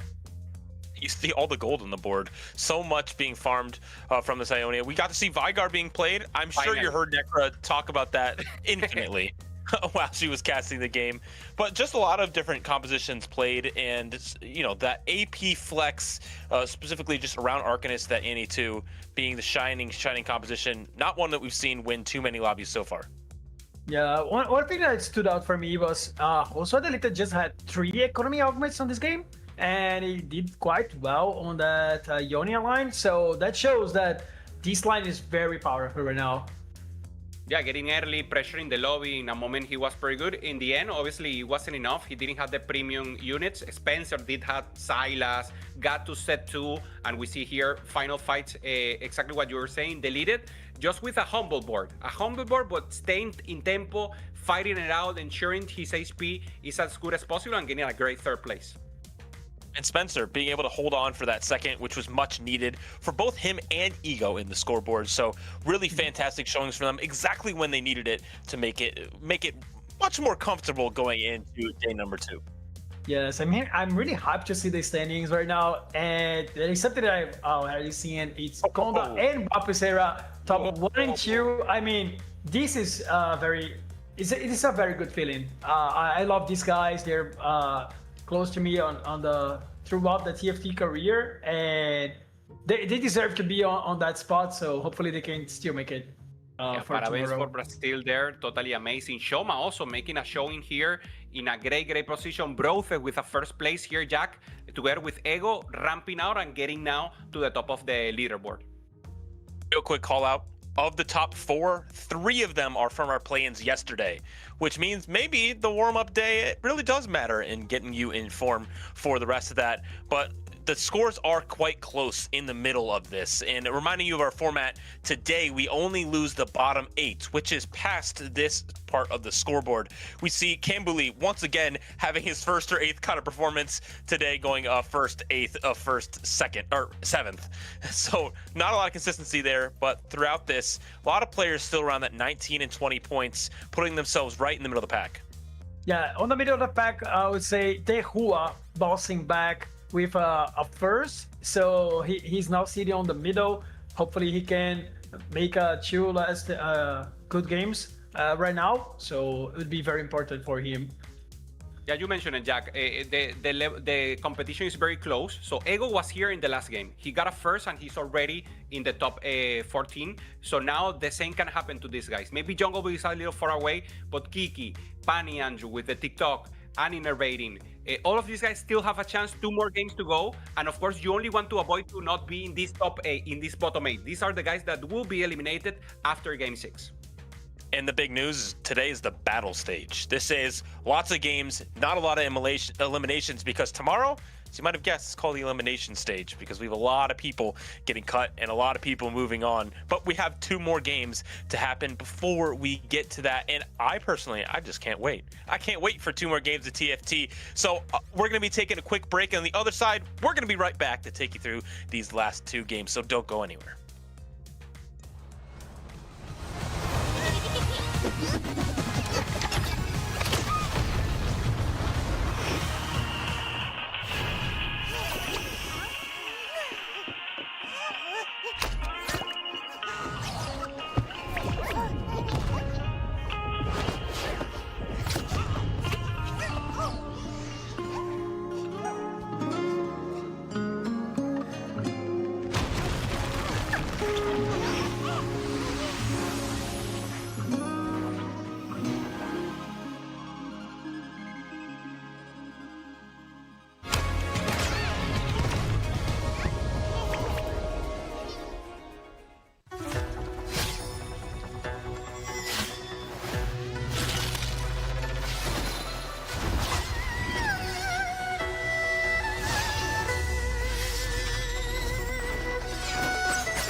We're back once again for 2 more games of our battle stage of the Americas Regional Finals. CLE here with Dobbs and Hupe-san to take you through the action.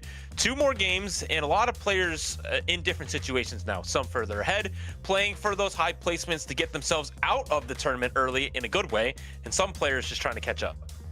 Yes, I mean, tomorrow is my favorite day of regionals because after 2 games, we have a lot of cutoffs, so it's amazing. But things started getting crazy just now because we are cutting 8 players by the end of these 2 games. And on these 2 games can be decided a lot of stuff. Whoever is going to be in a good place starting tomorrow, it matters a lot because the points don't reset. Yeah, totally agree. The importance, getting these sets in, getting the reps in, and ensuring you're in place. We see the points and the lobby that we will see for this next game 5. So we can see directly Reti in a position that needs to perform together with Fandekiti, Gord, and Deadly CO2. These are players that need the points right now, and this could be the difference between staying on the tournament or not. This is a pivotal game for them. And people sitting in the top 8 currently would be Brosif and Wigwag, sitting up there with a bit of an advantage over people right in the middle of the field, just like Malala and GG9, who are sitting at 20 points. So a lot of these players can play different game plans, right? For those at 13 points, we're going to need some top 2s from you. For those that are ahead, like Brosif, playing some tempo play, he can keep going for his top 4s and set himself up well for tomorrow. Yes, for sure. I mean, when you're playing tempo and when you have like a little bit of a points ahead, you can just play whatever the game gives you and then save some HP and then get out of the game with a 3rd and be happy. But on the flip side, if you're not on this position, you might have to force some OP compositions to try to get the firsts. And that leaves the dangers because you can actually be punished on this type of game plan. Yeah, for sure. Brosef, as you mentioned, Jack, he's playing a great tempo, trying to play on contested line. Draven 3-star even, getting a good 4th place. And I mean, he played the Aphelios also and got a 5th. So, I mean, just making sure he's getting points. Every time, and it's working. It's working perfectly for him now being on the top with this position. And maybe you high roll a little, maybe you go and fight for that top 2. An interesting point about this lobby is the amount of newcomers that we do have participating in it. Wigwag, GG9, Ready, Deadly CO2, and Gorg all playing for the first time in regional finals, and so lots of new players, and so maybe not as much competitive experience, not a lot known about them, and so this is going to be a huge opportunity for them to prove themselves. Yes, for sure. I mean, this playing week 1, some players can actually make a statement in here. And we are seeing Wigwag doing very well. I mean, look at his side. Alongside Brosef and Milala, those players are conduct rated already. So very good job so far, but the other players can actually prove themselves as well. Yeah, some players here with great recognition. Obviously, Milala with winning everything on that Remix Rumble. And Fandekiki also 2 times Tactician Crown winner, or not winner, but participant in the Before the Merge on the region. So he did Dragonlance and also Gizmos and Gadgets. So, I mean, for Kiki, the opportunity to go once again, a great representative for Latin America. He's always been the underdog, at least that's the way he likes to resemble himself. So I truly want to see him perform or at least get to week 2. For now, as we were saying, he needs a top 2 or better and start to ramp up the points. And he's someone through the TPC, the set, that had pretty low expectations. He was the underdog, as you said, but did do quite well for probably what we would expect, being right around halfway, upper half for a lot of the TPC tournaments. So good placements from him in that, but now really just needs to show again that he can qualify back to the TPC, because this is the promotion and demotion tournament for our TPC representatives. Going top 16 in week 1 will get you to week 2, but not only week 2 will get you into that set 17 TPC, so lots to play for. Yes, for sure, especially for the newcomers. I feel like sometimes people aim for that TPC. This is a spot that guarantee you in the tournaments that can lead you into a Tactician world slot, unless Wasian actually wins it all. But you can aim for the competition. You have 3 chances of facing the best players on the region. So it's really important to go to the TPC, and these players are in the opportunity to do so. Yeah, totally agree. I mean, also the opportunity to monetize their performance professionally on TFT and having the possibility of getting some influx, getting recognition, getting teams involved. And we're going to start with Prismatic. Galio is the encounter for this 5th game. And we'll have a blast here. Normally, economy is the way to go and try to go for that fast 9 angle. Yeah, there is a lot of things that can warp your game plan here with prismatic starts, because you can get things that, again, really make your economy go to the moon, or it could be something that makes you want to play a very specific style. One thing I'm looking out for it, though, is prismatic ticket and all the rerolls that enables. For sure. I mean, this is one of the encounters that one of my favorites.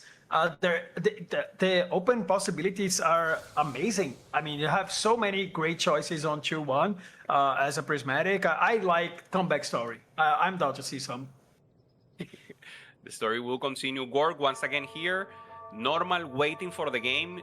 Normally a playstyle right now where you want to hold these units if you have a good tempo play, but once again, economy is king, trying to get that threshold of 10 as soon as possible. And we see on the right, once again, the points of all of them and the possibility of advancing. For now, getting some Demacia opportunities here for Gorg.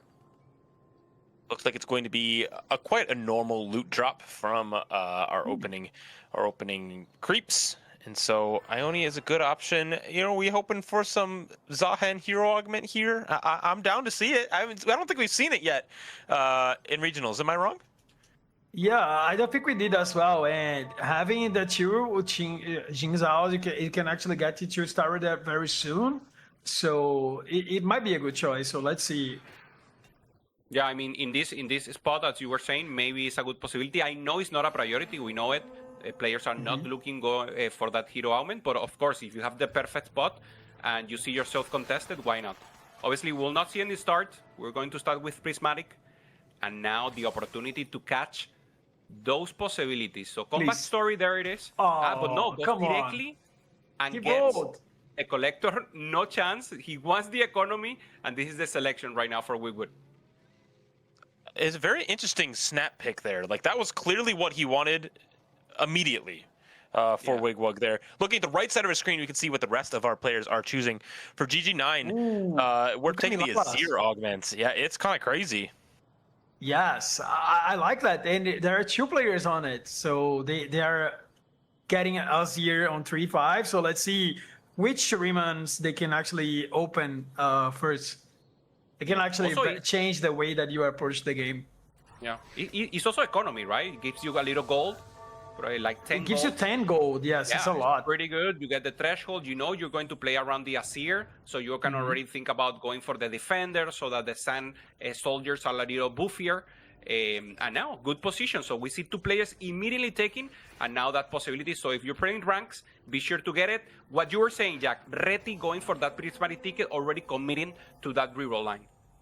Yeah, World Runes for Deadly CO2 is an interesting choice as well, because it's one of the harder augments to pilot. Personally, I just don't click it because I get too confused. And so gonna be interested to see how they pilot that throughout the game. I mean, when they changed that this augment, it used to be one of the best augments in the game, but when they changed, it's actually very good as well. And having the possibility of getting some extra XP in the early game, and then as long as you put 4 regions on the board, you can get 6 XP. So that's crazy. And I feel like these caliber of players that are playing regionals, they know how to pilot that. So let's hope he can make a good game out of it. Yeah, we would hear one of the 2 players with 14 strength. Remember, this gives you an artifact, but when you drop below 40 health, you get 3 additional random artifacts, and there is where you get your win condition. So probably players that will play not necessarily tempo, try to go for that loose trick as a possibility. Of course, he has the collector, so he needs to try to get some value out of it. So actually, in a so-so place here for Wigwood, not actually trying to ensure that 80 or 40 health to get the 3 artifacts online. Yeah, I wonder if he's actually re-rolling here for Baird. Oh, really? You play reroute Bard here. I was curious what kind of compositions you lean towards with that augment, with all of the different artifacts that can come your way. Yeah, I mean, as he had the Shadow Eyes, I would say that he could roll, get the Bard, and go 8 with the rolls. But of course, if you have like good, if the first artifact is good enough, you can go Bard. I guess it's a good comp, but it's competitors on this game. We've seen the Reti on it. Yeah, already proposing the Aphelios here. And with Prismatic Ticket, will probably maintain this line. We didn't expect it to see Aphelios today, but this is not the first time. Also in APAC regionals, we're seeing some Aphelios. So if the game gives you this line, you have to take it and go for it. Also here, Deadly CO2 getting the Void emblem. That is not ideal. And he will try just to temper it out, maybe try to go for a 4th place from here. My favorite part about carousels is that we get to see this thing on the bottom of the screen that gives us a really good snapshot of what's happening in our lobbies. And we're seeing all the different compositions kind of displayed. For Gorg, who has a Disruptor emblem with We Stick Together, going to be an interesting game plan for him because we know that line is contested because there's 2 Sands of the Shurima players. So we'll want to watch really carefully where all of those players end up and if they get on different lines of the Disruptor or they're going to contest one another. Yeah, so I mean, you can still play Mao with Seraphine and be okay with it, but of course, having a Azir can lead you into great units like Nasus and Seraph. Yeah, totally agree here. Deadly CO2 once again trying to maintain tempo. Has a decent board here. Doesn't look amazing, but for now, maintaining the win streak of 3. Doesn't find upgrades right now, so trying to just be a little lucky, right? Trying to maintain this, don't break economy, and just try to win against people that he knows maybe are trying to delay the tempo for later. Going up against Gore, who is pretty strong, so probably will break the win streak here for Deadly. Deadly playing around World Runes and a lot of HP, it's going to be a good sign for him, especially as he tries to get to those a little bit of higher levels where he can start to activate World Runes and really scale into that late game. Just a little bit of HP advantage, using that as your resource will be very helpful. Yeah, so I like getting Void out of the World Rooms because you can make like a 2 Void very easily to fit another synergy for Rise. So even though it's not one of the greatest emblems of the game, but it's easy to fit on Rise boards. Yeah, makes sense. Once again here, Milala slamming Winsus, having Defender in, obviously thinking about that. Azir, remember, in this patch, Azir was buffed, so now it's a decent carry or holder if you want. But obviously that Winsu, the Archangels plus Winsus, pretty good on the Azir, and now it's not just for the Sand Soldiers. Also, the Sand Soldiers give a little more damage right now and feels a lot better, so obviously thinking about itemizing in that way for now. Yeah, what about Kiki? What do you guys think about this artifact? Is this like Warwick angle?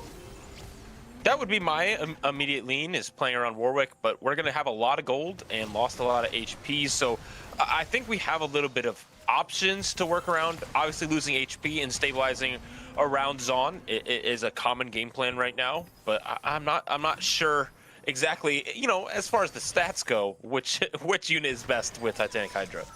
Oh my god, look at this board. Milio 2, Nico 2. And he's guaranteed a 0 on 3-5. It's such a great early. Taking a little of the stats here for Titanic Hydra. Probably Bolivar, a good condition if managed to get there. But obviously, well, we need to check how he will try to accomplish something about this. GG9 is trying to go for the Ixtal so far, trying to cash out as much as possible, and then think about probably just play tempo with Ixtal, try to cash out something something that gives additional resources, and then to go for that fast 9 and cap the board with Legendaries and the Azir. Looks like we might play around Nidalee as well on this board, which we've seen be quite a popular flex line. Being able to use this Nico and this Ixtal later into the game without even having Ixtal active, Nidalee can be quite a scary carry because you can't target it if you don't kill Nico first. Yeah, and the attack with the Azir is actually really very good because you can block your Nico on the back line, and that's why he probably leaning towards this line. So a smart move in there. Yeah, Kiki's doing the due diligence right now on 71 HP. Loose streak, good economy. Trying to lose, but trying to kill as many units as possible here with the Draven. So trying to go for that 40 HP that we mentioned and get the additional 3 artifacts and then start winning. For now, this is not good news. Only maybe, well, kills the... Oh, kills 2 units here, 3 units. Ooh. He could win here right now. Perfect loss for Fandekiki. And now, from now on, depending on the elements, maybe if he gets some, maybe combat, he can start winning from now on. Titanic Hydra Draven was not on our list of recommended units, but it seemed to work pretty well here. We will have gold augments being chosen. There are some very, very interesting ones to choose. Slammin' is one for great tempo, a good econ, but also giving you an extra component to also help stabilize you right now. Yeah, I mean, can we say that this is going to be one of the most picked augments throughout the weekend? Oh, Golem, I like it. Golem with prismatic ticket. Okay, that I was not seeing that. Yeah, pretty cool. And obviously already committing to Winsus and Krakens here. So normally I could be thinking about normally here a Jinx. He doesn't have one so far. Has one Aphelios. So maybe some vertical difference here. Do you guys see a spot to play something and maybe use this backline? Oh, I would definitely lean towards Warwick, but he was playing around Aphelios 2 and Bard before this. So we saw him maybe going into that Aphelios reroll line that we've seen a couple times today. But it does seem like he's just open to whatever. Now he's just got a big golem in the front line. I mean, I'm speechless. I would say you had prismatic ticket, you have Bard, you have Aphelios, you have your own setup. And then you choose to, okay, whatever, I'm going to get a goal and then roll back to the other company I was already in. So he might be a genius. So let's see. I mean, most likely, maybe the possibilities were not good because we know you need to commit when you have a reroll angle to go for that line. But yeah, as you said, we could be impressed. Maybe a genius is in our hands here. For on the other side, Fandekiki starts winning. Get slamming, so he will try to get a little more tempo here, try to get additional value of this augment, and let's see what he managed to get from now on. Remember, 40 HP, so only, well, it's still far away, 24 away from getting the cash out. Explosive growth on the other side, just a pretty generic econ helping you get to that level 8, where it does look like they're going to roll down for some sort of, maybe even Lissandra Seraphine board that we've seen very, very popular throughout this set. But for Kiki here, we're seeing, again, this Draven try to do their best to carry through this mid-game, and it is not turning out too well. Still losing a lot of these rounds after trying to stabilize. Yeah, so I mean, we have to keep in mind that at some point, you got 3 artifacts, and that can change the whole game. So there is a lot on this game going on because the players are about to get their years. So we have to keep in mind that can unlock Xerath very early, and the other players are going to have 3 more artifacts. So this is the time of the game that things going to shake. Yeah, totally agree there. Now we see something additional here. On the front, let's start seeing the rest. So Wigwood just going for that Bilgewater line, trying to get some tempo. Fandekiki staying on the Draven, and we see some Ionia action there for Deadly CO2 on the bottom. One of our Sands of the Shurima players also taking crash test dummies, so he's going to have 4 extra bodies on his board in the late game. Is going to be fascinating to see, and it does look like Reddy is going towards that Jinx line, at least for now. I think we will probably end up there. Yeah, I guess so. You're right. I mean, he found the Jinx. Still do not have the fight, but it's not that difficult to get it when you have a prismatic ticket, right? So he still need to go to level 7 to open the Yorick unlock. Yeah, that level 7. Roll a little, try to stabilize as you mentioned, get at least the Jinx 2, get the buy, unlock the Warwick also. But I mean, it's a difficult position. It doesn't feel like he has the economy or the time to manage to use the prismatic ticket in his full capacity and try to get the Jinx 3 online as soon as possible. So he will need for sure some luck on his favor and some good rolls here to accomplish. And that's one of the problems with Golemify, right? It kind of is an econ killer. It takes your whole board and it basically absorbs it in one unit. Now, that unit's very powerful. It's a huge body in the front line, but he's stuck on level 6, 40 gold, where we're now on board with Brosif, who's level 7, almost 50 gold. Big difference. Yeah, it's a huge difference. It's like the golden actually scales up throughout the game, but you lose a lot of economy in order to get that powerful unit. So it's a trade-off. Are you actually able to do that? But with Prismatic Ticket, you have to spend a lot of gold to upgrade your board. So let's see. I'm still curious about that spot. Okay, for Milala here, time to enjoy the Asir carry. Great items here for him, ensuring he gets the speed, the scaling AP, and of course the crit within the Yugondli. Going up against Kiki. Kiki doesn't mind taking a loss here. He's still going for that ramping up and getting the artifacts. And Milala just trying to hold on access to a backline. Draven getting so much additional gold here for Kiki, and also the win. So Kiki in a great spot right now. Doesn't need to lose right now to get the artifacts. He just keeps winning, preserving HP, and then obviously go for the cap out. I mean, this round was so close to Milala winning, and it would be like really important because if he could win that round, he could unlock the Zeraf very easily on the next one. But instead, it was such a close fight, and Kiki won it, and now he had to unlock the Nessus.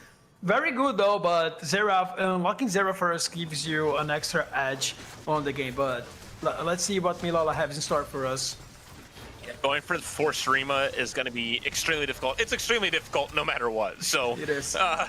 It is possible if you can get the perfect cadence that you need, but in this situation, going to be difficult. But great items being dropped for our tank. We got some Magic Shred as well. And so this Nasus will be a beast. He's going for the win out with the Renekton as well. So 40 HP is a lot to work with. But for somebody like Reddy, who is now level 7, rolling down. Do we have a Vi yet? There it is. We got Vi 2. We're going to unlock Warwick next round. He needs the Yeah, Jinx he's still 2 rolling a here. lot. 0 gold, Jinx 2. Reddy is now just trying to go 7th in this lobby, and that will be a win. A very difficult position that he got into. Probably the augments were not in his favor, and he got the best in the possibility. Sometimes it happened. So for sure, a very tough position right now. Yeah, I would say that if he manages to get like a huge economy augment, like 3 threes, he might bounce back with the amount of gold and tempo. Nice. Looks like Malala should win this fight. Gonna be a little close. The Sona 2, not a great carry on stage 4, I might say. And so able to get that win. You know, if he loses the next round, maybe it's worth trying to go for the Xerath as well. But another gold augment to close out here. We're gonna need to go to 8 and roll it down. Ooh, Ascension. Good stuff in there. To roll. Okay. Okay, Ornn. Reroll 15 times. Can he afford that, Ornn, with this amount of HP? Certainly will trying to roll here. He needs upgrades in the front line. Okay, there's the Skarner. No pair for the Nasus. There it is. So now he has to think about, does he want to switch now the items on the front? He wants to find the Nasus now, so he doesn't need to switch and use a remover here to he has to. Okay, he switched, use the remover, and now the Skarner will be the main tank for the board. No Nidalee pair either is going to make this really difficult. We're going to reforge our items and get pretty good ones here. We're able to now remove our Azir just in time. Good APM there by Malala. So now able to get the crit items paired together. Yeah, I mean, I'm impressed. He was very fast on that because, yeah, he just made the same build on us here. But the Reforger, I'm impressed. I would have like reforged the sword, but instead he make a death blade. He reforged both the sword and the chain vest, and got a good items out of it. Yeah, it's interesting. We don't know if it was a misclick or maybe intentional. He has another crit item, so he can still manage to get good items. I like the items the Azir already had, so maybe he just did it just in case. Maybe something else because he goes very quick, right? So maybe just thought about it and say, okay, I'll leave the Azir with good items, it's fine. I love the play by Gorg here, able to unlock Galio, and that might even not stay on the board as a full Demacia board, but instead dropping down to lower on. We do have another crit item. See, now we're thinking in the future. We knew this was going to happen. Yeah, I know stuff. Okay, having the component in. pretty strong. We need damage. We have two carries with 3 items and are both 1-star level 8. So that Seraphine 2-star will be the most important, the easier one to get. And the front line, of course, will have to hold on until the Azir scales and uses the Gwynsus and the Archangels in his maximal potential. GG9 on the other side has also unlocked Nasus, so both these players going for the early loss streak, but not being able to quite put it all together yet. Malala, though, is getting absolutely wrecked by that Nidalee in the backline, but it wasn't quite enough to take the round win. GG9 is going to have to stabilize. Malala has made it happen with 3 wins in a row, but he has not. Yeah, very close fight though. I mean, did Kiki get the he got the artifacts? Nothing crazy, I would say, at least by now. Actually, his Warwick has some great items. It's kind of crazy. Triple artifact Warwick with rapid fire cannon, Titanic Hydra, and what's that new one called? Hatch. I can't remember. I know that you do some cleave damage, right? Yeah. I know what it does. I just can't remember the name. Too many artifacts. For Wigwook, the possibility of getting additional artifacts when he gets below 40 for Kiki already assembled. And Wigwook in a good position without that need, also finding a Mel. We see once again here the roll down, doesn't find the Seraphine 2, finds the Nidalee, so decides to switch the items and get an additional carry, this time 2-star. Now it's time to trap the Nidalee. Trap the Nico, because your Nidalee is 2-starred. And here's where Fanakiki did end up. We see GG9 on the other side, but we have a lot of 3-stars on this board and a Warwick that likes to attack from very far away. Hellfire Hatchet is that 3rd item, so shout out Necro for sending that to us, because, you know, there's a lot of names here. It doesn't look like this is going to be incredibly strong, but this Darius unit is new unlock condition, really opens up this line. And there we go. It's a big win there for Kiki. Yeah, big win, and he's about to get the 3rd item for the Draven as well. And Warwick's still 1-star, so let's see how he can perform with that comp. Yeah, huge potential there for upgrades. He's already winning, and now, as you mentioned, Warwick 2, he will be in a perfect position. Browser, on the other hand, we knew he was going for that angle. Kiki, once again, having that beefy front line with the Sion and the Darius, having that additional damage, so a lot of sources of damage here, the additional influx of gold that the Draven is giving. Great position for him, low in HP, so with good position here and trying to find that Warwick, maybe with a good placement here for him for sure. One thing to look at on the right side of our screen is the HP numbers in this lobby. It is really close between who is at the top and the bottom. We only have, you know, a player 13 HP above the rest of the lobby, and a lot of the bottom of the lobby is stabilizing and evening this out. So it's going to come very, very close in stage 5. Yeah, something that's not very close is this fight, right? I mean, the Warwick is doing some job in here. Oh, Scarlet. Oh my god, no. He just changed everything. Yeah, it's just the counter, right? Pure physical damage here for Kiki, the Skarner reducing or getting that additional defense for the units. And now Lux, on the other hand, for Gorg, getting a good win here. No, taking the Lux. Just delete it. Okay, Wigwood has now the artifacts, and we see a little what he has. So Mel in a good spot, Trinity also for the trash, and now once again a good position for him to start capping out even more. Kiki really needs this 3rd item for his Draven, helping that ramp up, but also is stuck on level 7. Obviously, this is where we were re-rolling, and so we don't really have what we need yet. We need that Warwick 2-star, and that's hard to find on 7. Yeah, a little bit hard when you're contested, of course. Kaisa there, just ramping up for Brosev. And Kiki, once again, as you say, it's like a trap, right? You're in prison. You cannot roll here because you need the Warwick, and it's very difficult to get here. And you need to go level 8, but if you go level 8, you have 2 gold to roll, or even 0. So just trying to find that 3rd item for Draven that you mentioned. Nothing interesting here. Maybe, yeah, there it is. The Titans will be the option. You get the additional anti-CC.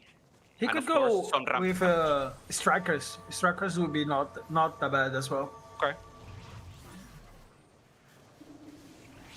We see the Golemify on the other side, and it looks like it has very much stabilized. Ooh. Wow. Straight into Tundra Wolf with a giant front line. I can't even see the health bar of that thing. It's so much HP. I call it. 3-3 saved his game. Yep.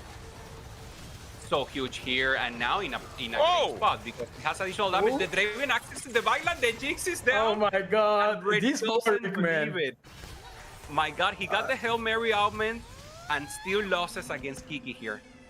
This Warwick actually reminds me some crazy stuff about TFT. The Nocturne and the Velvet with RFC and Mastery. And, oh This my is the god, true so Tundra. many, It's so true many Tundra units. for you, Dobbs. Yeah. Back in the day when you could just craft that item, by the way, just two Oh of my these God. bows would give you some extra range. You could just do some genuine cooking when you got those online.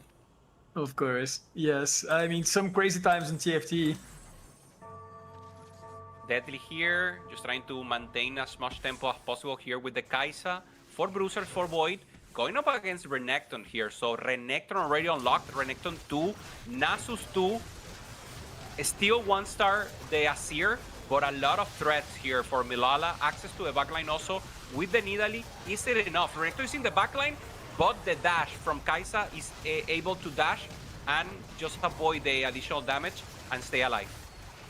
Elite CO2 just trying to play around AD Kaisa. It just is not the sauce this patch. It is good for tempo, but not quite able to cap high enough. We see him lose out there and go out in 8th place. Reddy also taking a big loss down to 1 life.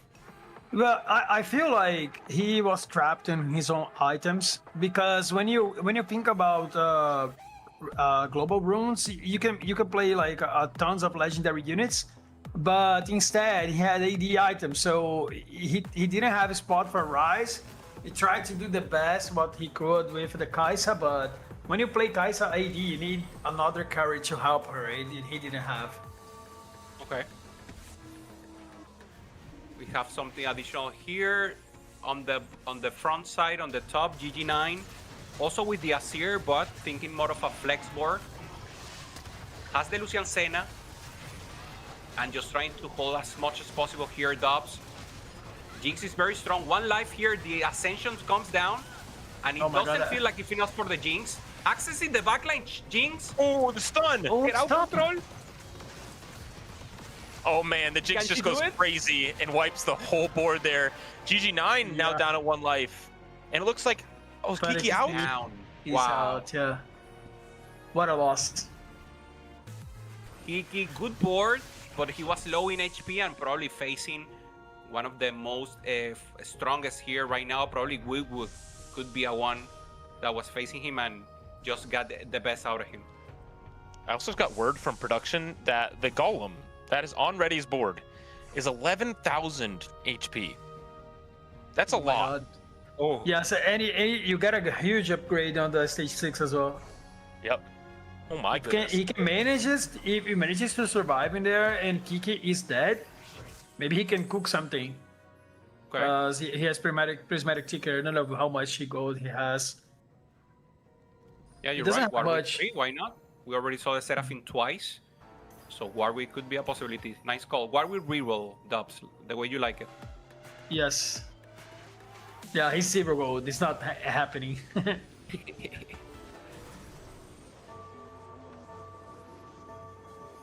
These matchups are going to be incredibly important. Looks like Reddy is going to be facing Malala on the other side. It doesn't look like many upgrades outside of this Seraphine 2 now found for Malala, but the real carry is across the board. There are so many different units on Malala's board that are hard to take down and do a lot of damage, including this untargetable Nidalee that is just bouncing around, doing as much damage as possible. That Golem doesn't matter when your whole backline is dead. It's just too much. Access to the backline there, double access, and really just try to do whatever he could. Not enough. Taking the 6. And I mean, after that Golemify Hail Mary, I think this is a good placement. GG9 also falls, so 5th place for him. And we have a stand-up. Broseph in a great position here with points. Also Whitwood and Gore. He needed this placement. A Baron too. I mean, he cooked this one. Where did this come from? Seen Marin. This is and level 10 also. we were too focused on the bottom half of the lobby, and Broseph just cooked this game. And one of the things that we were talking about him is how he was playing throughout the day. Playing safe every single game unless you actually have a great spot to play a Baron, and then you go for it, try to get the first. Well played. Listen, he's 10 HP. He's got Spirit Link online. He's got Baron 2. I thought he was just playing some tempo. Kaisa, you know, some flex, would be happy with 4th. But no, he's going for the win here, and this Baron is going to be almost impossible to take out. Clean play from Browser, right? He showed us Draven 3. He played Aphelios. I mean, he's playing what the game is giving him, and this read that he has from the meta is just great because it's not the normal meta that everyone's playing. He has played the whole set, so many reps, right? The muscle that he has, muscle memory for all the comps, and knowing that he can play it in this spot and actually performing it, for me, is very, very impressive. Yes, I mean, the whole point of the Baron comp is like, can you actually go 10? Because if you do, you're in a spot to win it all. So, well played by Broseph. I respect that he's recognizing that when he has to play tempo and when he has to go search for that first places. You want to call out that those that were on top of this lobby remain on top. But from GG9 all the way up, all these players that were a little bit more ahead are continuing to gain more points and push their advantage. So exactly what they're looking for. Now, if you can get a first place, if you're one of those players, you can really set yourself up to get promoted in that first cut tomorrow. Yeah, Wigwood here getting the mail, so additional damage here, some additional utility also has the Thresh, not Thresh 2, not even the pair, but obviously good position right now, and with a little waiver of HP, only 13 for him, Broseph also, and this is the cookie man. Broseph against Milala. Milala still hasn't found the Asir 2-star, but he's very strong. So there's a possibility to take down the Baron here. Let's see if Renekton can manage to focus him. Yeah, another thing about Milala is that he's actually trying to get some cash out of the Ishtal. Not even here, Broseph. Malala hasn't reached his final form, right? But that doesn't look close enough for that to quite matter, at least at this point, right? Wigwug taking an important win there to keep himself in the conversation, also unlocking 2 very important units. I wonder if we're going to play around either of them. Oh, a Radiant! Oh, Radiant! There it is, the Radiant from Rel. Yeah, a good one. You can place on her. Are we reforging it, or are we going to keep it? I guess we are keeping it. You can't risk it. Items? I would reforge Ambessa. Low key. Maybe I'm too greedy. Okay, maybe change a No, I mean, Mel would need like 3 items in here. Yeah. Yeah, right. I mean, Thresh has some souls, but yeah, Mel Okay, seems we are dead. It doesn't matter. I think there's some crazy things that could happen. This Kalista can do a lot of single target damage if you can get those spears onto the Baron on the other side, but the problem is the Baron's on the other side. So being able to get the damage over there is quite difficult. But Baron is walking over, but so is the indomitable front line for Wigwug. It will be a loss here, and they will fall out of the game. Will anyone else fall down? Malala looking like they're going to win this fight. Yeah, I mean, I wonder if Milala can actually cash out something interesting here. Trying to get something. There it is. Okay, Anvil, Reforge, roll first. Due diligence here for Milala, just trying to be as strong as possible. He has Broseph in rotation, so he knows he's not winning. He needs to find something, at least the Asir 2-star, and then pray that something comes in his favor. Broseph, the clear favorite here with the Baron 2-star. We didn't have anti-heal. So now we do have anti-heal on board, and we're facing the Ghost of Broseph. Yeah. So maybe there's something we can do here. Trying to access here, obviously focused on the Baron is the most important. Trying to get that healing not to perform as much as possible. Remember, it's pretty much weaker because normally augments are not enabled here, but it's just too much. Even the Ghost of Broseph taking the win teams against Milada, and through Broseph going us against Work, and this is a double kill for him. Wow. Taking the win, Broseph from tempo to fast 10, Super Baron taking the win.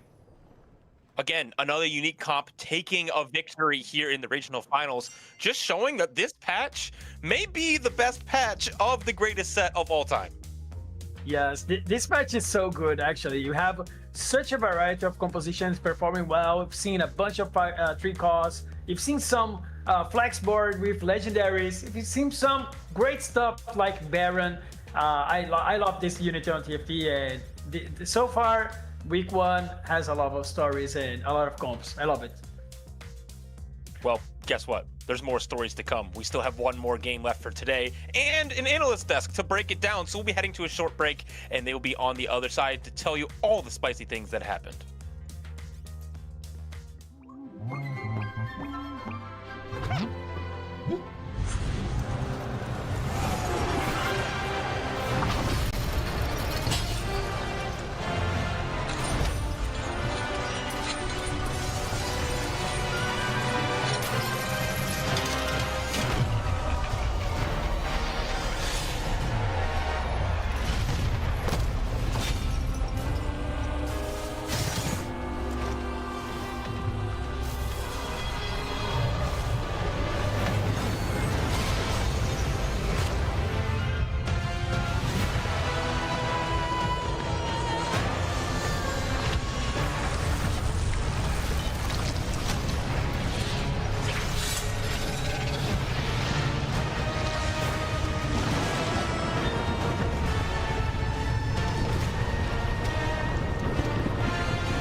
Somewhere in the Convergence, a magical library holds a history of iconic moments that have shaped Runeterra. Moments you will bring back to life in the newest TFT set, Lore and Legends. This is TFT's biggest set, with 100 champions total, but you'll only start with 60. You can build plenty of comps from that initial pool of champions, or you can complete quests each game that will unlock new champions and comps. These quests reimagine epic Runeterran legends. For example, you might want to unlock the hot-tempered barbarian, Tryndamere, but you'll need his Bloodsworn, Ashe, with 2 items before he can fight by her side. Not every quest is that simple, though. With 40 total unlockable champions, you'll have many paths to victory. Maybe you have a 2-star Lux, Garen, and Jarvan IV, but get the sudden, intense urge to betray Demacia. No judgment here. Sell them all and you'll unlock everyone's favorite manacled mage, Silas. Want to know if you've discovered every unlockable? That's what the Lore Finder is for. Each time you discover an unlockable champion in-game. Hello everybody and welcome back. We only have one game left to go for the day, but before that, PieHat and I are back to be able to bring you through what just happened to set the stage for that last game. And PieHat, honestly for me, my attention gets drawn to the fact that we actually did have a couple of 3-cost rerollers in this lobby, but they were at the lower end, finally getting a Jinx 3 online, something that we had seen a lot of our competitors chasing, that only ended up in a 6th. And Fiona Kiki actually going for the Draven reroll. Very creative board, and we've seen Darius actually start to be an interesting pick in the meta, but this was a prismatic start. People were just going for the legendaries, and you can see 2 Secret of the Sands being played, so you already know that in free 5s and throughout stage 4, these were gonna get crazy. Milala had Azir, Renekton, and Nashor unlocked, and there were people like Gore, which had a Disruptor emblem, who were left wondering what they were gonna do, since you weren't gonna play Azir. No, I think that one was definitely overtaken, but I like that we do have those augments that can actually signal to the rest of the lobby, I am playing this. It is at your own risk whether or not you decide to play this composition with me. And so Secret of the Sands being one of those, of course, but then we also just ended up seeing like just a lot of AP, like regardless throughout this lobby, except for, of course, Brosif playing Void. That was so cool to be able to see that composition do well. That Baron is so much fun to watch cast and attack. Yeah, even though the game is revolving around the AP 5 costs or 7 costs that are being unlocked, Baron was one of the few champions that didn't get a change on how he was unlocked, or he didn't get any nerfs. So he's still one of those powerhouses that you can play to. It's just like going to level 10 is harder now, it's more demanding, but if you can get there, Broseph just showed the power of that comp, and people probably have that on their back pocket on their 1 out of 100 games that you can get to them. Just make sure that you do actually have the little guys from the Void Oh comp yeah. ready to go so you can hit 10 and actually unlock the Baron. But congratulations to Broseph. Let's take a look at the standings now. After this 5th game has concluded, we only have 1 game left for our competitors to make it through to tomorrow. And as a reminder, these points carry over, so your performance from today will either help you or hurt you moving into tomorrow's competition if you get there. You can just qualify within 2, 4, or 6 games depending on how well you're performing today, so the people that are on the top will be extremely happy. But there is a small cap today. The bottom 8 players after this game will be eliminated, and their dreams of competing in Tier 1 for Set 17 will be out. So people like Popster, Deadly CEO, Black Sheep Arctics, and everyone that you're seeing here need to fight one last time. They need to bring out their best shot because they are decently close to the cutoff. They are, but I fear for Jungle Book, this is the end of the road. 9 points is just not going to cut it in order to make it back in to that cutoff range. And I think for HSK and Fan the Kiki, there are a lot of things that need to go correctly for either of them to also make it. But there's always hope, and you always try to play your best, because this is how you create your legacy in TFT, is by doing these regional finals and putting your best foot forward. So, Pie Hat, I'm excited to get into this final game. You and I are going to go ahead and take a back seat and let their casters take us through this final one. So we're going to send it back over to CLE, Hope, and Dobbs to bring us through the final game of the day, and then say goodbye to 8 players. Battle stage is brutal, and we got one more game before we cut 8 players, and so many players being able to fight for those spots, and there's so much TFT left to be played tomorrow too. And so this game though is super important for momentum. Dobbs, as somebody who plays this game, and you know, it's a regionals level, I'll give you that. I'll give you that credit. Is momentum really important for you as you play? Yes, for me. I feel I'm the type of player that if I'm doing well, I start looking at every single spot and see if I can play something else. And I think the decisions may come like easily, and I start trusting my spots much more than the rules and the comps and the sites and whatever. And I feel like if I have a hop start, sometimes I put myself on a window that I just want to play the meta without thinking too much, and sometimes it doesn't go well. So I feel like momentum is really important for me, and for sure there will be a lot of players on the field that feel the same way.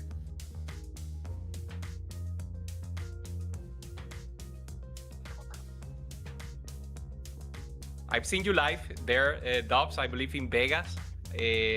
Sometimes, and yeah, it's like your show of emotion. I remember you got a bad placement and then you counter and win again. So that mental shift also very important. Coming into the lobby, 22, 23 points probably the threshold to cut for tomorrow. So we see Black Sheep here with 17, Kyun also with 20, Jungle Book out of contention. So for Kyun, 6 or better. For Black Sheep, obviously needing some good placing, but for the rest, Jack, they all need to some points because tomorrow the points carry over. So they need as much points as possible to be able for tomorrow also have a greater chance to advance to week 2. Yeah, every game counts, and specifically for Black Sheep and Kyun, this game really counts because they need to have a good placement. For Kyun, top 4 will get them through. For Black Sheep, we need something maybe even a little bit better than that in order to swing it in our favor. And so we'll keep an eye on those two specifically, but the rest of our lobby is kind of sitting right there in the middle. Konda has come back down out of the top 4 after going 8th in the last game, and so we'll want to see them, you know, demonstrate, Dobbs, that mental that you were just talking about and see if they can bounce back.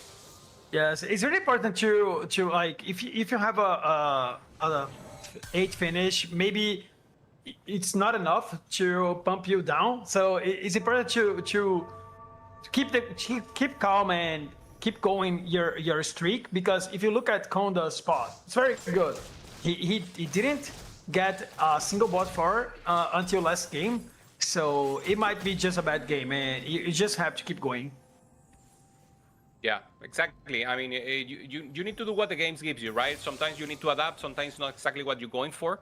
So that importance of adapting and getting as much as possible is always probably the hardest skill to learn in TFT. You learn it by muscle, you learn it by reps, doing the reps. And the important, for now, Ionia start here for Ripple. We will check what is the Honia and have a possibility here for a new start.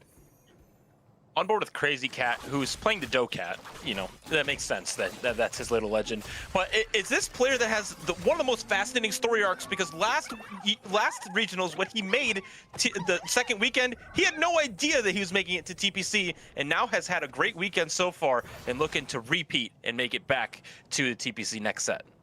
Yeah, one of the things that I love about this story is actually just playing the regional finals for the love of the game. I mean, I don't know what that's gonna lead me into, but I'm just gonna play that. So I respect that. Of Enlightenment will be the possibility here. So some HP, an additional attack damage here for all of them. We have some Flicker coming up here for Crazy Cat. Also Expedition is for Jungle Book, trying to commit for that line. Rolling possibilities here for Shang, Spencer, Crazy, Ripple, and for Black Sheep, just Stars Are Born, just trying to look for more tempo here in the start of the game. I really respect Jungle Book taking Ixtal Expeditionist. He knows that it's going to take some crazy tiebreakers for him to get out, so might as well play for first. See how many points we can get, and there's prize money on the line, so you can move yourself up, get some more dollars in the pocket, and execute that way. But you know, it is a very hard line to execute. Not every time I click this, I feel like I go bot 4. It's definitely a player diff, though. Yeah, I mean, this line is a little bit tricky because you have to be very focused on your missions. Because if you click one of the missions wrong, you actually lose all the tempo and you can lose the thresholds. So it's important to make good decisions throughout the whole game. So it's very important to be really focused on the game. For Black Sheep here, huge Yordle start. Obviously with the augments getting the full tempo, probably already using it to get that front line in. Poppy 2, using it also for the Rumble. And for now, he will need to maintain it. Already losing the first one, so not good news here for Black Sheep. He needed the full win streak, and this is one of the players in a difficult position, Jack. 14 points, trying to get that threshold, and as you mentioned, second or better probably for him to advance. They do have 17 points. I think our overlay is a little outdated as far as points go, but they're putting it all on the line with Vygar. And they look like they're playing around Temple Yordles. They have a great setup for it, right? Stars Are Born is wonderful because they're going to be super stable with all those upgrades. Now it's just about getting that second rod, getting that death cap online, and then scaling that Vygar into the late game. Yeah, I mean, I love the way they changed Vygar. Like, it was very difficult to unlock it with 2 Rabadons. And now just 1, you can always look into that line if you have like an opener with Yordles. So let's hope he can make a good game out of it. Kyun here, already with the LeBlanc, 2 Invokers. Decent front line, just trying to go a little tempo. LeBlanc, ideal to go for that Mel line, even for the Rise line. So once again, Kyun only needing maybe top 4, maybe 5th is even possible for him. So just trying to get as much as possible. Here, regarding emblems, we have Sound.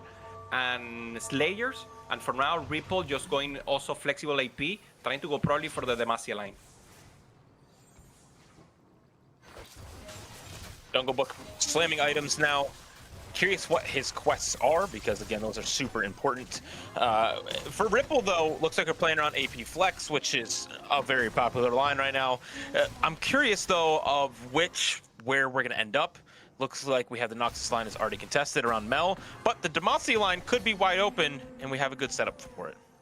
Yes, I mean, this is a line that, at least from the point of views that we've seen so far, players had great placements. So I wonder later on when we check the status if this line is actually good, but at least we have seen some great games with Demacia. Some options here with these two bars on the bottom right. One from Spencer and one from Chan. Chan probably going for that Soy Malzahar line. We'll have to check a little more. And Spencer just trying to get probably the additional rerolls. I don't think they will commit. There's already one person going for that Ixal that is Jungle Bull fully committed with the augment. So very interesting to see what the middle game, this tempo, this so important tempo that will be the round 3. Cheng Shenli is playing the very interesting line of basically full open with Calc Loss, able to get free rerolls around that, where a lot of our other players are just trying to play ahead. Jungle Book is trying to maintain HP, but he did take Kiana scores 3 takedowns in 1 combat. And if you look at his Ixtal counter, it has not gone up yet. Meaning we've had 3 rounds and he's not completed his first quest. Oh my god, this is something that I just mentioned, like, it's very hard to perform with freestyle if you missed the window. So this is not the round that he's gonna cash out the quest. Only 2 units! Again. So this is crazy. Wow. So rude. He has to be laughing right now. I mean, so tough. Flicker here for Crazy Cat, going up against Conda.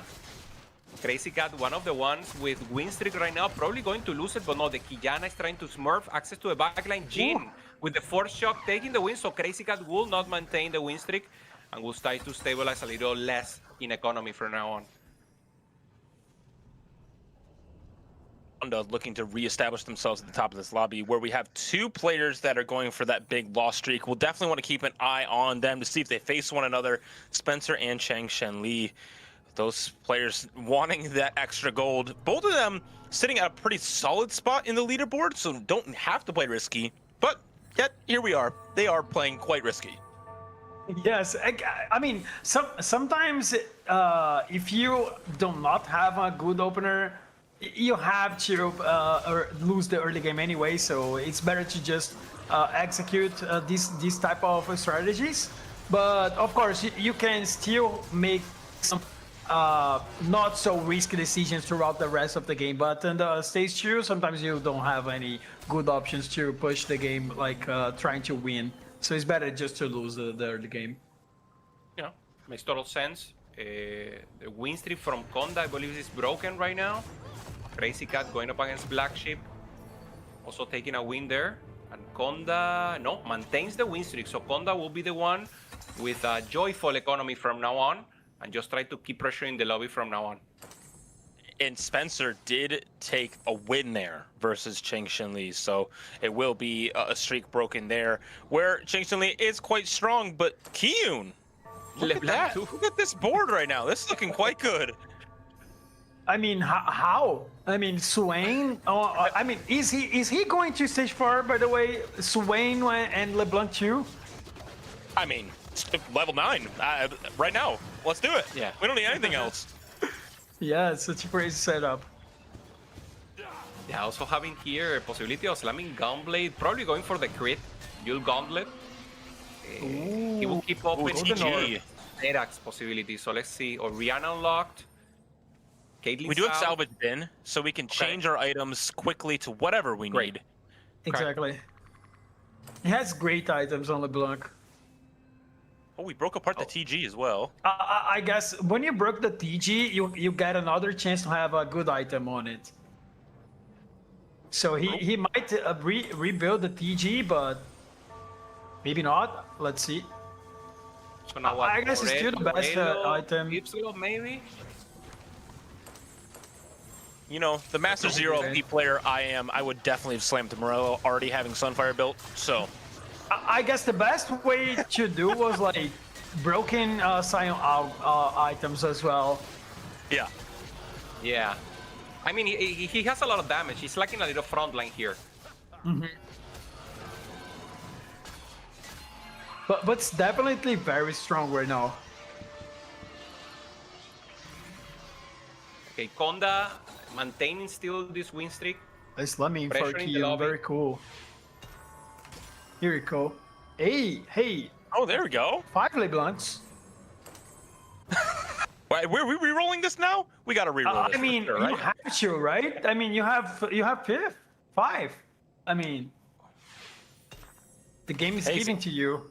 Or maybe Here's it's an not. redemption. Or win streaker getting additional combat here. Just getting the spirit, getting additional frontline, and probably maintaining the win streak from now on. Jungle Book did get 3 kills. Does look like they're Oh on my to God. a different quest. So we'll check on to see what that one is. This is crazy. Hey, look at Konda. Such a great spot. Like BIS, Warwick. I mean, Warwick is one of the compositions that works really, really well with emblems because you have multiple things that can work with, like Juggernaut, maybe like Quick Striker. You have like a lot of choices. Gunslinger is very good as well. Okay, so Zone we is gained pretty Konda. strong. Yeah, we came here and the win streak is out. So Konda is not happy right now. I mean, he got what he Look wanted, at right? Keon. A lot of economy, just going good. It still has one spot there on the bench tops, so a good chance, as you said, to go for more additional emblems and just try to think about capping out later. Yeah. I mean, he still have a Reforger, so he can reforge the Slayer later if he doesn't fit on the board. There's the Rabadons. It's time. It's Ligar's time. on his way.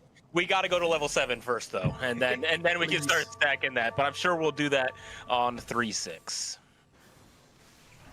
No, he just leveled 7. Oh, right now. He just Okay. leveled it. Yeah, he leveled. Black Sheep, on the other hand, already with the Ambessa, going for the Noxus vertical for now. Has the Flicker Blades. We already seen Black Sheep using this Draven, especially in the middle ground. Loves to go for that angle, and for now, it's making it work. Additional gold. Economy has the Ascension, so if you manage to get a good front line, the damage is ensured in the late game. Honda looks like they're taking another loss to Ripple on the other side. Double JG slammed, so we'll be definitely playing on 2 different of our AP carries. This board, looking across the lobby here, we do see Chang Shin Lee with very clear direction. Double gargoyles on a Leona, not a bad spot to be in. Yes, exactly. Leona, one of the units that I feel like the most improved units on the patch, right? That no one would actually build a Leona into the very late game, and now she's actually a good unit. So she improved a lot from the last patch. Yeah, I miss Diana a little. I love the change when they did that. They paired together and it's like some AP for Diana. But I mean, it was a little difficult to balance. So Diana right now not into the meta. Black Sheep going for that Veigar. Has it now. Timo won, so probably wants to make the switch right now and just try to transfer things to a Veigar. There it is. So Veigar will be our main carry for now. 2 Arcanists, 3 Defenders, 6 Yordles. So getting some additional bonus here, getting the 6 Yordles in. Actually, one of these players that we've known for a while, just through the Latin American system, is somebody that had a really, really good set in Magic and Mayhem specifically, and now looking to try and recapture that Magic. Someone that we looked at as a possible even invite to the TPC back when it was formed, and now here to fight for his own spot and doing pretty well. Yeah, he's in the middle of the pack, right? I mean, he still can make it. Veigar is a comp that can actually perform really well in the certain spots. Close fight. Ooh, LeBlanc. It's so cool, this unit. He still have 5 LeBlancs, by the way. Yep. 5 for Kyun there on the bench. We'll commit to the Look at reroll. that Jinx. Ooh. Warwick is very contested again in this lobby. Again, With Juggernaut, yes. Warwick, but I think there's At least 2 players? Yes, 2 players playing this He's Warwick actually line. playing. I mean, we've seen that first augment with Bard and H-Star reroll, and now he's playing on Jinx. Yeah, it was a Jinx Vanquisher, so probably pivot from it, knowing that it's contested. Just using it for now. Black Sheep once again. Level 7, wants to go level 8 now and trying to get the Veigar 2, but also wants to maintain on level 7 to get the Kennen 3-star. So it will be interesting to see what the decision is here for Black Sheep. Is it going tempo and just ensuring? Remember, he's 17 points and he needs a good placement here to keep alive and advance for tomorrow. Ripple Overdrive, very clear position as well with this Garen in the front line playing around that AP Demacia that we've seen do quite well, have some surprising placements, even some first places if you can get it online.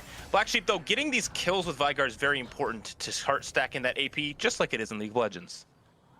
Yeah, so it's very cool when they actually keep the identity of the champion and they can fit in a good way in TFT. I like the effort they put on the Veigar. Leon online there for Shang, has 5 Leona, 4 Soys, far away still from the Malzahar, and here it is. This is the Jinx. Yeah, committed. We have the Sun Emblem. Obviously, the Jinx won't be a priority level 7. I don't think he will roll. He will just have to play tempo and just try to maintain, once again, the pressure. Kyun is the one on the front, right now with fire because of the win streak. And on the bottom, Shan is very, very low on HP, trying just to survive. And Konda just trying to get a merge here. I really believe that he will just we go have level 6 8. long.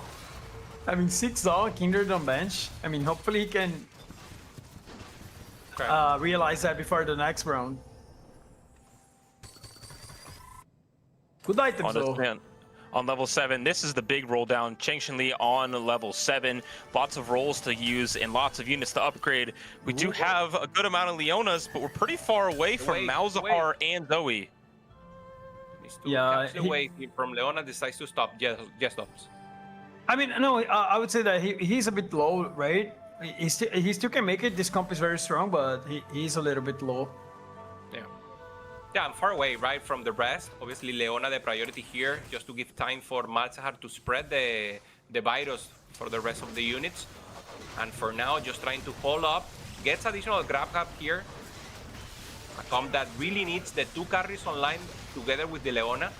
So it will help him a little more. Ripple already has the locks here on place, but still carrying the Zona. So trying to find that Lissandra to make the switch and have a real additional carry. For now, it's Oriana and Zona the carries. Yeah, we do have Braum 2 in the front line, which is huge for Ripple to have that stabilized, but the carries are a little bit lacking. We're still playing our stage 2 and 3 carries in the back line, but our 4-2 augment will shape a lot of how this game looks. More gold augments to go around. Yeah, Malicious Mathematician always a good choice, and this comp can actually do very well with it because you can roll to 0 and then regain gold. Nice, we'll keep going. There's a Malzahar trying to find the Leona. There we go.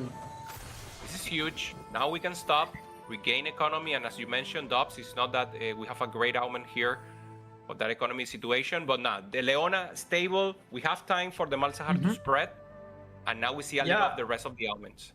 Yes, and he can recover his economy and set it in the next round. So he might be back on tempo with this augment if he keeps winning.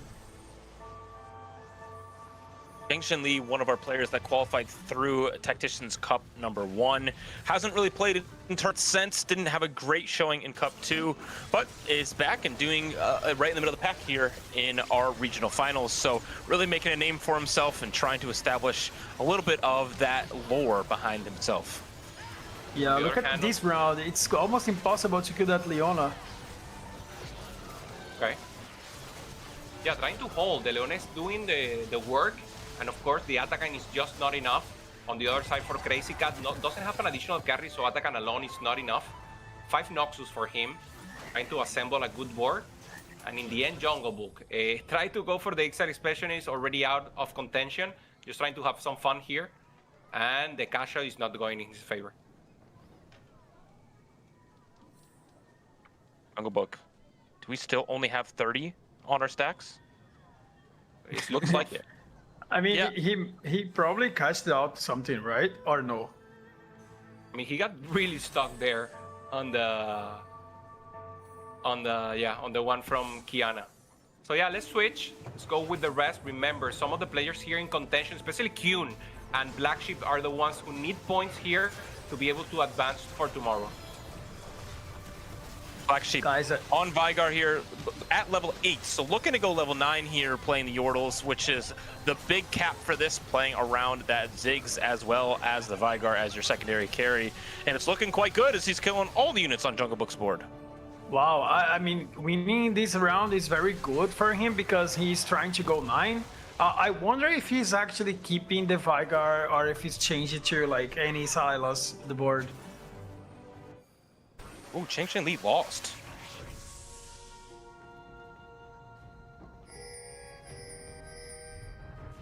Wait, what are we pinging? Everyone's pinging. You hear those noises. Somebody is pinging this. I think it's the Spats because we have a lot of players that are playing around Zon and some of these other things. And Spencer's going to be the one to take it. Yes, I mean, it's very good. A very good addition to Spencer. He also had a spatula on his comp.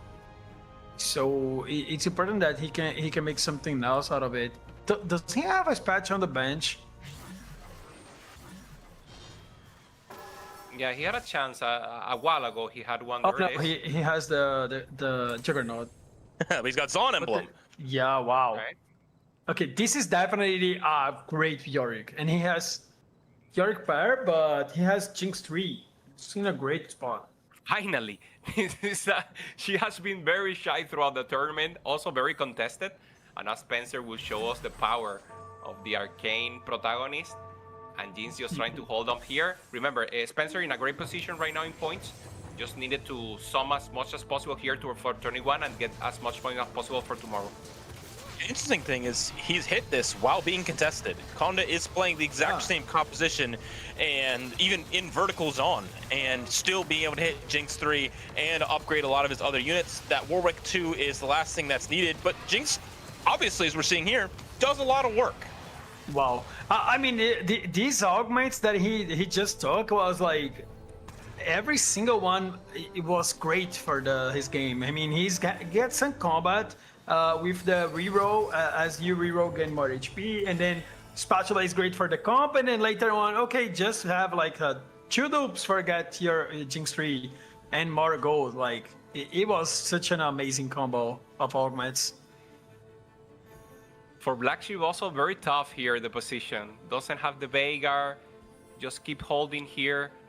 Kobuko doesn't make a difference, so I mean, a very, very difficult spot here for him. I would say that he's trying to change his comp to Annie and Silas, because he didn't roll for Veigar and he's not holding any Yordles. Yeah. Looks like Kyun did give up on 3-star LeBlanc. Looks like we're going to try to head to level 9. I don't think we found a single Ambessa, which means we're not unlocking Mel, which is the cap of this Noxus board. But a lot of HP to work with is a big advantage in this lobby, especially with some of our players playing a little of a riskier playstyle. So Kyun will continue to stand on top of this lobby. Yeah, let's see if we can still watch Black Sheep, because if it's going to make something right now, like a transition or something. Okay, there it is. Fast 9, gets the cannon, sells immediately, and yeah, I truly believe what you said, Dobbs. He needs to go for the Tactician, and also he knows that he's not winning with this board. He needs a 4th or better, maybe 3rd, to get to that 22-point threshold. I mean, I'm impressed he's not rolling right now. And he's going to unlock 6 as well. If these items He wants to wait till he unlocks Ziggs, so possibility of a Ziggs 2 just showing up. You know, maybe he's staying on Yordle, right? Yeah. Yep. So we're going to roll it down here. It looks like we're going to try to get Stylus as well. Yep. There it is. No. Oh, he's got... He had the Garen. I believe this was a mistake for him, so he will need to stay on Veigar. Yeah. Probably nervous here, losing the Garen. If not, there is no chance to hold. So very tough here. Pair. Oh my god, for Black Sheep, this is so tough. Trying to get something additional. Frontline is not ideal. Finds a Shyvana. Dropping down to 6 Yordle here is much better for combat, but now facing one of the strongest players in the lobby in Chang Shenli, who's hit all of their 3 stars on the other side and is level 8 now. It is going to be hard to take down this Leona, but the Vigard does have good backline access. Yeah, I mean, he has like strikers that is very good on Viger as well, but his front line is not good enough. 1 life now for Black Sheep. Very difficult position, no gold. Trying to go for that 6-2, but it's looking very dire here for the Latin America representative from Uruguay. As you mentioned, Jack, played amazing back in the days. Still committed to TFT full-time. Finds the 6-2, finds the Shyvana 2. Is it enough to keep himself alive and try to fight for that placement for tomorrow? Big upgrades in the shop. These are going to be absolute game changers, but we don't have Kennen 3 quite yet. That is absolutely the linchpin of our front line. If we can get there, it is going to be a game changer. But for now, just need to hold on and win as many fights as possible. Yeah, this fight I don't like to be on his side. I mean, it's very hard to kill this Warwick. Okay, let's see. Access the backline there for the Singe, trying to hold.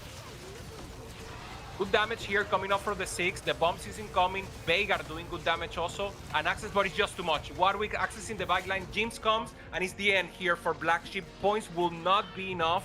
So we will be saying goodbye to Black Sheep. Such a difficult spot here. And not a joyful moment here right now for Latam. Spencer able to take an important win. Mess Hall on these Zon units is just so incredibly powerful with the amount of attacking they do, giving the attack speed from that trait. Across our lobby, though, we do have many players still at multiple lives outside of Spencer, who is still sitting on Warwick 1, which is a huge, huge difference here.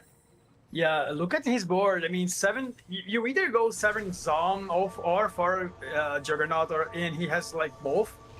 Because of the emblems, but still on Warwick 1, so not the best opportunity here to carry the game with the Warwick.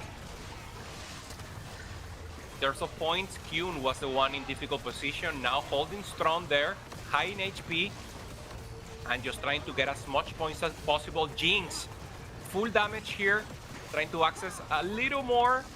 Full tempo. Leona is just holding too strong, absorbing the full damage. There's the Kara control, and Malzahar takes the win here.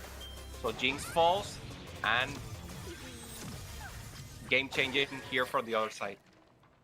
Spencer was in a good spot right in the middle of our leaderboard, so going 6th here is not going to be the end of the world, but does not inspire much confidence for tomorrow, being able to make it out quickly. But we can see if he can make that comeback tomorrow. He's a very experienced player, so I would expect much of him. Chang Shenli, though, one of the opposites of Spencer, being a newcomer and performing quite well, able to stabilize so strongly. This Leona is unkillable. Well, I mean, his items are just amazing. Leona has great items, Malzahar as well, and Zoe has decent items. So very good spot for him, at least. Right now, he can still ramp up on the standings on this game. Yeah, Conda also playing tempo once again here with the Jinx. A comp that has given up ups and downs, right? Day 1 of playing didn't perform, and now once again the priority doing great. Oh. So actually the position here it is. Mel 2. Where did that come from? Check for the Radiant here for Kyun, and also the Sylas will be the additional carry. So great here and great position for Kyun. Exactly what he needed. Yeah, I have no idea where this Mel came from. He didn't have one on stage 4, so now he's got a 2-star. It's a pretty good setup for him. Does have a far way away from getting that Radiant item, but lots of damage, and being able to take down this Leona is no small feat if they're able to get there, but it's just healing back up, man. This thing doesn't die. Oh my god, that Leona unit's so strong right now. I mean, for Kyun, we were watching his board on stage 4. He was like, LeBlanc 2, no Ambessa, and then somehow he's level 9 with a Silas and Mel 2. So he can still capture his board with the Rise as well. So it's not seeing the Radiant item, but sometimes you don't even need it if you have those upgrades. Thinking about the Annie here, just to get additional possibilities. He already has good tanks there with the Taric, Some additional possibilities here. So the Ryze should be better for capping out the late game now in the next round to get additional items. So very useful for him. Already good items on tax, Mel fully itemized, and now the Ryze will be the win more for the combo. Full overdrive, having that Ryze Freljord board, specifically if you're able to get the carry onto both Ryze and Voli, has won many a game in this set so far, but holy moly, Kiyun's board is blowing everything up. Yeah, I mean, you do not want to be stacked on the same side of the board against a Mel and a Silas. So this round was like so one-sided because of it. Yeah, so good here for Kyun. Finally getting a chance. Finds a Silas here, just get to additional cap out possibilities, also a Shyvana. So great chance for him just to get that additional angle. Remember, Kyun in a difficult position here needs a good placement to ensure that he advances for tomorrow. 4th place should be enough, but of course, we don't know what the rest of the results will be, so as much as possible, always better. Decides to keep the Ryze away for now, and just use the Fiddlesticks, but I believe the Ryze will come in again. It will depend on items, probably. I think he's trying to decide between Azir and the Seraphine, because Shurima on Ryze is very strong because he can get all that extra loot, but it is a little bit late in the game for that. I mean, you're not going to be scaling too much, so for Kiyun here, any upgrade would be welcome. Yeah, for sure. And I feel like when you have like a good Piltover upgrade, it feels a little bit bad to take it out for the Azir at this point of the game. So I think he's going to play safe and stay with the Seraphine. Okay, once again, re-itemizing here, fully capped Mel, getting closer to that Radiant possibility. And now comes against the Tempo Warwick, no Gen 3 here for Conda. So it should be a win here for Kyun, at least the favorite to win it in this round. Big Seraphine cast doing lots of damage, and that Mel, once we get to that big cast, does so much damage, but the Warwick is not falling down easily, and the Mess Hall is ramping up. The Silas stun onto the Jinx will be a lot of help there, but the Warwick on the back line is going to make the difference here. Kyun taking a big loss, Conda moving back up and continuing their winning ways. Yeah, we have seen some Juggernaut Yorick doing very well today, and it feels like this is the tech, the way to perform well. I mean, Conda is in a great spot in the game and just took this gigantic board from Kiyun.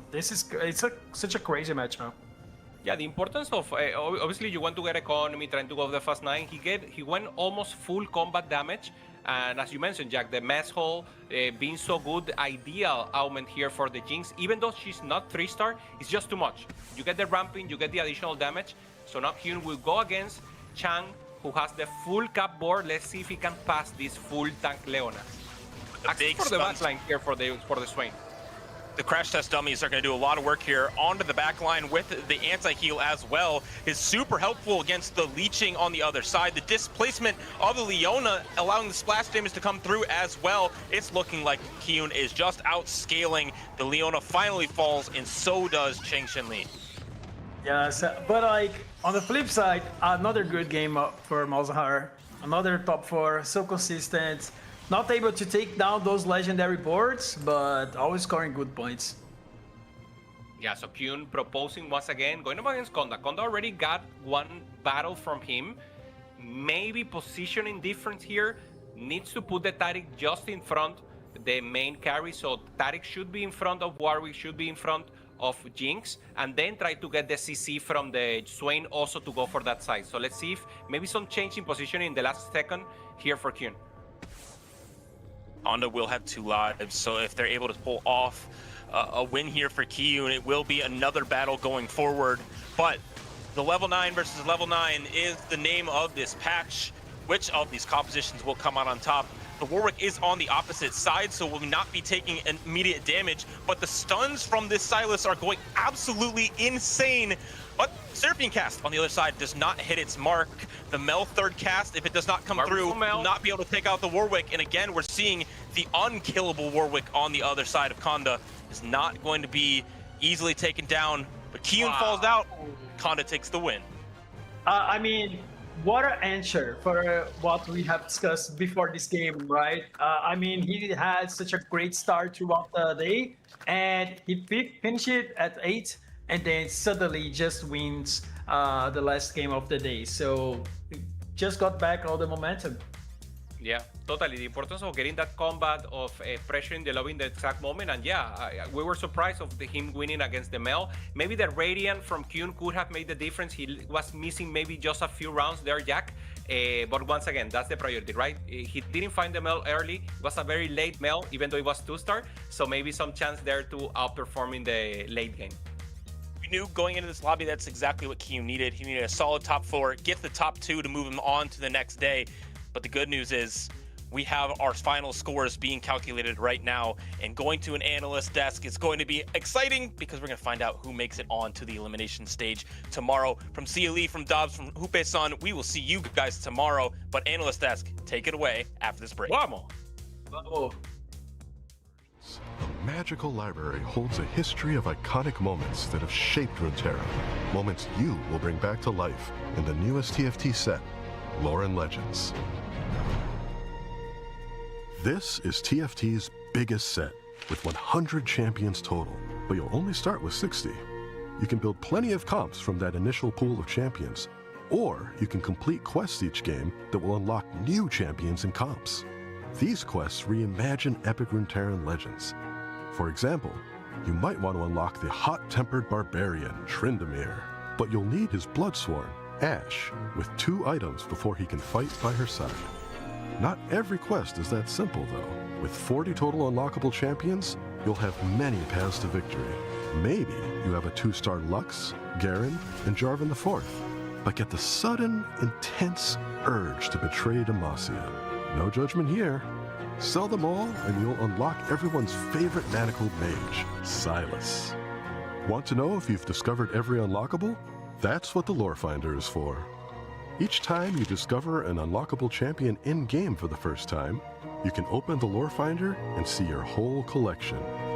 From there, you can learn more about each of the 40 unlockables and where you are on the rewards path. Because discovering unlockables brings you closer to freebies like emotes, little legends, and an exclusive portal if you manage to get top 4 with all 40. Whether you want to rekindle past rivalries or honor old alliances, there are so many legends to explore and secrets to unlock in TFT, Lore and Legends. Good luck and have fun.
What a fun final game to close out day 2 of our competition here at the NA Regional Finals for Lore and Legends. Pie Hat, what did you think of that game?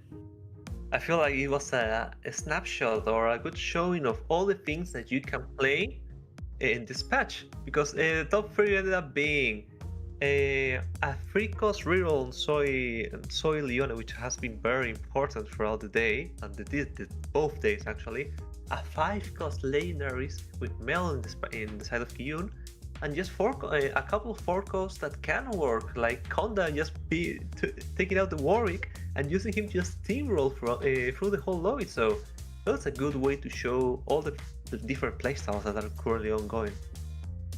I think it is expertly put. I would love to see how these comps develop as we end up looking at the rest of our weekend. As we take a look at our standings, we get to show you who will be making it forward to our next day of competition tomorrow. And at the top of the standings here, we've got a couple of players from North America. We've got Brosif and Wigwug. They're standing tall at the top, but they're not alone. We've got Conda representing Brazil and Josue Deleted also in that top 4 from LATAM. There is variety in the top. At least we have players from different regions. Huge shout out to both Conda and Josue making it from the plains and now are there on standing in the top 4. And also amazing performance from Brosef and Wigwug. Let's just give you everyone a reminder that you can qualify to TPC in only 8 games. So those 4 players in the top, if they continue that streak, their day will end extremely quickly. So they will just qualify to TPC and just can lay back and just prepare for the next week. Exactly. These points carry over. So all the hard work that you put into today will help you out tomorrow. Or if you are towards the bottom of these standings, you got a little work cut out for you as we look at the competition continuing tomorrow in the elimination stage. Everybody here that's in the top 32 will be able to move forward and continue to play. But unfortunately, for our players that are underneath this 32nd place threshold, they are eliminated from the regional finals. We will not get a chance to see them compete anymore today or the rest of the set. Yeah, this was their final game of the set, and a huge 0-7 to Kurumex, Riveting, Dehua, Gorg, Isoka, Black Sheep, Fantasy, and Jungle Book, whose season just ends today, sadly. My heart goes to Kurumex because going out on tiebreakers, it's never a good feeling. Yeah, 23 points. Both him and Panny Andrew were able to accumulate that total through these 6 games today. And unfortunately, Kurum is, going to be going out here. I know he worked so hard for this event as well, as did all of our competitors that are here in the bottom part of our standings. It's definitely quite disappointing to see those favorites go out, especially, North American favorite, Dohua. He's definitely somebody I think a lot of people have been talking about ever since he burst onto the scene a couple of sets ago. And I don't think this will be the last time we see him. But unfortunately for Lauren Legends, this is where the journey ends for all 8 of these players on the broadcast. Now, Pie Hat, we commiserate the players that are getting eliminated here. We also have to congratulate the players that will be continuing into the competition tomorrow. And that's why I'm so excited to be able to talk to Wigwug, one of the competitors that was at the top of our standings and is also going to be continuing through to tomorrow's competition. And first, I gotta say, congratulations, Wigwug. It's really awesome to be able to see you do so well in this tournament. I was wondering if you could just kind of tell us a little bit about yourself. I haven't seen you around for too many sets, maybe here and there in some of the community tournaments. So yeah, I'm a Canadian TFT player. I only started playing the game in set 9, and my Brosif is kind of my friend, and it's kind of cool that he's at the top again with me. We've been doing really well in a lot of tournaments together here in tier 2, unfortunately, both trying to get to tier 1, but he kind of brought me into the study group I'm in now, so I've been really happy with my performances since I've joined this team. That's one of the questions I wanted to ask, which is you've qualified not by one mean, but instead you qualified in 2 different ways. You qualified through ladder and you qualified through being second place on the Tacticians Cup 1. So my question is, what makes this set a bit different? Why did this set click with you? I think the ways that this set is harder to solve is more adjacent to the way I play the game. I'm more willing to play things that I haven't completely perfected, and I really don't like playing the same line multiple games in a row, especially in tournaments. Just having more units makes the game harder to master every line, and I think because I don't play the same line over and over, I'm just a better player in this type of event.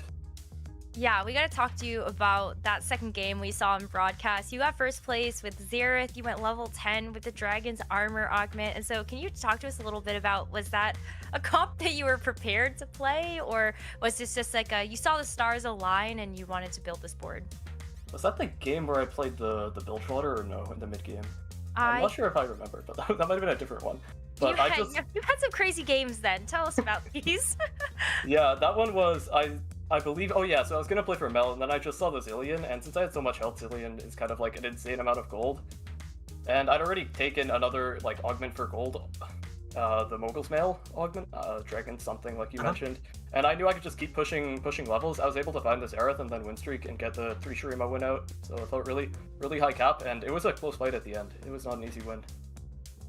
Yeah, the Golden Dragon, that was the first time we saw it during the regionals, and it just started like a huge conversation about the power of that augment, so that was a really cool thing to see. I wanted to continue just asking, just trying to pick your brain on how are you preparing, because this is your first regional, this is the first time you're competing at such high stakes. So how does it feel to be in this type of level? Has anything changed? I mean, I've just gotten better as I kept playing the game. I put in a lot of ladder games every set, and I was going to have to qualify through snapshots initially to the regionals, which means I'd have to play a lot of ladder, and I think that practice helped me really get into the set. Just playing every single game on ladder like completely seriously, because I had to worry about every LP I lost. And I think that kind of slingshotted me into learning the set as quick as I could and getting to a really high skill ceiling pretty quick. Yeah, there's a lot to take in from this set in particular, so I can imagine that those ladder games gave you a really great understanding of the in and outs of the unlock mechanic. And thinking about this patch with those unlocks being easier, do you feel like that has changed the way that you have viewed this set? And how quick was it for you to actually adapt to the new patch, and do you feel comfortable on it today? I feel very good about the patch today. When it was simply announced that there was going to be like all these different changes to the system, not just to balance, I was very skeptical. I do remember last set. I do remember what week 1 looked like, unfortunately, with all the mechs, and it was rather unfortunate, and I was scared of that happening again. But after playing it and reading the notes again and talking to people, I realized it's actually like the greatest patch of like, it might be the biggest improvement over one patch ever, in my opinion. That isn't just like fixing a really bad patch. Like, it is one of the most fun patches to play I've ever seen, and has a lot of skill and a lot of different lines. I have to completely agree. I was skeptical first, but watching the tournament these days have been extremely joyful. I have some inside info that you not only you compete, that you also host tournaments. If I am correct, you just hosted a college TFT tournament, if I recall correctly. If my info is, if my data is correct, so. Wanna share a little more about that? I'm the TFT director at UBC in Vancouver. So Very that kind of means cool. I run all the TFT events for the esports club. We have like, every few months I'll run a tournament for that. I also got hired to run a cup for a local internet sponsor as well, which is pretty cool. So I've been running tournaments, and it kind of gives me the perspective of like how hard tournament organizing can be. So I've been a little like easier on the TOs anytime there's delays and stuff. I love that. Can you say that one more time louder for the people in the back? Sometimes the tournament finds a way to have a mix-up that is no one's individually fault. It is individually no one's fault, and all you have to do is wait a few minutes and it'll be fixed. I like this guy. I like this guy too. Well, Wigwag, it's so nice to chat with you just even briefly after your amazing tournament day. I want to make sure that you get some rest, since tomorrow is going to also be a pretty big one. But how are you feeling about the regional format? What are you kind of hoping to get out of your first time appearing at regionals? I mean, the answer to that second question is really easy. I want to make tier 1. That's why all the tier 2 players are here. Whether that's in 2 games tomorrow or 6, I'll be equally happy. Obviously, I'd rather do it as fast as possible, but as long as I make it there, that's what counts. And then after that is when I'll start thinking about like, hey, how can I stack up to these absolute titans in tier 1 and in week 2, given that like the week 2 is almost just a tier 1 cup if you think about it. It's the 32 tier 1 players competing to see who goes to Worlds. So I have one final question on top of that, and I know Broseph is probably in this list for you as somebody I think we all look at as like that's a tier 1 player, whether like he's in the pro circuit or not. Who else is it in tier 1 that you look at and you are like, that's like the type of player I want to be like? Well, I mean, we have a very obvious candidate this set in Wasian Iverson, given that he won every cup. However, the 2 people who almost won twice and almost had as many points as him and almost qualified to Worlds are both my friends, Michael and Chunnington. And I think talking to them this set has absolutely skyrocketed my skill as well. They both have insanely good insights, and I think they haven't shared them as much as they did this set historically. Like they have not had these bridges as much in previous sets, and I've learned so much from connecting with them. So that's been great. Lovely. I love that. Well, Wigwag, thank you so much for your time and congratulations again. We can't wait to look forward to seeing you tomorrow. Good luck. Thank you.